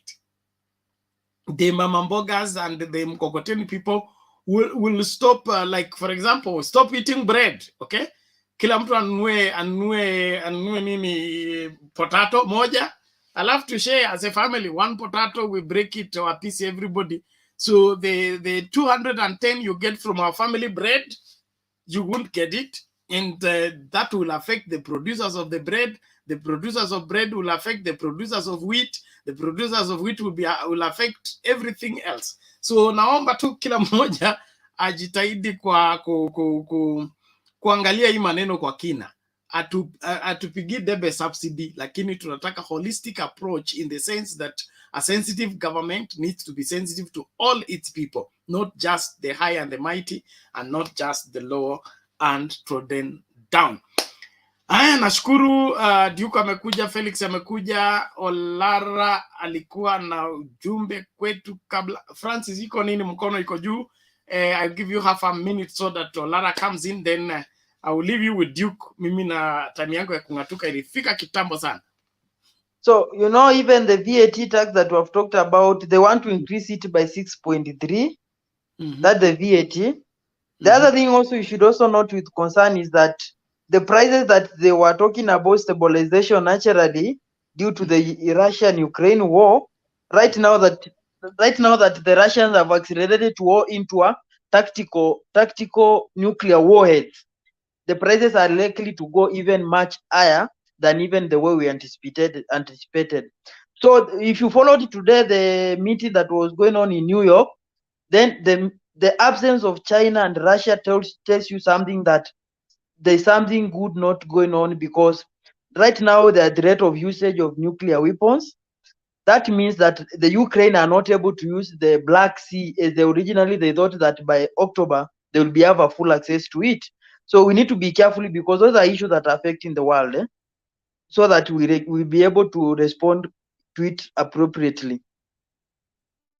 So asante sana Bwana Francis for that information, and I want Olara to weigh in shortly before Duke can come in and then proceed from there. Olara. Asante sana. Bena pia unakuwa mchochezi, unachochea sana huyu kijana huyu Francis huyu. Huyu kijana amesoma good article. Hiyo article ilikuwa kwenye New York Times last week. Hata Farid Zakaria aliongea on that the win that the Ukraine made, reclaiming some few lands there and there. This is geopolitics of the world, but kijana ameleta hiyo context hapa, lakini tungegea kwa hiyo context ya Farid Zakaria, hiyo CNN article, tungekuwa tumesuluhisha vitu mingi sana. Kijana, you are doing well, you understand some economics, lakini sasa hapa kuna geopolitical. This is Kenya now. Na ukiongea mambo ya Kenya, in as much unaangalia kijana ni Francis, on the first minutes your president Ruto went to kwanza Duke amekimbia, anaangalia records zake kama na data point, he came to respond to me na mimi yangu ni fingertips naongeaga tu nikiangalia mtu. Francis, you're doing good. I like you sticking to this channel, and the economics you are doing, I mean, I think you're doing political science here. You're doing political science, yeah? Yeah, this is what they taught us in classes when you are reading political sciences. So what you spoke about is just like Ruto as a president spoke in the first inaugural speech. He forgot about struggle of a country like a sub-Saharan under Morocco, because he was thinking about only fertilizer. The king gave him a subsidized fertilizer for a full year. That, in fact, if you look at the history of Moroccan monarchy, is the worst. And he took the worst. How does he put in? He took a fertilizer from somebody our children are coming to his country. He just took them to the boat, Libya. If you know about migration to Europe, you can understand it better. Okay, economically, I'm coming back. So what happens is this. The subsidies, the way you talk to it, is how it happens in classrooms. It's not a geopolitical. For you, you had arithmetics, you're measuring it to it. But if you are sitting in the president office, it's more than that. And if today you see the delegation of our president to United Nations, okay, automatically you cannot see where you understand your subsidies and where the president understands his subsidies. His subsidies in Didindoro, his subsidies is advisors, his subsidies, even what he went to speak in front of the world, what is our problem? It's not our problem. He spoke about his mandate, or we came out of a good election. In fact, we can just send Mr. Ulerani, PLO.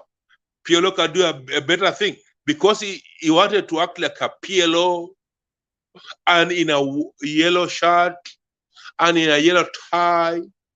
This Kenya, we are brave, we are not hungry, it's only the drought.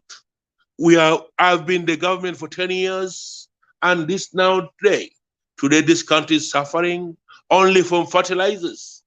Only if you can provide fertilizers to Kenya, Kenya is a safer country. And if IMF could agree to give us $140 billion, $140 billion, without any government sitting there, the parliament is sitting to increase, because what is asking for is increasing our debt to a net 100%. Bernard, keep this. Duke, I think Dick is looking to his documents. He's looking at, he respond back. What Ruto was preaching there is looking at IMF next door, the World Bank next door in New York. He gave our Bill of Rights or Bill of Economy without having a cabinet, without having anything, being the same person who's the same cabinet in the same thing, is saying the country is broke. But we have a drought. We have a drought. We have a very fulfilling economy. We are the promise of Africa. What? Look at the Zambian president's speech. He touched on everything that Ruto should have spoken for. Today, I'm let down. A Zambian president spoke in behalf of Africa. Even Kagame gave a very brightened speech. He never go back to his French colony attacking mode. He went smoothly. And by the way, Kagame was a newly Commonwealth member, and he was a member last 3 years. And today, he was even invited to the Queen's burial. This is a progress for our country. Now, talking to the economics, which is the thing here. The thing is, we have been slaves of maize, and Benson gave very viable, though it was almost going to UDA, part of it, but okay, I think Bernard want to rest. Mimi niko na Duke hapa, usiogope. Hata akikuwa chair, mimi niko na hapa. When nilipatia 1 minute, you have taken 6, and so but you're doing well. Thank you very much for guiding us and helping us, especially that aspect of the speech. You're giving us the feel of the entire whatever process of speech delivery, being is first in the AU General Assembly. All the same, ningependa kuacha katika mikono ya Duke. I hope you have ngoja, wewe ndio umenifanya nikuje hapa. Ngoja wewe Pingu, umeangalia sana bi wewe ndio nimekuweka pingu hapa. Ngoja ndio umefanya nikuje. Hata sina time kidogo, lakini si amesalia ende.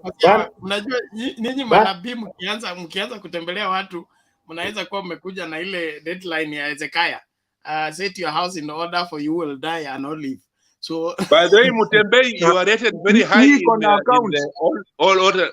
Mutembei, you are very high. Bernard, you are very high in the ratings on social media as a presenter.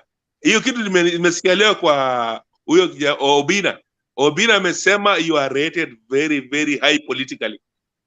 Kaza kama kuna mtu anataka kuanzia channel yake kama Duke anzisha yake. Bana tunataka kwenda aje bila kunisalimia. Asante, lakini order everybody, you be given an opportunity, you will address me. I'm a very patient person. Hapana Bernard, huwezi enda kama sijasema. Hii imechukua siku 2 bwana. Ngoja kwanza. Okay?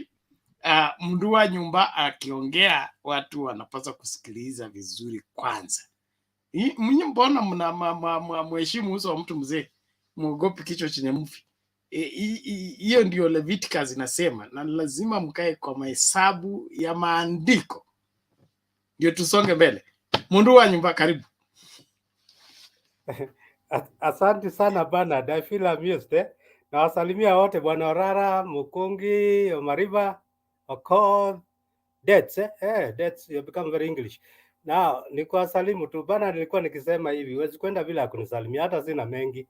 Alafu ambia hawa vijana wadogo, waache wende upumzike, you have been here for many hours, Najua wazee wana understand, I know they need your wisdom, but then, you also need sleep. Si wakuachilie, sasa unaona Dets, Lakini msikize tu kidogo alafu utoke. Ni salamu, sikutaka uende bila kunisalimia. Asante Bernard. Thank you Mndu Nyumba. I appreciate it, and we'll keep doing this, and God is the grace of God is sufficient. We will handle everything. Yes, Nabii sema. Unajua jana siku hizi imekuwa shida kidogo because my times of work zimechange kidogo. Unajua nilikuwa nakujanga mapema kidogo, so by the time I'm getting here napata ushachomoka. Unajua by the time I'm getting home there's a project nafanya hapa, inasumbua akili kidogo, but nilikuwa nataka I just came kukuchokoza kabla uende, because I just got home literally, mlikuwa watu watatu and I was like ai, yani hata venye sijapata speeding ticket ni Mungu tu ndio anajua, cause nilikuwa nakimbia kabisa. Nilikuwa nataka kukuuliza, na hii nitarudisha ya jana tu, wewe unajua tunachekaga kidogo. Nilikuwa nataka kuuliza, mnataka kulisha ng'ombe nini fertilizer, alafu ndio nini na samaki fertilizer? Samaki inaweza kula fertilizer. Ng'ombe ikikula fertilizer, tumbo itafura, itaanguka ikufe, tuchome either ama tuzike. Sasa either it is a cattle population reduction program ama ni family planning. Sasa sielewi, ni ninyi mtanieleza. Na hii fertilizer mulileta na jet. Mbona mnapeana pesa 3.5 million 3.5 billion today, fertilizer inafika kesho, na nilisikia mmebakisha 93 kwa account. Ni nini mnaendeleza hapo Kenya? Hii fertilizer inaenda wapi? Ama na kwanza nikuulize, tunapanda nini? Tunapanda fertilizer ama tunapanda mahindi? Wakati tuliwaambia mchague katikati ya viongozi, leaders and dealers, and you decided to end up with dealers. What do you expect with dealers? Dealers cut deals. When they cut deals, those deals must be executed within the shortest time possible. Ushapata conman ile anakuambia hii deal itakuja in 7 days. Anakuambia inaisha this afternoon. Tuma pesa saa hii. Kama unataka kuwa on this train. Huyu Matoe pia mtiaji sana, huyu Matoe mtiaji. Na nikuulize. Yeah. Niko na maswali tu nilikuwa nataka nikuulize. Unajua we ni mtumishi.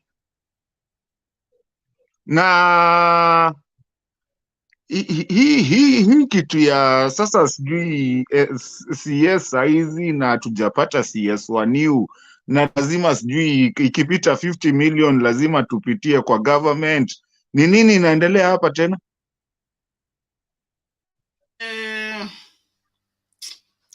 Unajua kuna kitu very confusing about the Dr. William Ruto'S government, okay? The deputy says there is no money, okay?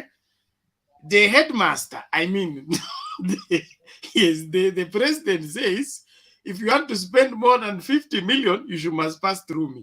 So either the headmaster is donating part of his money to the government, or he's the only one to authorize the 93 so that it multiplies. I don't understand.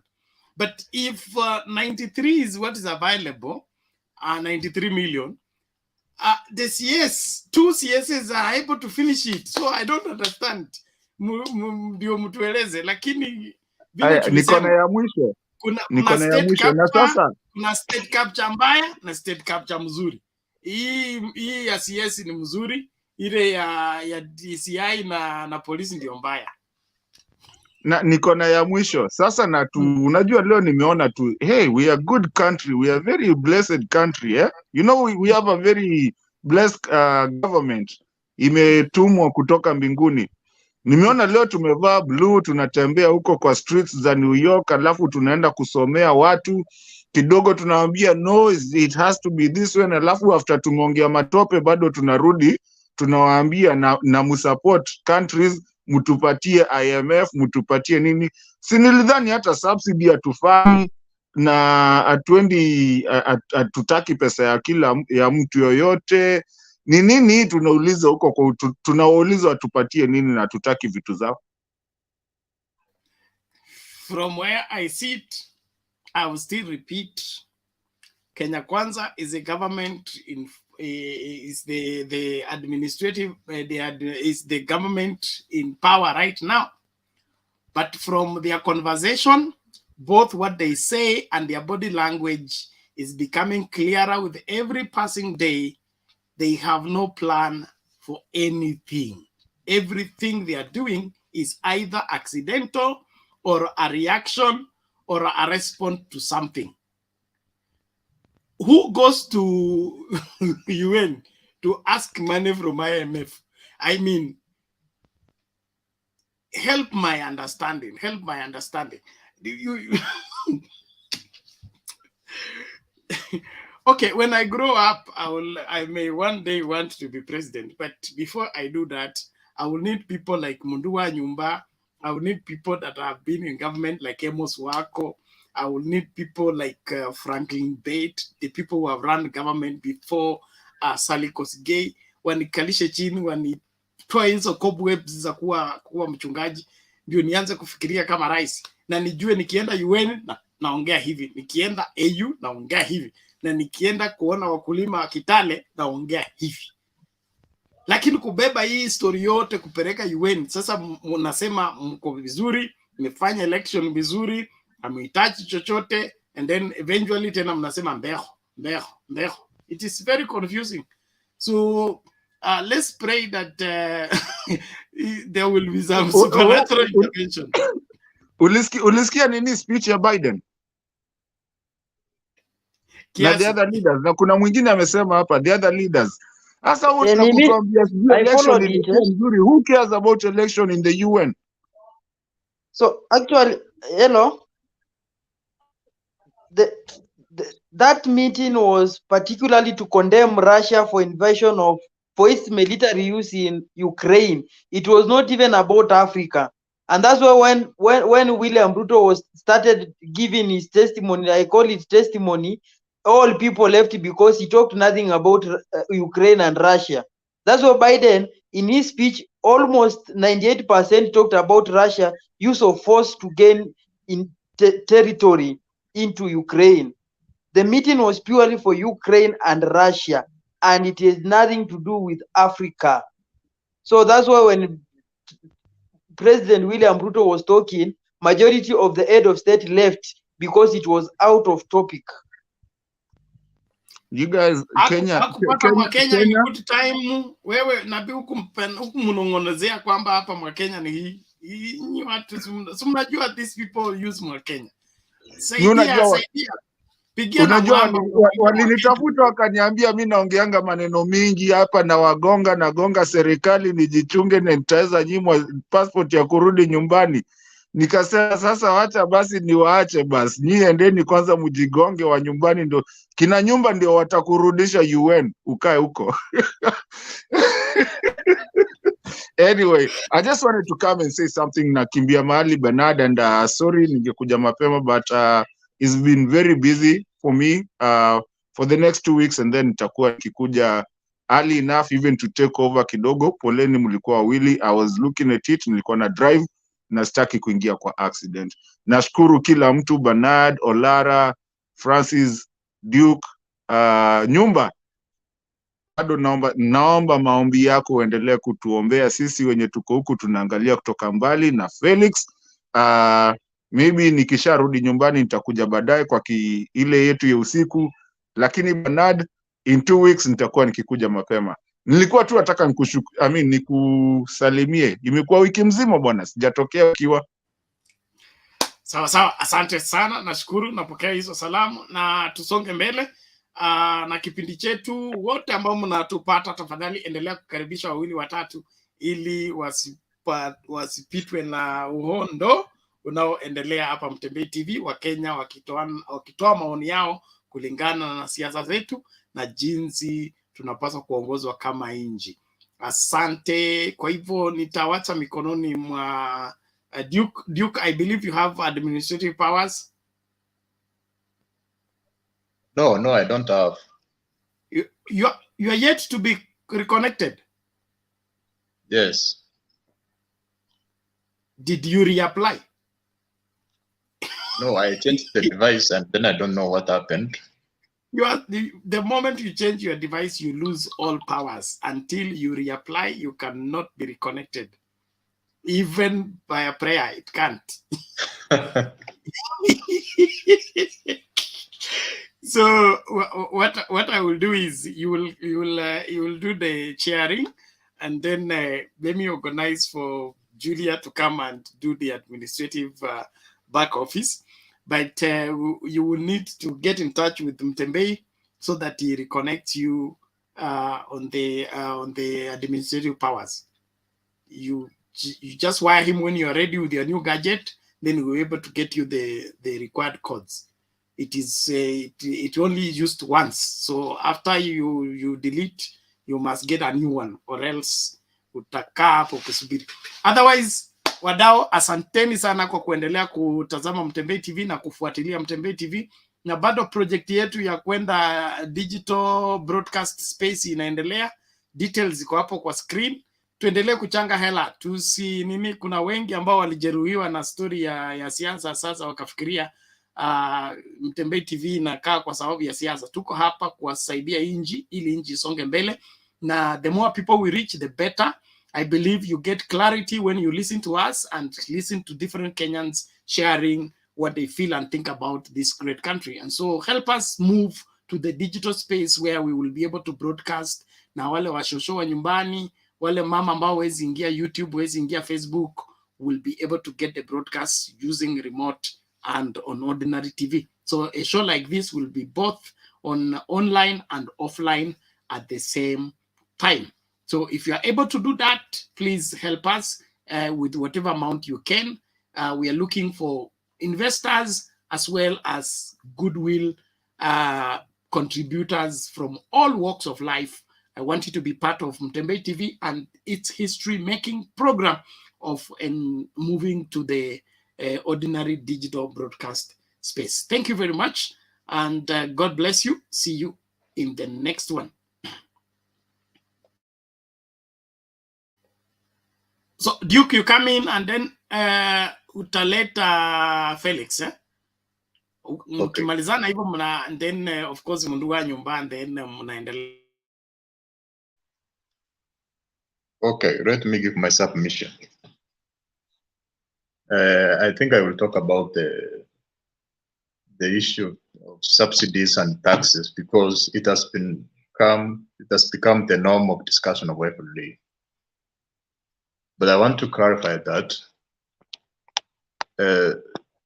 subsidies are, it's an expenditure of the government, and the main source of government, the main source of revenue for any government is taxation and sometimes borrowing. So what has been happening in Kenya is where you find that the government is giving subsidies which are not sustainable, number one, and which are not properly deployed to benefit who they are supposed to benefit. And then by that, the government is also forced to tax more. So you find that you are giving Kenyan subsidies, but again, you are taxing them more. Actually, the tax even is more than the subsidies being given, so that it becomes that giving subsidy, it even becomes expensive to Kenyans, because if, for instance, the government gives subsidy to unga and it taxes cooking oil, which has now become, the price of cooking oil now in Kenya, it has increased like threefold. So it makes no sense. So you find that, and the process of taxation involved several wastage. Those people who are taking the money, there is some money lost when there is taxation. And also when giving subsidies, some cartels or companies also benefit. So subsidies only benefits Kenyans if the government has reserves of money, so that it's giving to Kenyans without taxing more. But a country like ours, which does not have revenue reserves, any moment it gives a subsidy, it's forced to tax more. And through taxation, someone is retained, some cartels take part of it. So at the end, you find subsidies coming small, but taxing is more. So Kenyans don't benefit. Number two, it's also wastage. In other countries, you find that only those individuals who are unable to afford specific commodities are supported, because we have accurate data of the financial status of citizens. But here in Kenya, if the government decided to give unga subsidy, then even a billionaire goes to supermarket and then benefits. So if Uhuru Kenyatta is buying stuff from the supermarket, he also becomes a beneficiary. So that's not beneficial to the individuals at the bottom. Then I want to come to Ruto's speech. Before that, I want to talk about the fertilizers. Most of you are trying to demean the intervention of the government to subsidize fertilizers without knowing that when the prices of fertilizers are high, some farmers decide to plant without using fertilizers, and the harvest is reduced to half. Others use insufficient amount of fertilizers. Still, that reduces the harvest. Others who do farming for profit, they stop farming because they know it's expensive. They know that they can't afford to invest in farming. So you find because the input is expensive, those individuals who maybe will risk farms to farm stop because it's the expenses are unbearable. So when you are trying to subsidize fertilizers, it ensures that most farmers are able to afford it. No farmer is planting without using fertilizers. Top dressing is not avoided, so that the crop harvest will increase, and that's when the supply of food will increase and the prices will decrease. And most of you are trying to say that some individuals have nothing to do with fertilizers. That is false, because every person who consumes food in one way or the other, you are affected in a way. You don't farm, but you go to supermarket to buy unga. So even the price is lowered, you are a beneficiary. So nobody can say that he is not benefiting from fertilizers unless you are not consuming any food. That's when that statement will make sense.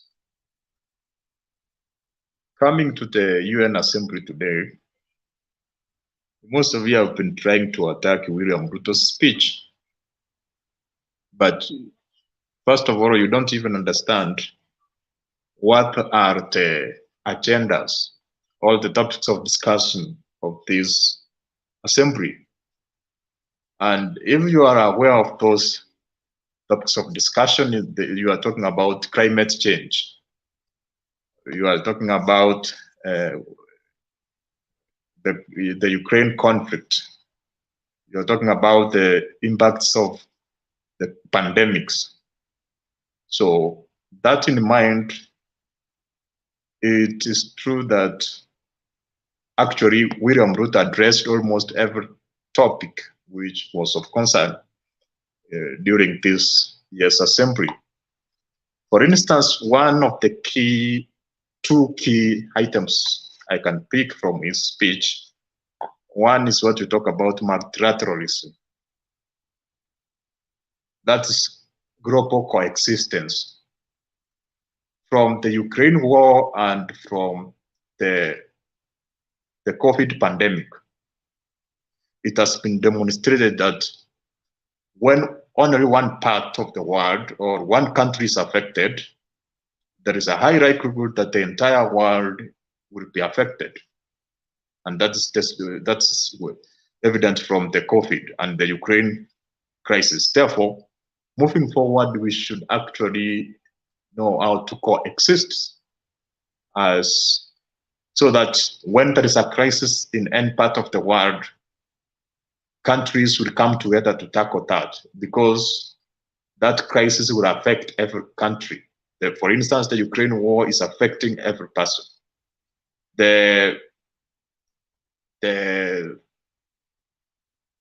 Ukraine crisis has affected many countries in terms of prices of oil and other issues. Therefore, it is crucial for countries to be interested or to be involved in solving problems, even if they are not affecting their countries, because sooner they will face them as well. And lastly, he talked about the the impact of the Ukraine crisis and the COVID on developing countries. And that was hand in hand with the African context, because the entire Africa entails developing countries. And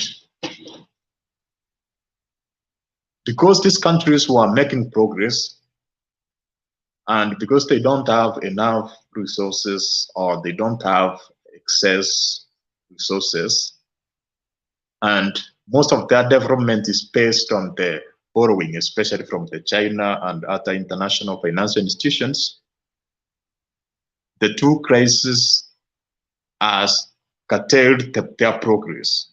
And therefore, he was appealing to those nations and financial institutions to try to maybe reconsider or revise the terms of the loan so that they can be able to move forward. And he also captured the Ukraine crisis, that's in a way, without trying to specifically mention those two countries. Therefore, for me, he addressed everything and he made us proud as a country. And that's my submission, unless if I get questions, and then we move forward. Orara, then Francis. One question. Asante sana Bernarduke. For instance, you spoke about the subsidies. The subsidies, in a layman's words, as you've said it, you give it with one hand, then you tax them to recover it. I don't see where the solution is. Now, but this is not important. Now you talk about Ukraine and the fertilizers. In a very better way to do it, because you are given a world platform, you should be asking, not lowering the prices of fertilizers, is enabling other countries to make their own fertilizers. We have a long arid lands like Turkana. They can just have a lot of what do we call it? Those white, those yellow seeds. Bernard, your yellow seeds which produce a lot of oil. What do you call it? Tumesomesha kwa shule hiyo. Hiyo kitu Turkana inaweza kuzalisha that, because those seeds are just sunflower. The sunflower, which is Ukraine mainstay, we have a quarter of our country is all good for sunflower alone. And if you're going to take a $14 billion loan from IMF, if you, in your wisdom, don't give any fertilizer to any farmer, let them suffer with fuel subsidy, just take only 10 billion of that dollars, grow sunflower in our northern frontier, then the whole of Africa, Central and Eastern, going to South Africa, they'll be buying sunflower and food oil from you. This is how you speak to United Nations. Then you take it to oil subsidies. Africa has oil fields. Talk to United Nations, to IMF. How can you support us to be self-autonomous, to develop our stuff? Give us some more money to develop that. We can die. We've been dying with hunger. We can survive. We can find our local solution. And by the way, Duke, we spent almost 2 hours here looking at us, getting out of the maze. Go to our natural foods. Kikuyu eat ndumas, we eat millets, we eat fish, we eat that. We can sustain that naturally because this uniformity is what is bringing the problem. Again, go to China. China, they eat everything and anything. That's why they have 2 billion well-fed, almost 2 billion well-fed, almost 2 billion well-fed, and they're not complaining. Go to India. They have their suffering. They have their droughts, but they are not asking other people to come and feed them. They just remobilize the... Okay, for instance, I give you one instances. We have shortages of maize. Why do you have to get a maize, which is food for animals in other countries? We import them with higher percentage. Instead of feeding our animals, we feed our people. We should develop our own food, produce them in surpluses. Then we may look, for instance, we are East African community. It's only Kenya who has maize shortages. You go in Uganda, you eat mbuta, you eat banana, wewe mkisi unajua matoke, unakula nduma pale. Kwanza ukishuka hapo Kampala kwa city, they have that cocktail of a dish. They'll give you a small nduma, a small sweet potato, a small potato, a small kaugali, na small nin, then with a big meat on top of it. If you cannot afford the big meat on top of it, they'll serve you with what they call it nut soup. Nut soup ni kama simsim nini, wanaswaga alafu wanakumwagia kwa ile kitu. My friend, you'll forget you have eaten meat for a long time. Sasa Duke, our president didn't give a great speech. A great speech is given with a nationalist or regionally aligned speech. You go there, you don't speak, I won. You don't go there, I speak, I have a drought. You speak there, this is Africa. This is what we want from you. That platform is not given for only country. In as much you think you have to go to legitimize your presidency, you look stupid saying that we have won clearly, and I'm here, you're wearing a yellow tie, and you carry your sycophants with you, sitting down there, sharing your speech. This not on. Look along the speech of our ambassador during the Russian invasion. That same ambassador who seated there.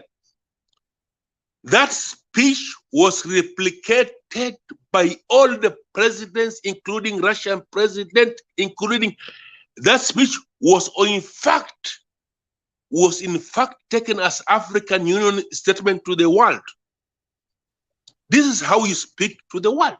Look at how somebody independent, looking at the interests of all the people, not looking of interests of legitimacy, which he doesn't even have, is going to lose the same platform which was given to a whole country, not to him. He should be going there satisfied. This is a president, not going there to now you're saying his victory. Please. Can I respond? Because it's like you are giving almost a new entire submission. No. I'm just giving you how this thing is done. Ambassador, I don't remember his name, our ambassador in UN, he's the one give the best, most powerful, remarkable remark. And I think he was left alone by Uhuru. Uhuru, just at him, Uhuru, you boy, do your job, you are represented there, do it. But when you are coming there as a president, you have to listen to who's there. Then you ask your ambassador, niseme nini? This is my speech. Ambassador can, okay, hapa tunakwenda hivi. In fact, the president should have just built on that ambassador's speech. Then how Kenya will even go further. Then this will be our stand in African brethren. This is our speech as all Africans. Because he spoke only that, boy, that ambassador say one thing. We allowed you to divide us as Africans, but today you are denying us even our foods. That's what he spoke. That ambassador spoke that. We don't agree how you divide us. We didn't accept it. We are still suffering now. That's why you're seeing here, I'm Kenyan, I'm South African. It's just part of your policies. But today you are fighting. Now you are calling us to support your speeches. This is how you speak as a statesman. But Bernard, if I'm not wrong, that is the ambassador how he spoke today. This is how he touched every other angle of the world, including the superpowers. Now they are trying to find a theme out of his submission to make it their submission. But now our president goes there, legitimizing his presidency. You are already president there. Why are you legitimizing your presidency? Come there, speak about world affairs. Come there, speak about regional affairs. Come there, speak about African affairs in the most. Please, Duke, spare us. Francis, I want your question actually. If you want to submit, you can do that in the second round. So, to me, I have two questions that are really disturbing. One, we talked about the things to do with Corona. We have clear data that the entire people who died in Africa due to Corona are much less than those who died in America alone. So, particularly, how did the coronavirus contribute to this crisis of loans and other things purely? Because to me, other parts were much affected than Africa. Therefore, I think Africa was just relatively affected. So, explain to me how it got to a point that now it became so much crisis, to a point that now it needed international attention. The other thing about you have talked about the Ukraine war. Now I want to understand how do you solve a crisis of a fascist, somebody who have decided to attack an independent country with a legitimate president? How can you solve such kind of a crisis? That's what I want to know, because even today, I'm just sorry to get to this one. The reason as to why the DRC Congo has no peace is because of Rwanda. Let Kagame not cheat you. Kagame is the one who has been finding the M23. Those people who signed the agreement of March 2000, it was on March 23rd, 2007 in Nairobi. Kagame is the one finding M23 because he wants to take part of DRC to become part of Rwanda. So when Kagame is speaking there, he just like more of pretender than the reality. So tell me, how can you solve a crisis whereby somebody has decided to take a land of another man's land, saying because our people belong to your nation, now we have to take that land by force. The same way Kenya can decide to take Maasai land because they're in Tanzania. How can you solve such crisis? Okay, let me start with the first question. You're trying to claim that Corona was not an international issue. It actually demanded to be an international issue. So you're talking about how it affected Africa. It did not affect Africa much. You see, Africa was not affected when it comes to the death, the number of people who died. But when we are talking about the economic impact, actually Africa was the most affected because, number one, most African countries depend on tourism. And like during that period, there was no tourist at all. So that's one how they were affected. Number two, the lockdown. Most economic activities were not going on. So if traders cannot trade, people cannot work, those who are in informal employment, that's how the economy is affected. Number three, most African countries have huge debts. And during that COVID, that is 2 to 3 years, they are still required to pay with interest. It's like you are given money, you are not using it because of the surrounding circumstances, and at the end of the year, you need to pay that money with interest without doing any business. So that's how we were affected. Then you are telling about that, how can you address the crisis where a country decides to invade another country? So are you trying to say that they continue to fight forever? We have been having several crises before. We have World War I, World War II. Several countries have invaded other countries. And the way out is when you find there is mediation and negotiation by a third party. For instance, now the United Assembly can negotiate the issues of contention between Russia and Ukraine. Also, powerful countries can even intervene using military. Also, some sanctions can prevent those countries from continuing with their onslaught. So there are several ways in which you can solve that, but the most appropriate one is negotiation, where you find the two countries to come into consensus. Because they say you cannot win a war using nuclear weapons. And if Russia has nuclear weapons, then it means any war with Russia using nuclear weapons, then it means the entire world will be affected. Coming to Orara was talking about, he was trying to talk about, he was unable to connect between tax and subsidies. And what is the relevance? Why was I trying to connect tax and subsidies? I said this: a country without surplus resources or without surplus finances. In Kenya, we don't have surplus finances because our taxes cannot fund all the development expenditure and the recurrent of expenditure. Sometimes we are forced to borrow. And when we borrow still, that money has to be paid back with interest. Therefore, the main source of money in a developing country is taxing people. So here, you want to assist people by taxing them.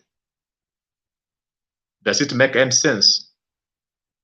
It's better you retain the status quo, because in the process of taxing them, in Kenya, you know, those who are collecting tax, they don't take all the money to the treasury.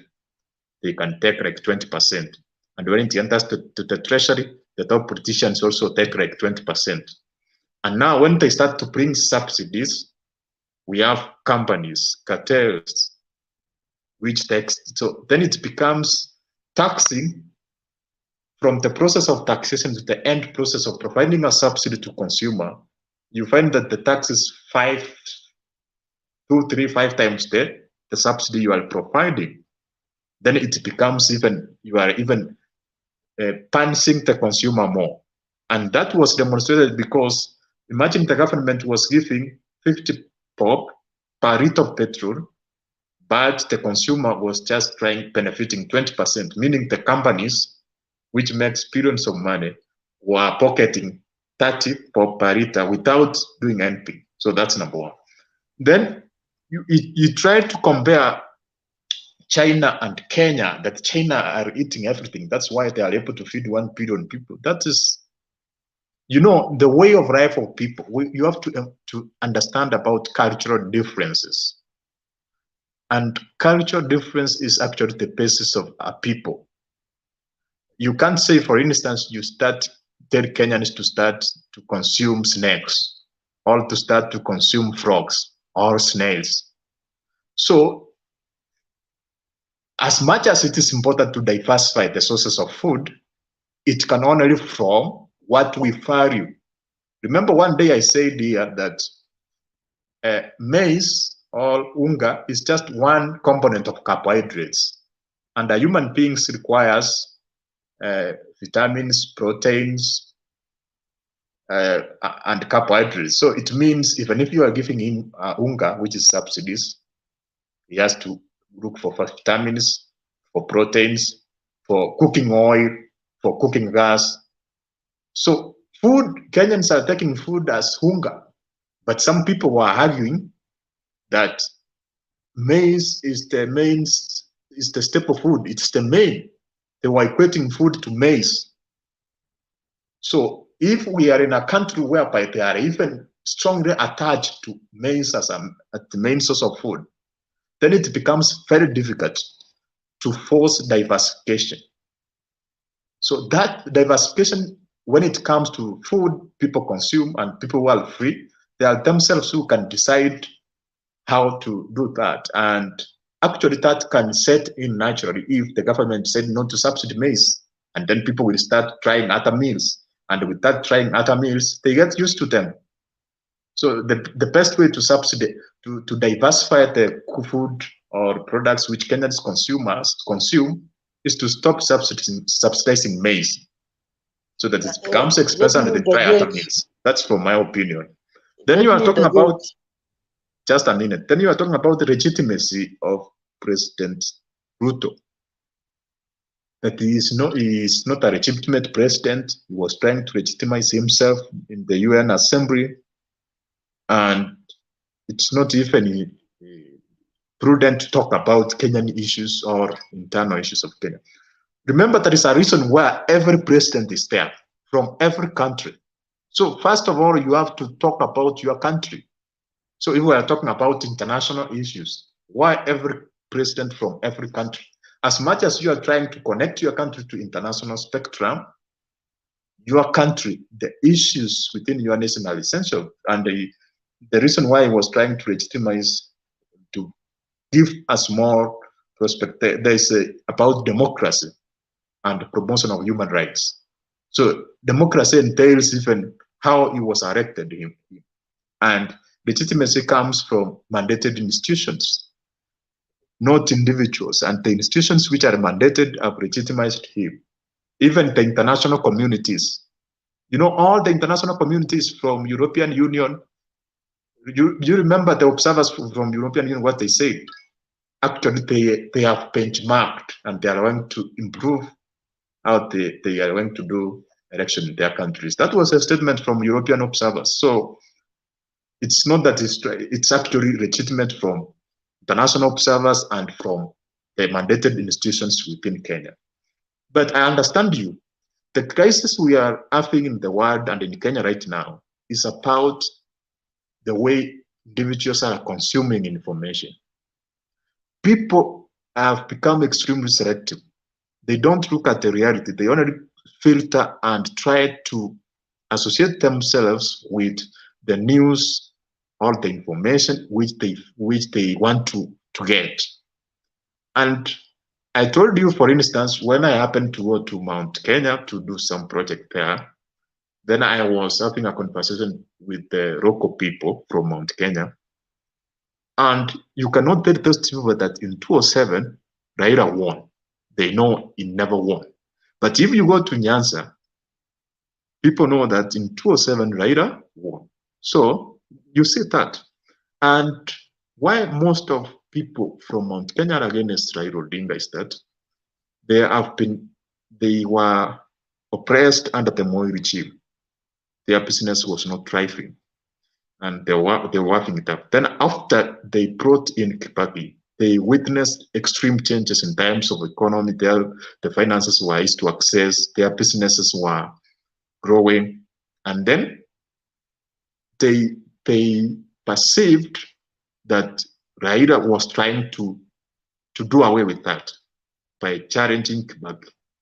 So actually, that is actually the genesis of why most of people in Mount Kenya cannot vote for Raila Odinga. That's one of the reasons, actually the main reasons. So moving forward, I think freedom of media has become an avenue for fake news.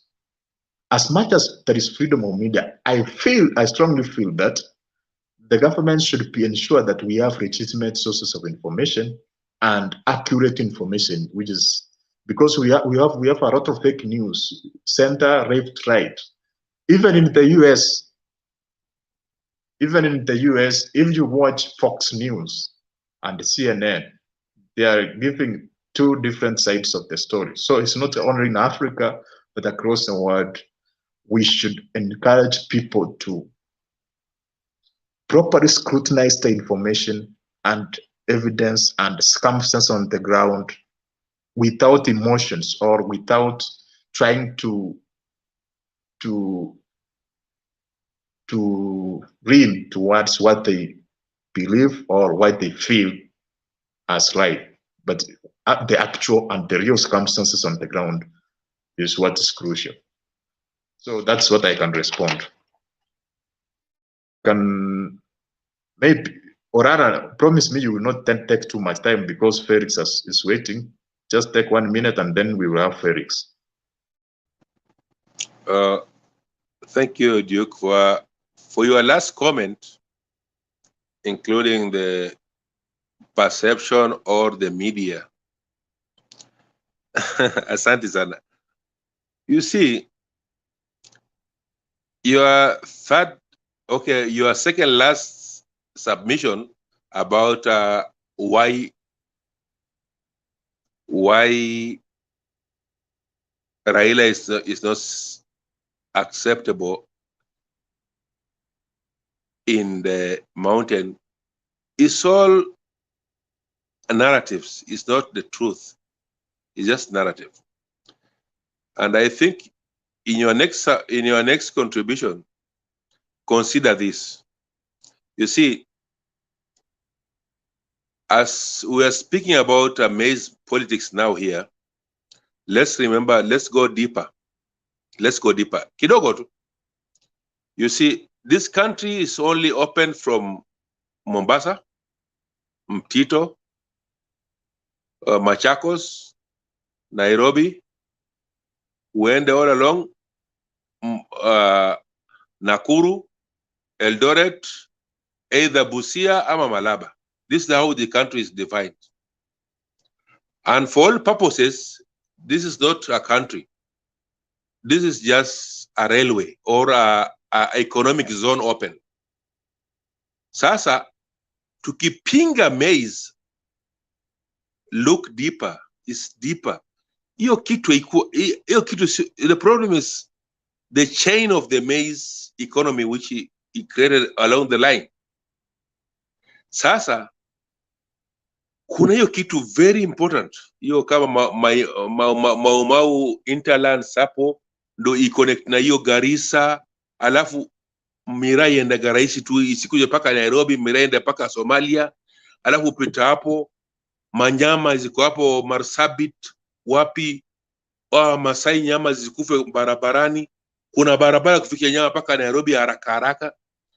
That's why you see Raila's appointment by Uhuru to that African Union infrastructure thing.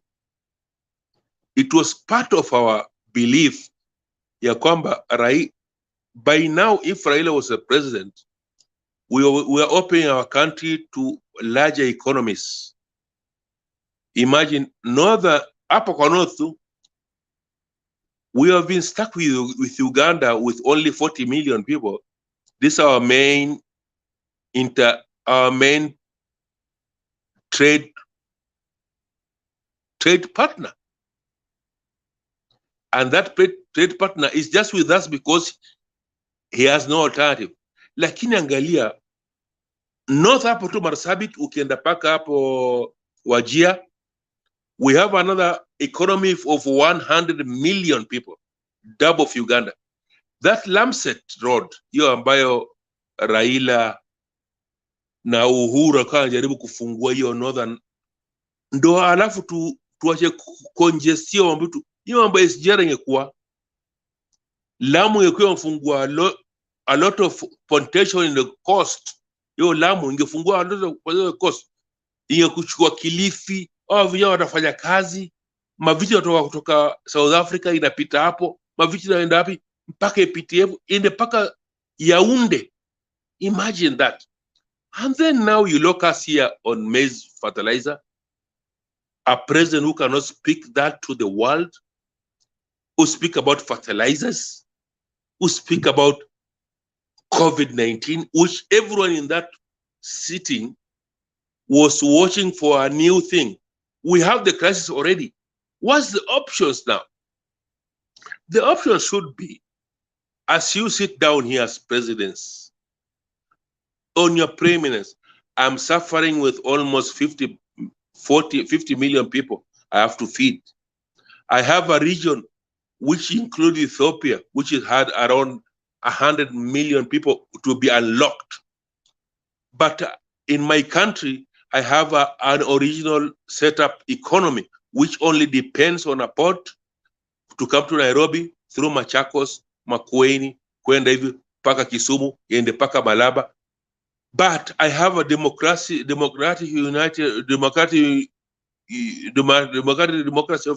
Congo, which has no peace, which have never seen peace. My country is looking forward. And in fact, our former president was appointed as an envoy to that region. We want to open that area up. Please help us. Specify that area. Do that. While you're doing that, even COVID will be history of the past. This is how you speak. This is how you advise your president. Mr. Duke, brother, heshimu watu ambao wanakuangalia hapa, na kwa sababu ilikuwa ni wakati ya nani, Felix, ongea tu. Mimi nilikuwa pole, nimechukua dakika 3. Pole Duke. This is how I was supposed to look at my president speaking. Pole sana, pole Duke, usinikate saizi, usinifute. Felix, come in. Okay, thank you. Hi, Bwana Mr. Lara, and my friend Francis, and Mr. Duke. Indeed, it has been a robust discussion. Just before I make my submission, or my points rather, I disagree on 2 issues. One, Mr. Francis Mukungi, I did like your submission, it was robust, and let's keep it that way. However, I disagree. You said that we don't have control of, the dollar, the inflation. Of course, we have some level of control, because usually the exchange rate to Kenya shillings depends on majorly 2 things: the consumer price index. What can you buy, for example, with 100 Kenya shillings? The most commonly consumed goods and services. So if we can keep, if the government can control the prices of goods, commonly consumed goods and services, then indeed we shouldn't experience that very high inflation. So we have some control, but we don't have a whole lot. Then Mr. Duke, you said that the only reason why Raila is not liked in Mount Kenya is that he was in Moi regime, and Mount Kenya was not, they were not developed for some reason. I don't think so. I agree with Olara that it has been a narrative. It has been a narrative, and I think, a false narrative. If you grow up, you are being told, you get it from political elites, or, Raila ni mganga, this is this. That's what you are trained to do. So, you are growing up knowing that, huyu msee ni mganga. But it can't be true because even during Moi regime, Mount Kenya region was, one of the developed, most developed region in the country. And right now, it is still the most developed region in the country.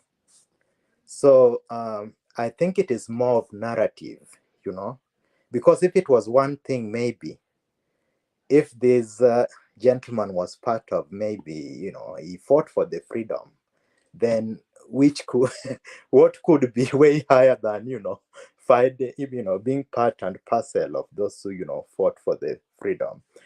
But that said, I think the main topic of today was food security, and the president speech also came up. Actually, personally, I did like President Ruto's speech, most of it, but it needs to be consistent. In my view, I think the speech was good. Generally, it was a good speech. Only that when we talk of maybe borrowing money, because it seems to me that he was talking like, we are at the ceiling.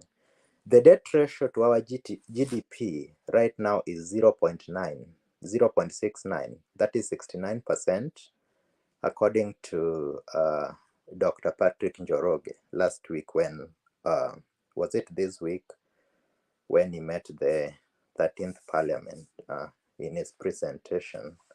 In 2007, 2008, it was 34% when Mwai Kibaki left.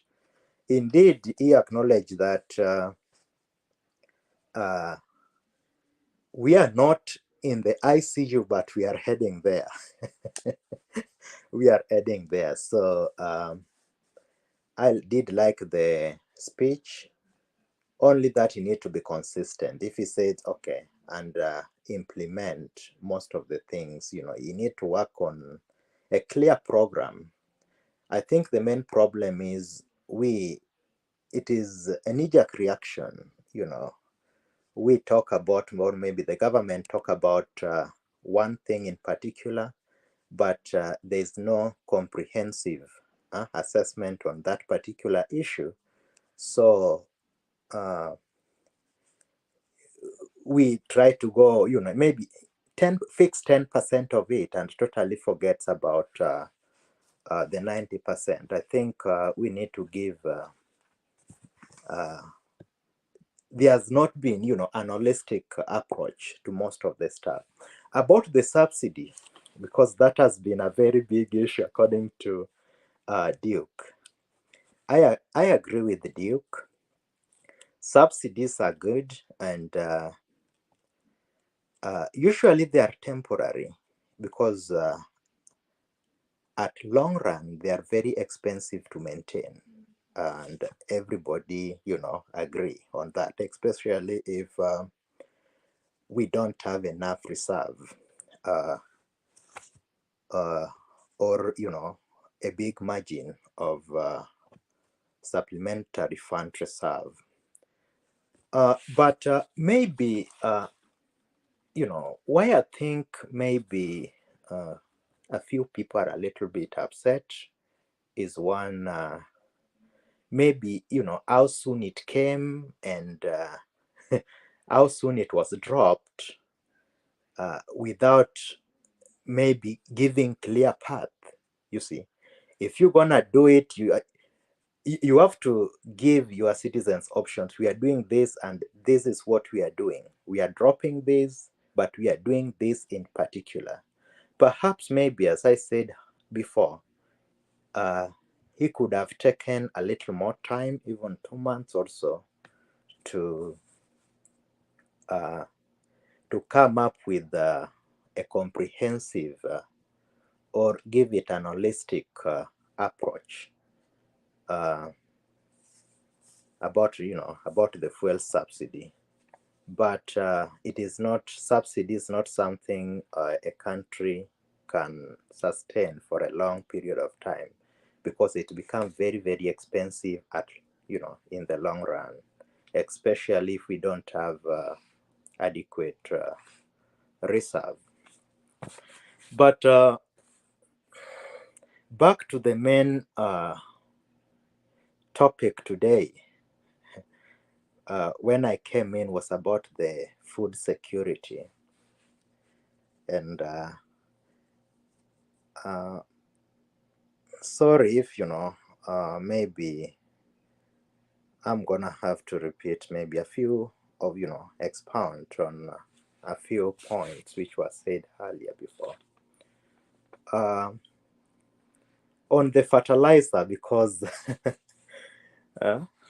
it it is part of the food security, and it has been it has been an issue. Somebody said in the comment, I was following comment, that oh, maybe people from Nyanza don't need to complain about fertilizer, or people from Kisumu, because anyway fish don't eat fertilizer anyway, which is fine. Only maybe I don't know where the ignorance came from, because it is not only fish. In any event, they do more farming than even fishing. So, but I think one of the biggest contention has been okay, fertilizer is not the biggest or a major problem in Kenya right now, which I agree, and Bwana Mukungu alluded to that sometimes back. Indeed, even in Kenya right now, there are so many places where people don't use fertilizer, and of course they would get some good level of harvest, maybe not to optimum, but some good level. But at the same time, we need the fertilizer. But the question would be, to me, one of the reasons why I think it was not given way much, an holistic approach was one, Dr. Ruto just got in, and apparently that fertilizer was going to be in the country in a week time. This is something which was to come, by ship. So my question, I've been asking more questions than, I can answer. Was it, did he plan for it before, or, what happened, because I'm worried, maybe he just moved the subsidies to put it on fertilizer, and maybe there are a few people too who are going to benefit when it comes to that subsidies, I mean, on fertilizer, because I don't know when it was discussed, and I was a little worried about it, because I know it is at the port. For it to be in the country within a week, it was already at the port, maybe being loaded or something.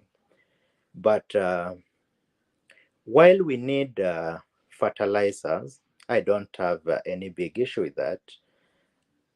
Other aspects of farming need to be considered and discussed robustly.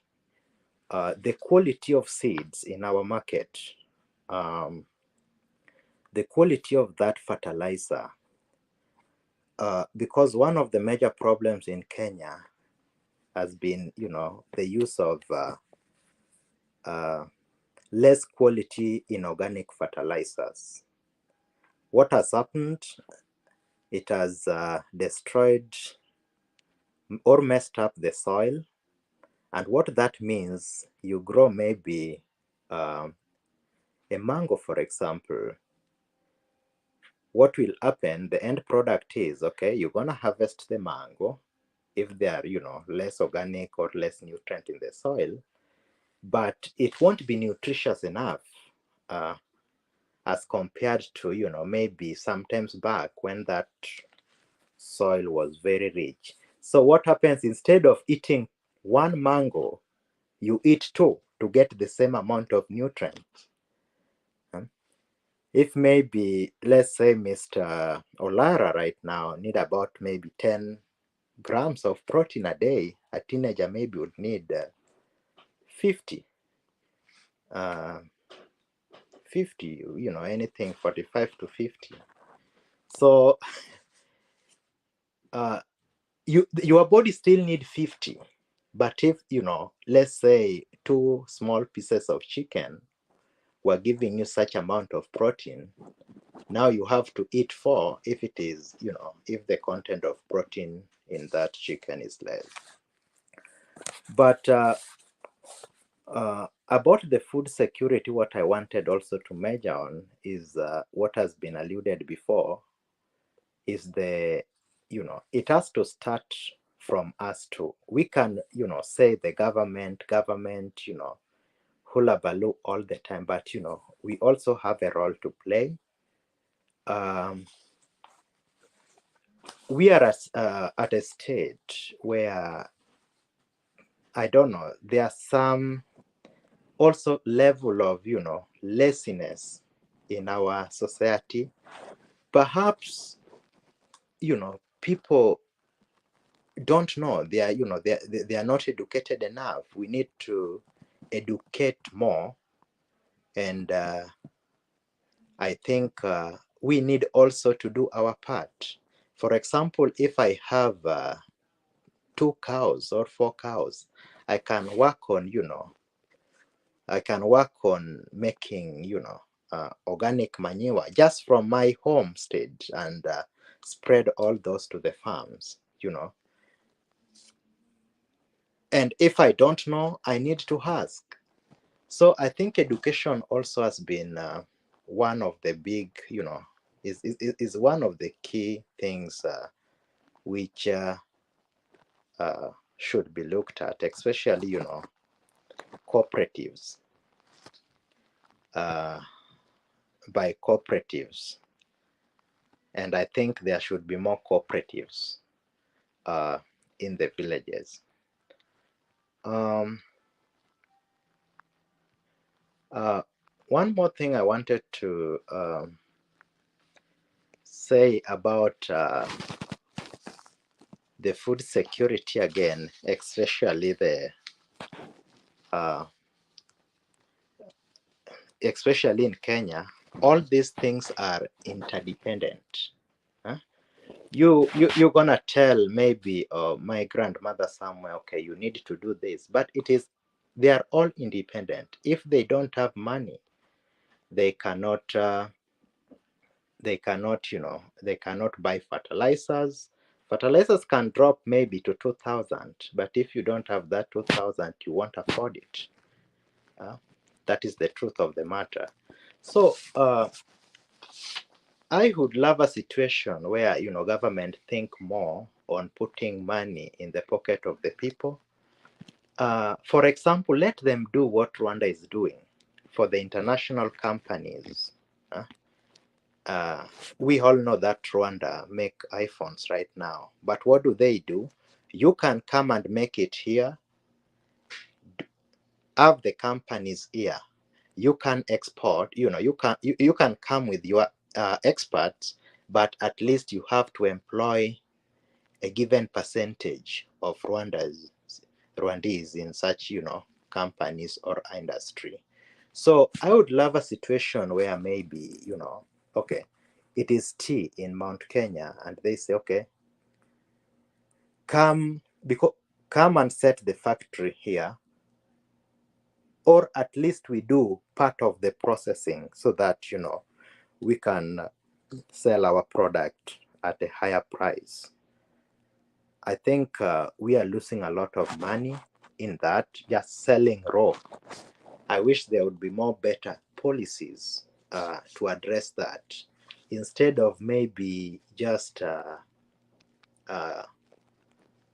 exporting coffee, just the berries, like one of the panelists said, let's do a partial processing or even a complete processing if we can, and the value of that coffee will be way higher. So, and to me, I think that is one of the biggest reason, one key area. And finally, corruption. We all know that taxes, a lot of taxes are not being remitted to the government, and a lot of people also are not paying tax. There are people making 30,000, 40,000, 20,000, but they don't pay tax. I wish we would, in this administration, they would look at that, give it an holistic approach, and come up with policies where everybody who is making, a given amount of money, and I think in Kenya it is at least 15,000, you have to pay, almost people, because there are a good number of people who don't pay taxes, and that puts strain to just a few individuals. So widening the tax bracket, I think, would be a very key area. And of course, working on the manufacturing, not just consumption. Manufacturing. I think I'll stop from there at the moment. I want to clarify what I said. Yeah. I'm from Nyanza, actually. And it happened that I went to Mount Kenya doing something. So for me, I was, even up to now, I'm convinced that in 2007, Raila won. But it's actually because I was having a conversation with the people from the mountain who are also extremely convinced that Raila never won. So I was actually reporting that. And some of them were giving the reason that they felt that, remember, despite the fact there has been tribal differences between the people from the mountain and people from Nyanza, but in 2002, it's like Raila Odinga cleared that by supporting Kibaki. So it's that was the issues of the past. But then later they felt that because Kibaki brought a lot of changes in terms of economic revival, their businesses prospering, then they felt that Raila was trying to curtail that by them not extremely focusing on the democratic process in our country. So I actually was reporting about that, the different perspective of people from different parts of Kenya. Even now, some are convinced that William Ruto won, others are convinced that he did not win. Also, others are convinced that the court was fair, others are convinced that the court was not fair. So I was trying to connect that with how can we make people, regardless of their affiliation, to accurately scrutinize the facts or the information or the circumstances on the ground so that we can eliminate the bias. In the workplace, that's what you call similarity bias. You find that people are somehow biased based on individuals who they feel they are affiliated to or they are similar to. That's why you find in workplace, women try to be together in a way. So how we can eliminate that. So that was what I was trying to say. Also, I agree with you that I want also to comment about the forex exchange, how it's determined. The main determination of the strength of the currency is the demand and the supply of that currency. Just like the basic demand and supply of goods, the more the demand, the more the prices. So if the Kenyan currency is demanded more, it means its price will increase. That is, its value will increase. So how can you make Kenyan currency to be demanded more? It's by exporting more. because when people are importing products from Kenya, they will be forced to convert their currency to Kenyan money so that they can buy products from Kenya. So by that, the demand will increase and the value of the Kenyan currency will increase. However, it's also true that USA and the European Union and other countries have extreme advantages because the dollar and the euro are taken as the global currencies. So you find that smaller countries are accepting them as a mode of payment. That's a disadvantage. So that you find without them even exporting products, their currency is already demanded. If maybe you go to USA with Kenyan money, you cannot buy a product. But in Kenya, you can go to some areas, you buy products using dollars, and the dollars are accepted everywhere. So that global recognition gives those countries advantages because their currency can increase in value without exporting any product because people across the world recognize their currency and use it. Even most Kenyans, you find they have saved their money in terms of dollars. But also, I want to talk about the how can we enhance the economy. Actually, about most of people are talking about unemployment, and I agree that we need to realign our education system in a way. That's why I was extremely against CPC because of one reason. It is basically trying to bring changes to basic education, the primary and secondary education. You know, that's extremely basic where students are taught on how to read, how to have some basic knowledge. So more focus should be in the tertiary institutions, in the universities, so that you can find that people who are coming out of the tertiary institutions are extremely ready, not to work, but to create their own employment opportunity, number one, also to solve the problems we have. Actually, the economy cannot grow based on employment. If you find all graduates want to be employed, it's not enough. Even in US or UK, you find that like 80% of people are moving out of the workforce. They are going to start their own business. That's why you find those countries are struggling to take workers from Africa, doctors, nurses. Because of that sort, that you find people are extremely creative. A person can come with an application which makes money. And I'm very happy with the way most Kenyans are doing it. You know, right now, you find that most Kenyans are working on their own. Most of them actually are working remotely here, and they have clients in the US. If you talk, for example, academic writing, freelancing, all that. So you find an individual is getting a lot of money here in Kenya without physically being in the US, where you find others have gone there actually to be enslaved anew by extreme weather conditions, by extreme bills, necessary. Actually, I can tell they are like fraudulent bills which they pay. So I know of a friend who has an application which people can post assignments and it makes a lot of money, more than 500,000 per month. So we need that creativity. So you find that we have a lot of people who are not competing for the employment opportunities within the government or within companies. So by doing that, they also create wealth, they create employment for others, and the GDP of Kenya grows. Then you talk about the taxation. One thing I disagree with most of you is that most of you are trying to attack the morals of Kenyans. They are trying to talk about corruption is a moral issue, which is false. It's not an immoral issue. It's about the way systems are set.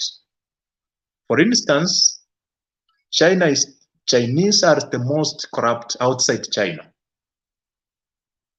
Actually, even in Kenya, they are extremely corrupt outside Kenya. But in that country, they are not corrupt. Why? Because of punishment. So what can solve corruption is punishment.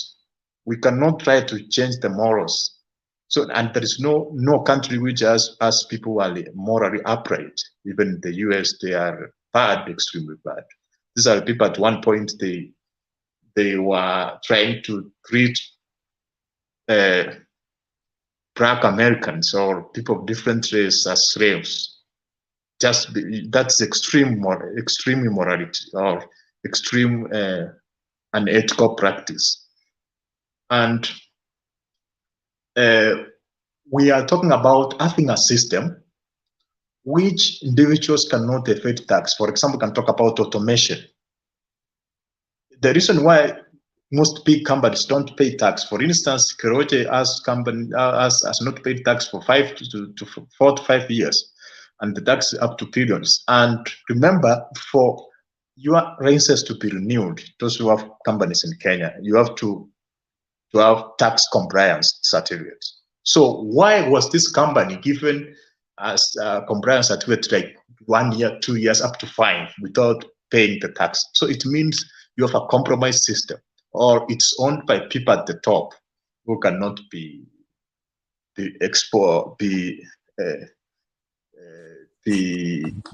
forced to obey the system. They believe they are above the provisions of Kenya. So we can do that by punishment. So that's what I can say. So if Francis, you can, right? Yes. Yeah. Can I respond? Yes, you can respond. Okay. Mr. Duke, I think I got your point better about the information, but also I'm not sure if it is a culture. I don't think so, but it is not going to end soon because there are no consequences. Our politicians, utter words to suit, what they need every time. I would give you an example. In 2007, Ruto was, with the ODM brigade. He was a good person then. When he went to Jubilee, now he was corrupt from the eye of the other side. But I'll give you a more recent one. When Han Waiguru was being impeached, I think she was, she was impeached, or the people protected, her removal was ODM members by then, and that is just a few years ago. Well, he was, they were together during that time, President Uhuru and, Raila. She was protected. When she went to the other side, they were all, hullabaloos. It is the same, there's no consequences. Leaders maybe from Mount Region would come and, Mount Region would say, okay, Raila is, okay, this. Likewise, leaders from Kisumu would say, oh, okay, Ruto is this, but there are no consequences. I would love a situation where, if you make a claim, you have to give proofs based, on the statement you made. But since there are no consequences, they can do whatever they want. And I think that's where the rain started beating us. And if you talk about Keroche, I think it is a problem with our institutions, because if I'm employed somewhere, maybe in Nairobi, somebody's giving me 20,000, 30,000. It is easy for me not to pay taxes because maybe the government don't know that I'm employed and this individual is giving me this money. But a company like Keroche, it is mind-blowing to even think that they went 5 years without paying taxes, and we have KRA. What happened? Somebody in that KRA was getting some money, was being paid some money, because there's no way you'd operate the following year without paying taxes if you are a registered company. So I agree with you. I'll stop from there. So, well, so one thing Yes. that you Yes, you go have ahead. Now it's your time. you have talked about information. One thing that I need to tell you is that we cannot have media censorship, because censorship is what is that's the largest impediment of democracy in Africa and all world. We cannot censor information. Let people have free access to information.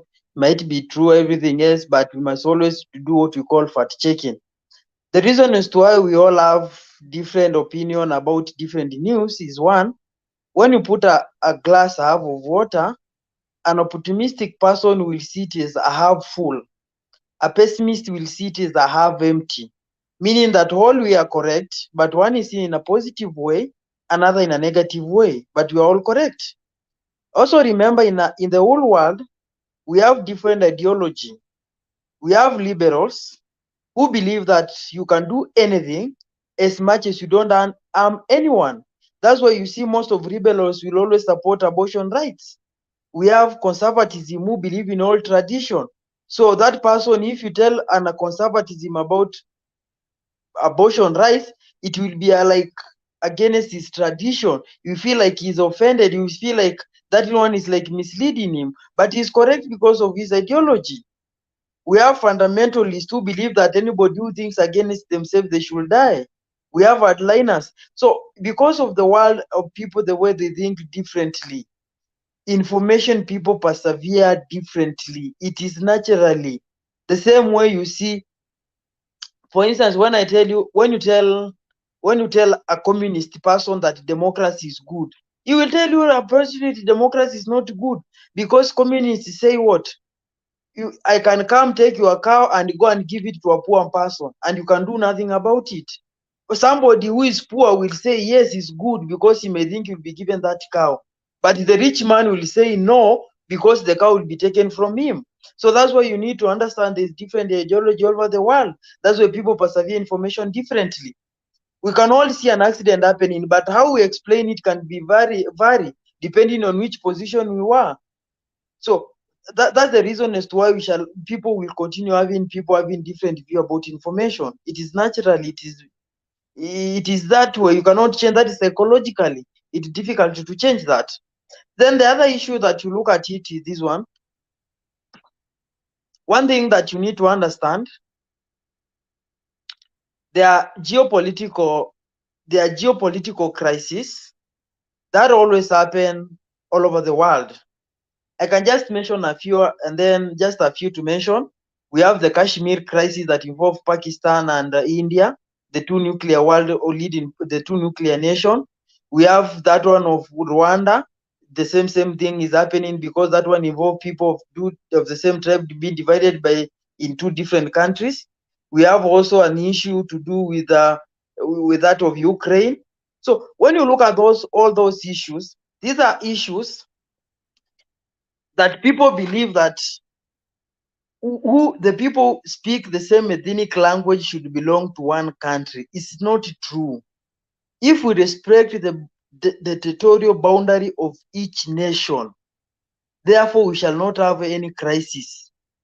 Because I don't know why should somebody just wake up in the morning, try to invade another country, claiming that the Russians in Ukraine are being mistreated, and whereas Ukraine is a democratic country, that these people can go ahead and maybe sue those people they feel that are being persecuted. So that issue can be addressed more by sanction, trade embargoes, of which I think Russia is the second most sanctioned country after North Korea, but still they are trying as much as possible. So Those are the issues that you look at them. The other thing that also people talking about William Ruto, I've seen some disinformation going online saying that William Ruto had memorized the speech. A fact is that it is not true. There's something we call a prometer that is used, is a virtual instrument that somebody can read text through virtually. There's no way somebody can speak for 30 minutes looking at the same direction. It was just a temperometer that was used. So there's nothing like memorization there. So people should get aware of the technology. We're evolving in a technology. You don't need to carry a blackboard or a piece of paper when you're giving speech. Ruto should have restrained himself from speaking local politics in the international arena. The issue was maybe things to do with climate change. He could have addressed it. Then I ask myself, how truly that this president, our president, seems to be genuine, because 12 years ago, he was on record defending destruction of Mau Forest. Even he went ahead to incite challenges against Raila, saying that Raila wanted to chase his community away. And today he's talking the climate change. We go back to that position. What was he condemning today about climate change? What is 12 years ago was he talking about? It gives you that this person being genuine is like a vocabulary to him. Then the other issue we need to understand is that Africa has nothing to do with climate change in terms of contribution.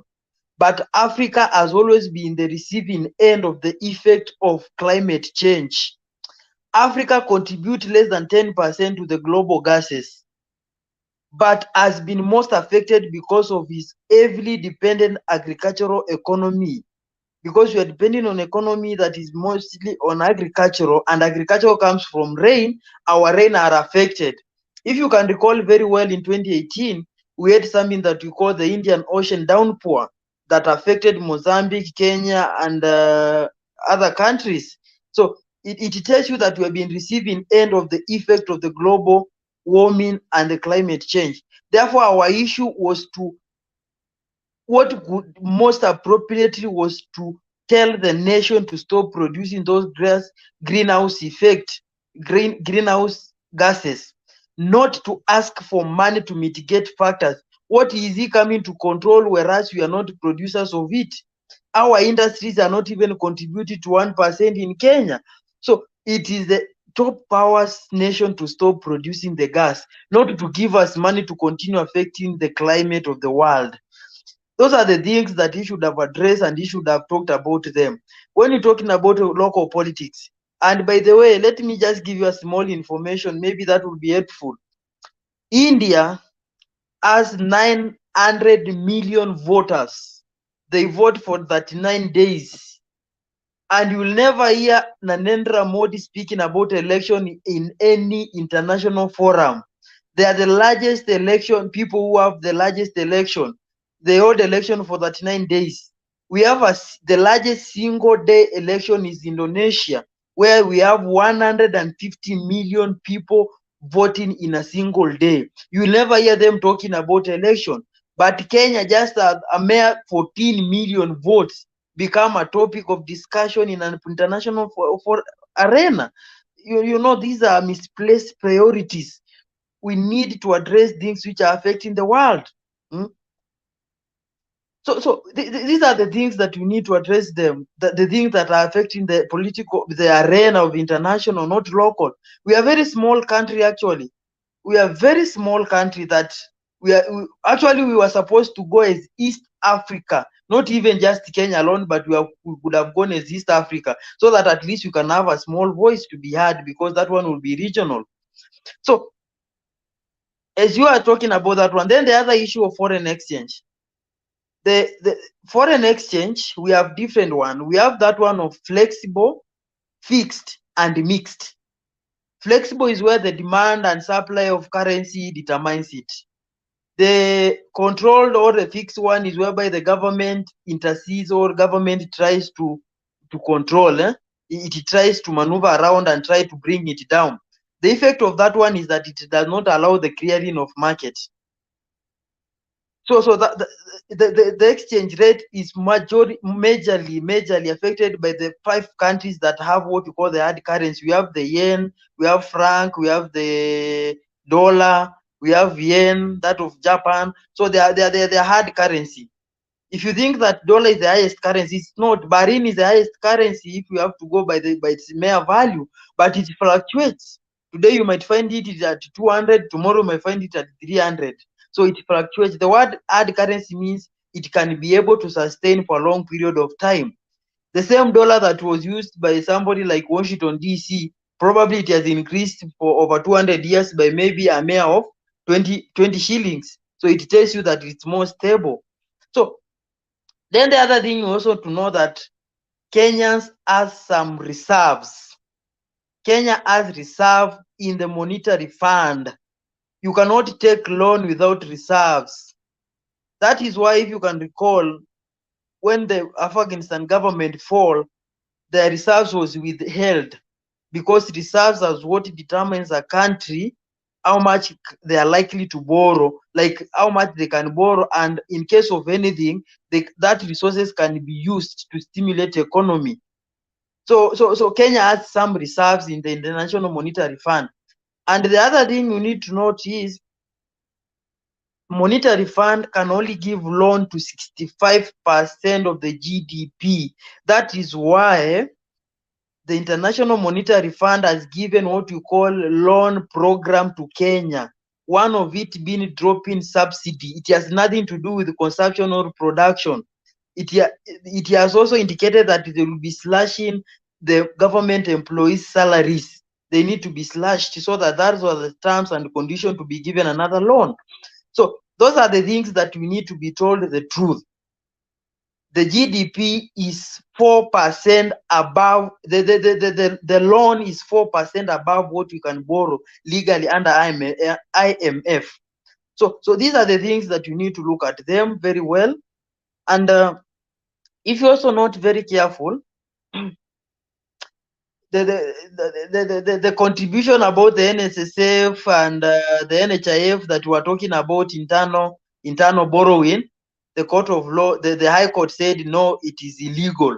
So there will be no incremental unless they decide to move in a Mugabe way where there will be no rule of law. So those things are not, they're not gonna not work to increase incremental in terms of NHIF or NSSF. So things to do with internal borrowing at the moment using NHIF and NSSF, it is as dead as today. So the only way our economy can improve and you can have a better economy is to call what you call internal investment and external. But I prefer internal, because internal we shall avoid some conflicting interest in terms of international citizens. So for example, let me give you a good suggestion. Like people like Raila Odinga, they have good companies. People like Peter Munga, Isaac Masharia, the late Moi family, they have good resources. Should these people invest fully in our country, we shall be able even to achieve full employment. We shall be able to progress well, because these are the citizens of this country. They can invest. But now the problem with we Kenyans, we always think of hatred against the elites. These are dynasty. Instead of looking at what value they are creating, look at the Brookside that people are always attacking about the Kenyatta family. How many people are employed by the Brookside? How many people are employed by the Equity? So you look at the benefit. Stop looking at individual level. Once you look at individual level, we get hatred instead of looking at the value. So if we can call local investors to come and invest in different parts of our country, our economy can be sustainably be developed. It is very easy, because those people have money. Government cannot borrow. It is already almost past what you can borrow. So meaning the only money disposal is what people have in the hand. So it is an high time that we can sit down as a country and look on how we can tap in those well of those individuals, instead of us attacking them here and there. The other thing that also, to summarize up, is that Raila Odinga is a statesman. He has tried his best. We cannot judge him being successful or a failure based on presidency.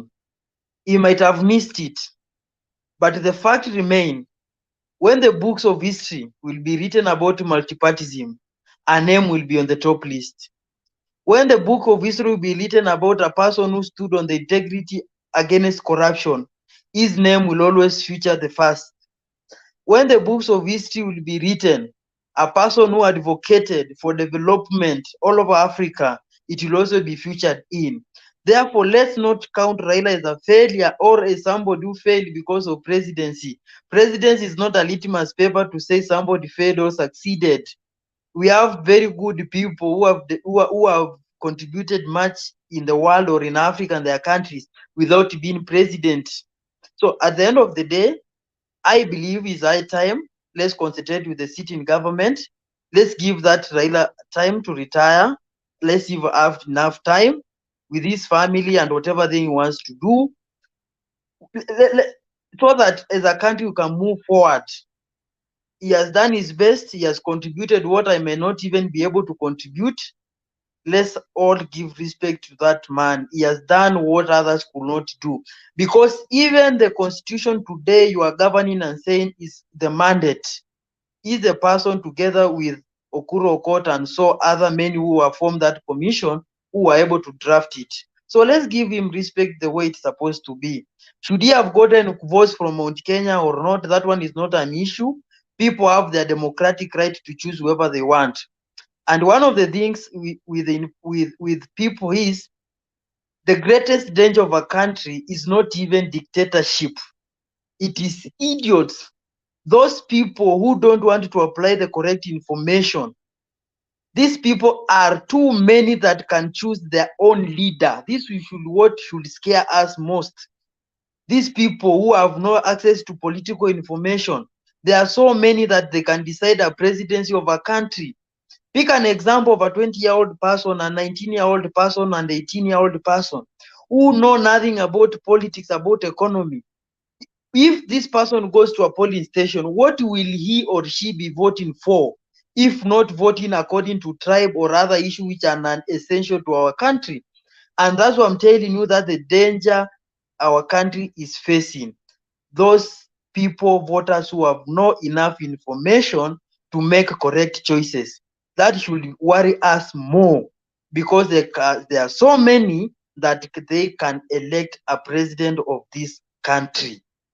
And that's why you see today, if election can be repeated today, the votes that William Ruto got, he cannot get them, because they have realized whatever they voted on conspiracies. They did not have access to correct and legitimate information.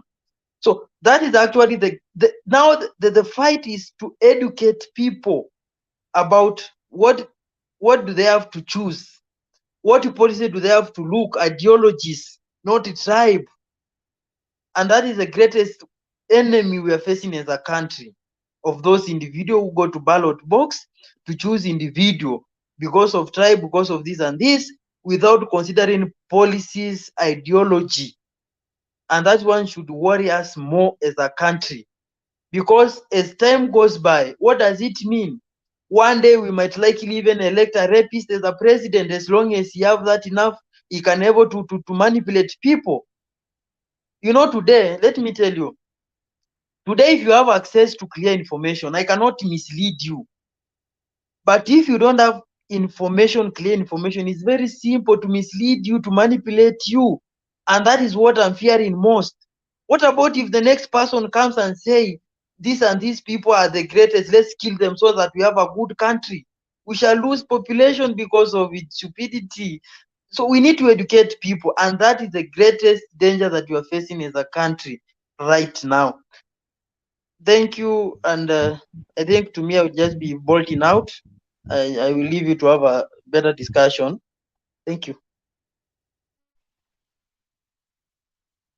Before you go, I want to respond to what you have said. For you, you are trying to protect fake information. Whatever, you can go speak. Asante Duke, asante sana. You see, kuna kitu ambaye Ruto amesema, wajinga waliisha Kenya, lakini werevu wakapunguka. Understand this again. Wajinga walipungua Kenya, lakini werevu wakapunguka. Wajinga waliisha, lakini werevu wakapunguka. So basically, I think we triggered this conversation, and Mr. Francis here, I like your analysis, but just learn how to put your words in a few words and capture it in one word. Saizi Kenya hatuna you said Kenya is bankrupt. Yes, we have used all our capitals, even our borrowing powers is lost, and that's why even the subsidies is going. Now, all you have been saying, Mr. Francis, was this: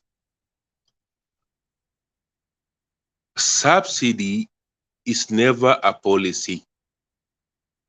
It was just intervention. But the moment an intervention becomes a policy, then you have a country in crisis. That's why you can't borrow. That's why you can't subsidize.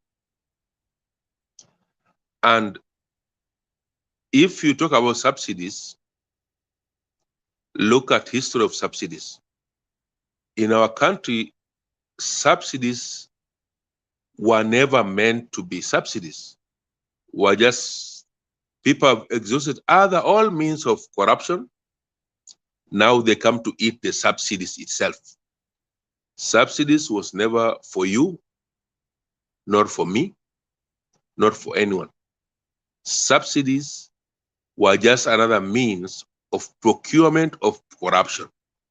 Now, all the talks you did now, you can surmise it in one word. We have to surmise it, and I think we have to surmise it in one word: dealing with corruption. If monies, we've borrowed enough monies to quell all our quests, all our thirst for dry lands, or you see, but the problem, we borrowed money to invest in the same economic zones, which started from Indian Ocean, Malaba, Makuini, Machakos, iende paka Busia, iende hivi. Your lamp set here, which Baba was suggesting, if Uhuru took it seriously, as he appointed Baba to be there, if those monies caught are almost, you can imagine a GDP of a country exhausted to almost 80, like you say 65%. If half of it was only used for Lamset to open that northern corridor, then that land for your irrigation scheme up or Tana, then you can see Kiambu will be another Nduma land again, because now we are using a fertile land like Kiambu and Limuru. We are putting up their flats. These are all lands to produce more food, more what? We are leaving Marsabit alone. We are leaving other Lamset economies alone. You see, the moment we lost that thing, and it's not us as Kenyans per se, it's our leaders, including those now, you, Mr. Francis, say we have lost our premium as a country. We cannot even borrow. Those guys took all our money. They have it. You go to Uhuru's, they have lands, they have even agricultural, and they have now economies. So for economy, they have banks. maybe Raila invested more in gas and energy a bit. Moi has premium of all the monies that Goldenberg took all the reserves. You have to remember that. Goldenberg took what is there and took it into the pocket. It never worked for it. At least those other guys are trying to look like investors, but they are just reinventing themselves. But the problem in Kenya now, people listen, if you don't solve it now, we have to open lamp site corridor again, because we have exhausted the tradition economy that we have. We have to open up to Somalia. We have to open up to Ethiopia. Ethiopia has more than 100 million people to look at. And we have South Sudan. And North Sudan is collapsing. They may collapse south to us. This way, we can make better life for us. But if we are going to reclaim those monies that were lost in the last 50 years, we are just going to create a civil war in our country. Nobody will get a solution. Reinvesting in the same way, we are going to lose this country, and we may lose it. We may lose it Somali way. Everyone will just go with the bit he bite, or what already is in his stomach, because sometimes some people already beaten it and they have it in stomach. Duke, I'm sorry to intervene you. You can continue with your show, sir. Okay, Felix. Yes, I just want to add one more thing, Mr. Lara. I agree with you 100%, but I just want to add one more thing on what Mr. Francis said, which was inaccurate. He said that I think it was partially accurate. He said that the IMF can only give up to 65%, debt to, in relation to the GDP. That is true. But when we talk of debt ratio to GDP, it is not only limited to IMF. It is also, it includes internal borrowings too. So, and I think that's what Mr. Francis forgot. And from CBK, that is report that was in July, the debt ratio right now is at 69% according to CBK, and they said it is about halfway, 50% internal and 50% external taxes. So I just want to clarify that. But I agree with Mr. Lara that it boiled down to one thing: corruption, corruption, corruption.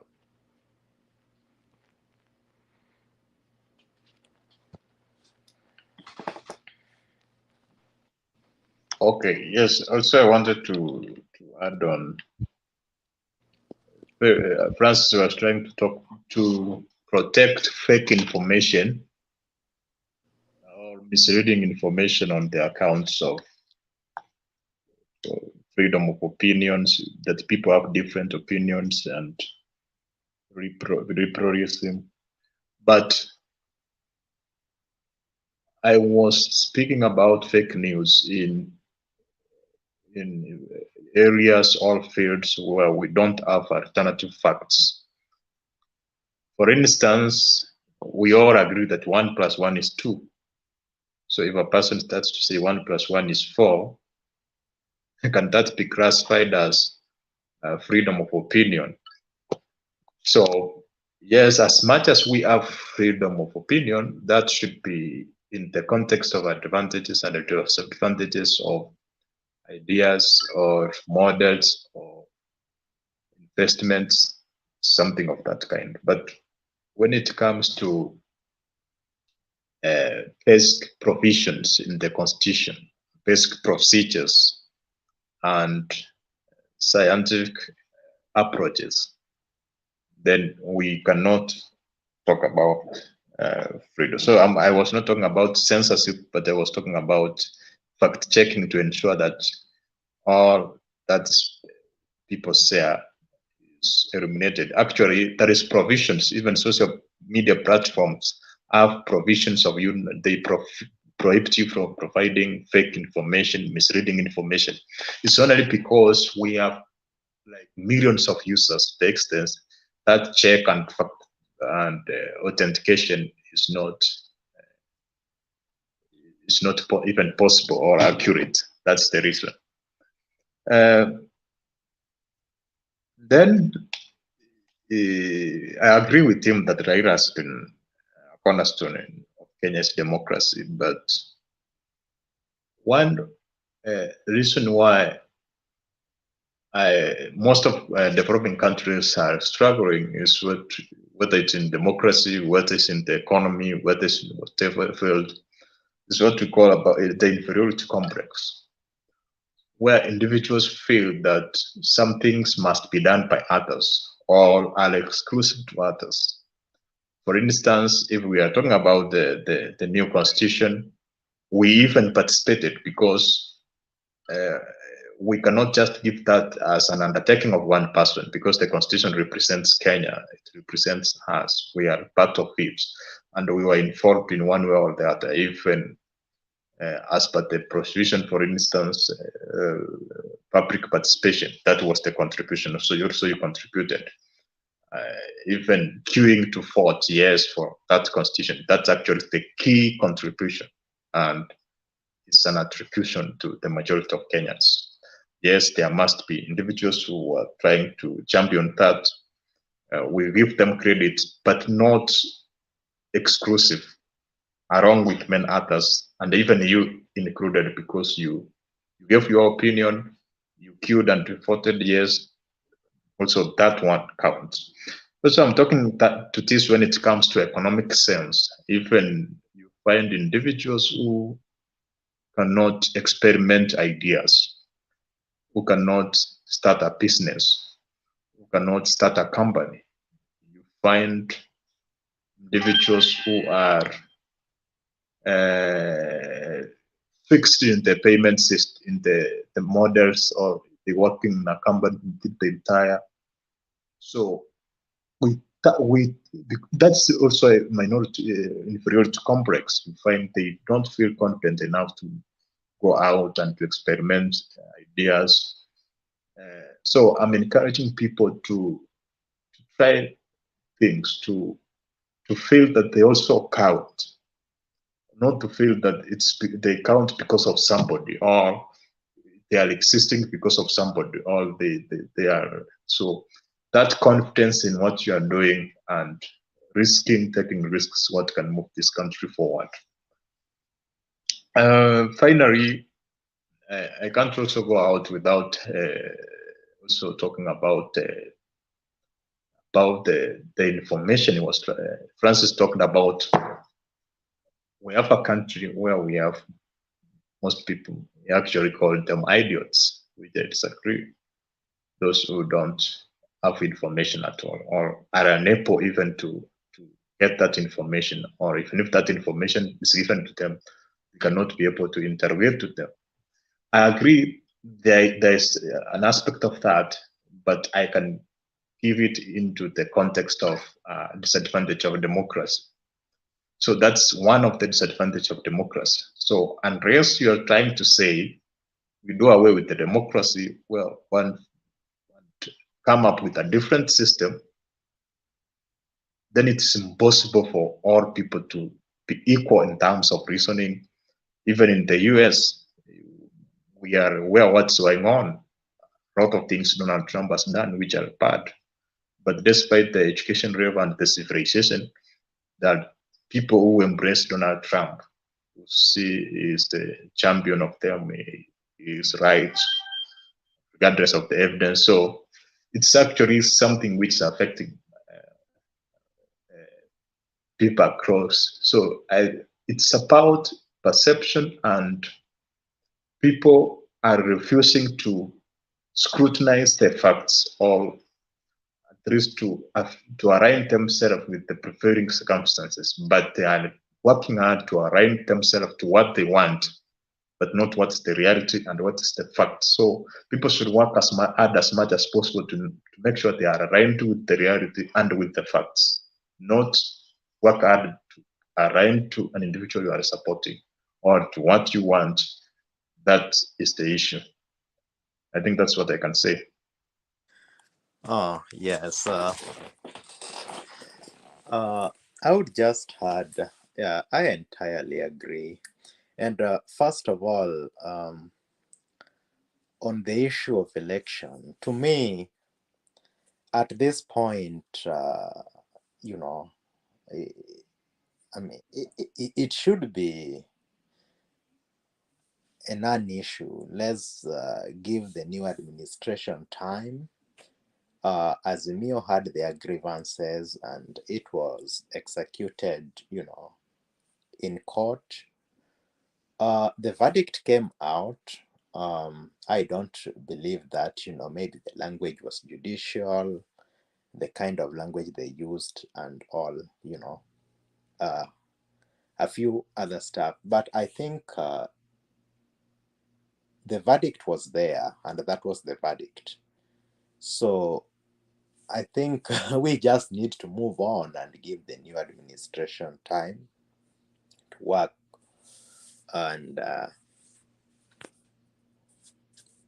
we are also watching. We'll see, we are wishing them all the best. In fact, me personally, I would love a situation if this administration can do even, even just get the basics, the things we are able to do. Yeah? Because one of the problem in Kenya is that, even the things we are able to do, we find very difficult to do. We don't have enough maize in the country, and it is something we should be able to have. So I think we need to give them time, and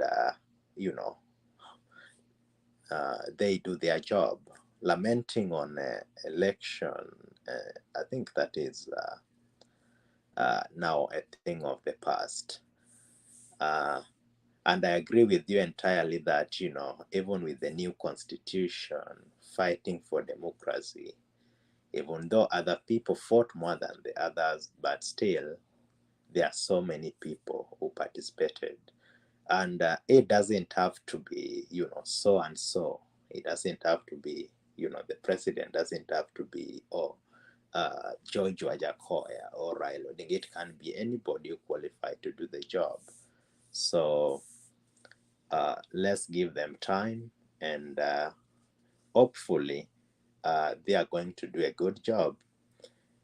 There are a lot of worries, but I think it is still early to,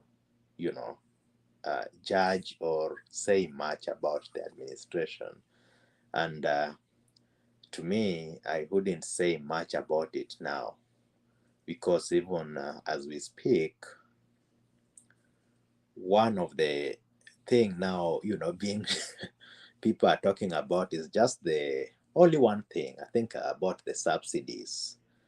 I feel like there is a good reason why the subsidies was taken out, only that I also feel like there were not, no adequate preparations. It was not given an holistic approach. So, but I think there is a good reason why, the subsidy was taken out, but we didn't get a clear path of, okay, this is what we are going to do. We are taking it out, and this is what is going to happen. Usually, if you take something out and you don't give people clear, path, even if it was a good thing, maybe, you know, you will get a few people here and there complaining. So I think that's what happened, in my opinion. It was not given an holistic approach, but generally, I don't think if it is extremely a bad idea to, you know, scrap that subsidies off. Yeah, so I'll stop from there, Bwana Duke. Yes, I agree, but when it comes to the subsidies not having a proper approach, I differ, because remember, if you were talking about the fuel subsidy, it was actually direct from the International Monetary Fund. That fuel subsidy was to be eliminated by I think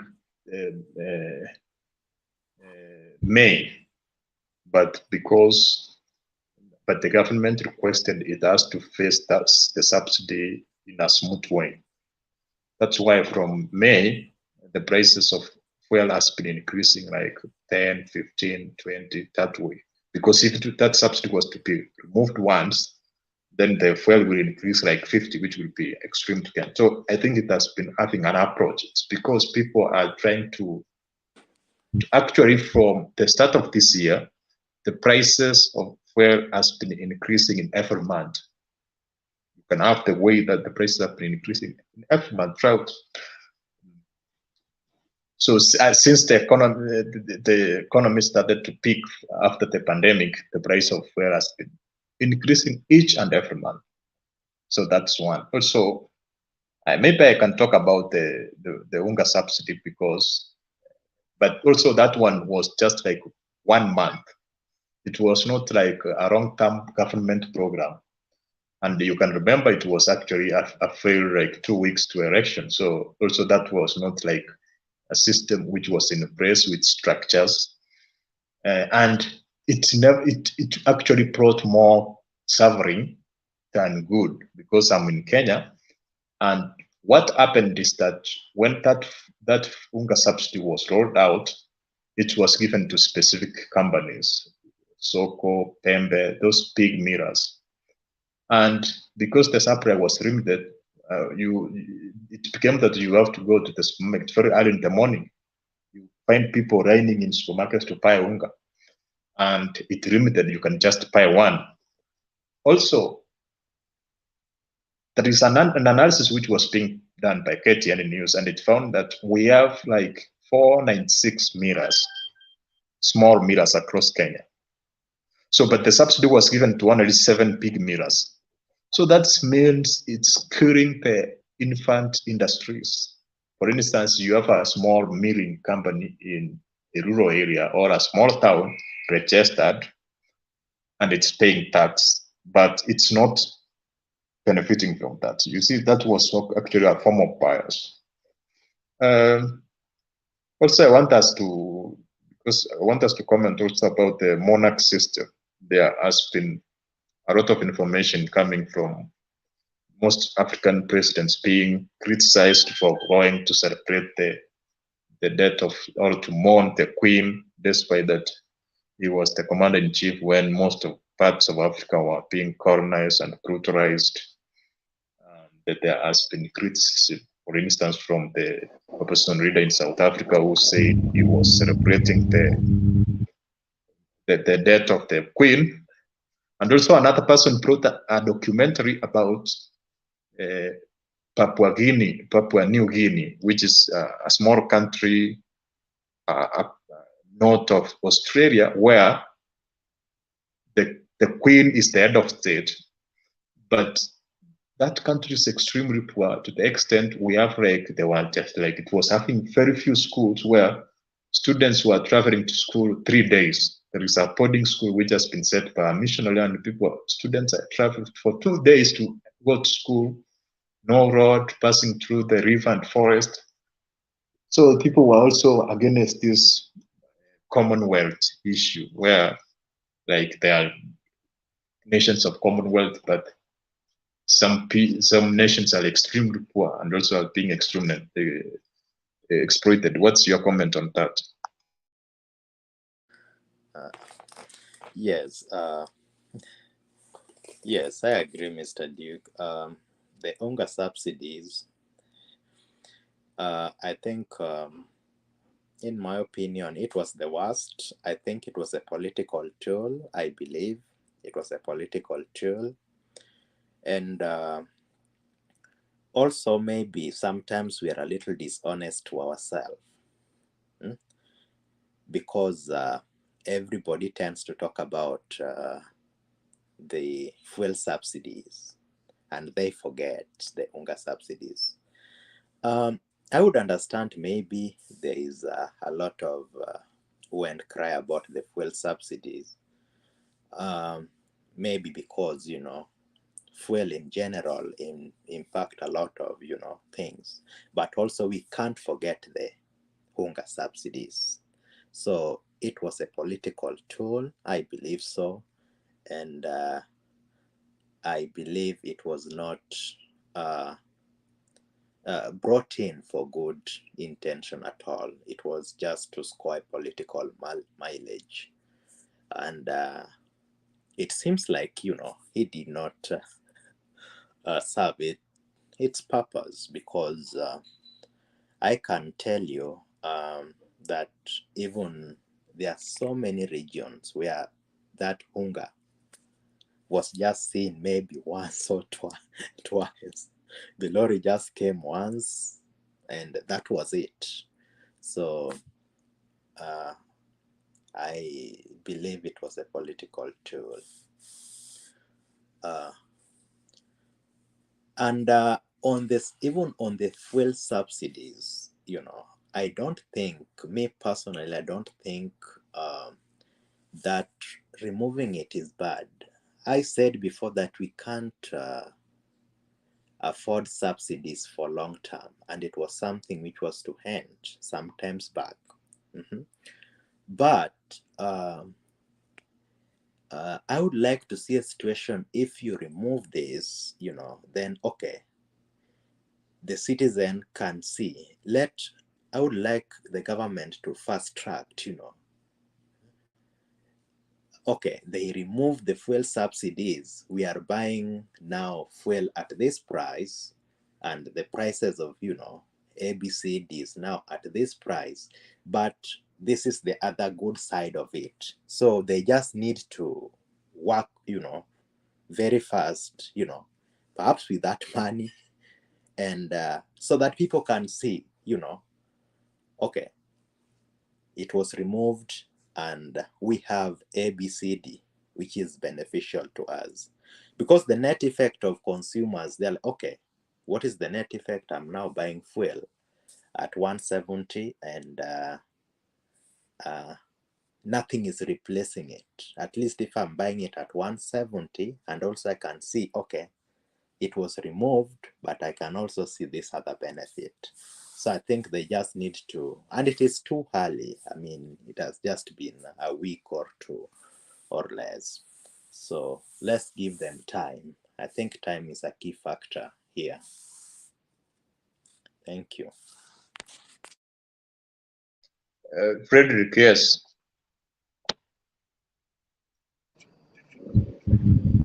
Hi, hi, how are you guys doing? Good, good. Good. It's good to to be here with you guys to have at least a conversation about country. But I really beg to differ with the two of you guys for one very simple reason. The first reason is a country is as good as its people. So if your people are starving, if your children are dying because of lack of food, if you're sick, are in hospitals and there are no medicine, your schools are shutting down because of poor infrastructure and lack of services, then you have no country. So on that line, was actually, as much as it's good and a bad thing, but you look at a broader picture.